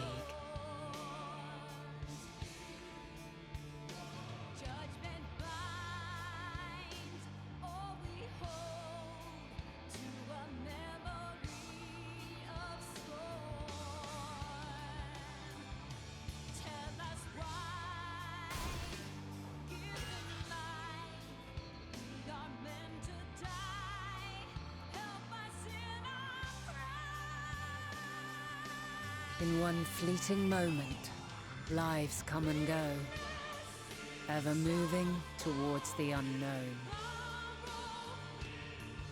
And in that fleeting moment, they cry for the answer to the question. Why, given life, are they meant to suffer, to die?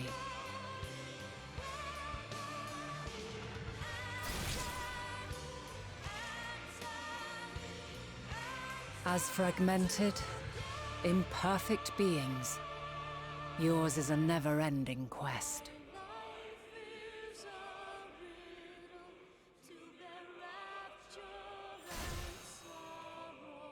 A quest to find your purpose, knowing your end is assured.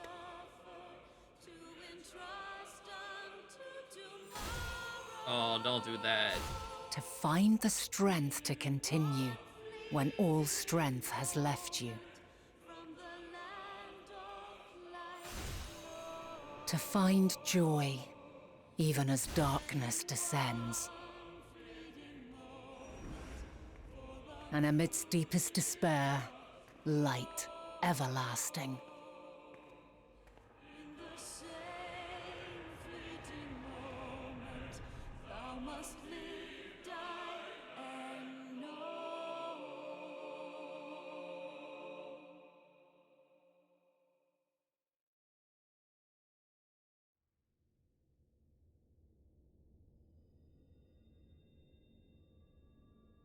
A conjunction has begun to form, an intertwining of your time and mine.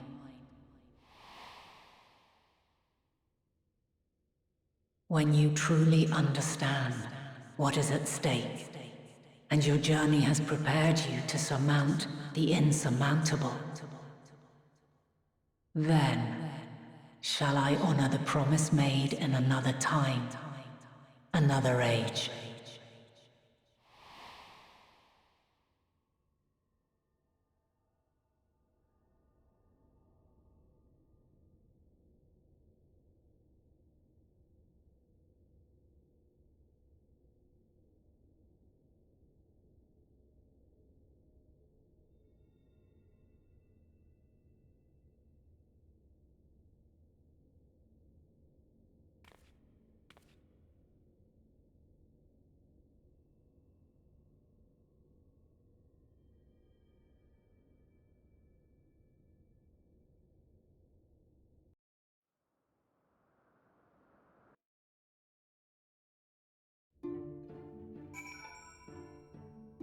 Court trial.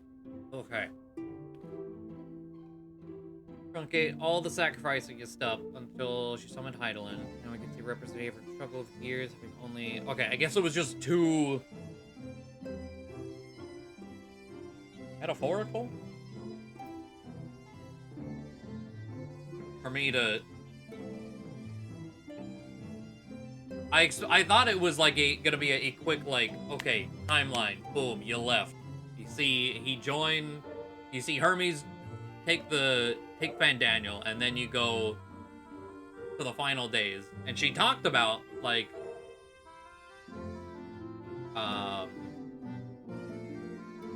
you know, the coming of Zodiark, but then at the end there, it was like, well, now I'm confused because it looks like they're trying to summon Zodiark, who hasn't happened yet, but also she just got done saying how Zodiark is just a temporary fix. I don't know. It's very confusing to me.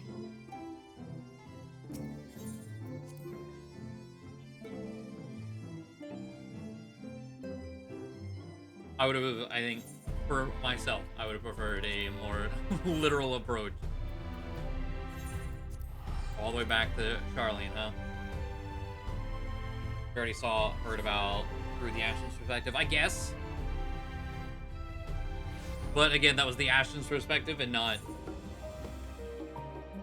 Venat's perspective.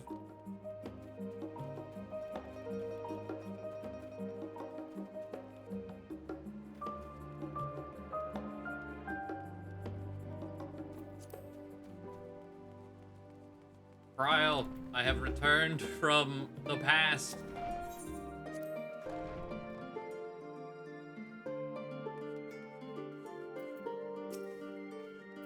Ravioli? Impeccable timing as always. I heard you were often the first as part of our efforts to investigate the final days. Well, as so often seems to be the case, while you were away, we had some few developments, which we can discuss in just a moment. For now, however, I cannot tell you how wonderful it is to have you back.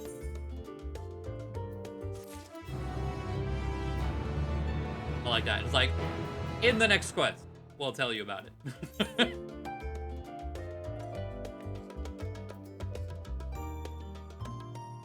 Hifero. It's like, what is that? Is Elpis thing? Okay. Right. Oh, it was neat, but I don't know. Not too metaphorical for me to like super, I guess, love it, I guess. I don't know. I'm excited for this last haul. See where things go. I'm hoping it's good. So far, I guess the expectation of everyone else has really like. I've been expecting so much more. Again, constantly hearing it puts Shadowbringers, like it does better than Shadowbringers. Like, no, so far, nowhere close. But we'll see. This last leg might be the most amazing thing I've ever seen.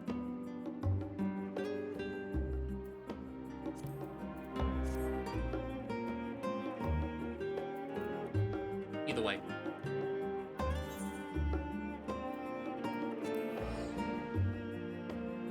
Perhaps I'll have plot threads for every other expansion. I guess.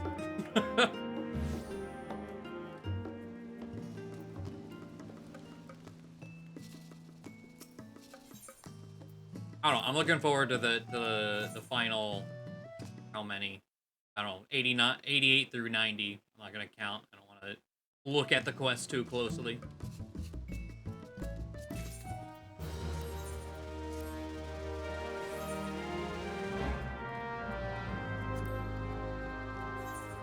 It and reset you.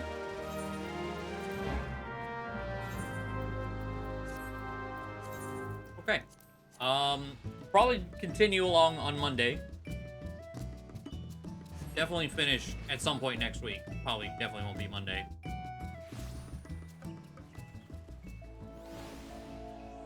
But again, regardless, I am excited to finish it. I have enjoyed it. Hey, you actually won. Thank God.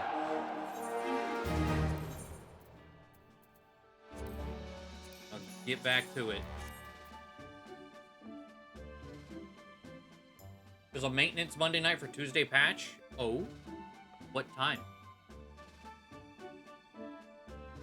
Because that might mess with things. I didn't want to stream on Tuesday because I figured, you know, like the queues have actually kind of been better.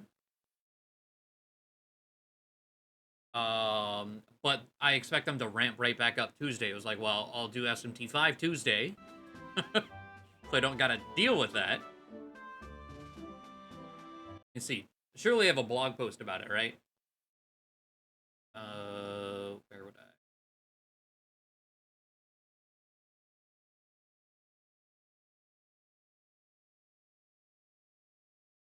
Just excited for more details. What I want, like the quickest way to. I never know what this take me to it. Lodestone. There we go. Like which of the like 3 Square Enix websites is it? Okay, news.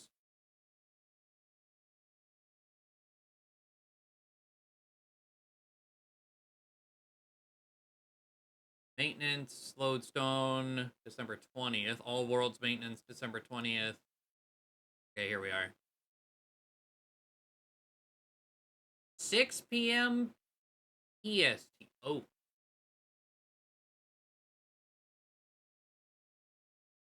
Well, I guess I can't stream this Monday then. I mean, like, maybe an hour. What, 6 p.m. PST is back. 6 p.m. is our mine 9. So yeah, 2 hours after I normally start stream when maintenance is. Damn.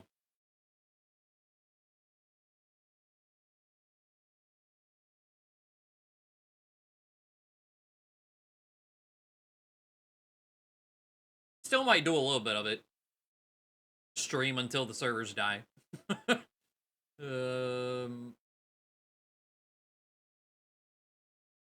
Or I'll wait. I don't know. I don't know how bad. If the servers come back up at 2 a.m. and it's a Tuesday, I don't. Or maybe we'll try Tuesday and just hope the queues aren't worse than they've been. Like I've gotten in. If I wake up, do the same thing I've been, and just sit in the queue first thing. Even at a 4,000 queue, I still get in by the time I start stream. I could probably still get in Tuesday, unless it's worse than 4,000. If I was on Ether, yes, it would be worse than 4,000. But I think it'll probably be fine. Try it Tuesday. We'll do SMT on Monday, I guess. Because of maintenance.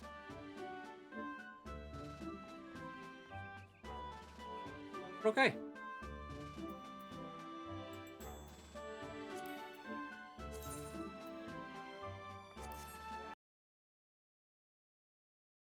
Yeah, 1.0.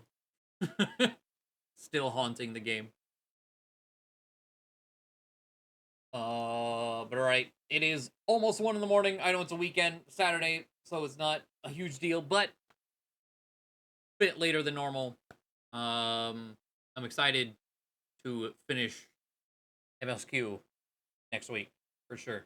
But thank you all for joining me. I do very much appreciate it. Enjoy the rest of your weekend, and I will see you again on Monday as we finish off SMT5. So have a good night, everyone. Don't leave me! Don't leave me!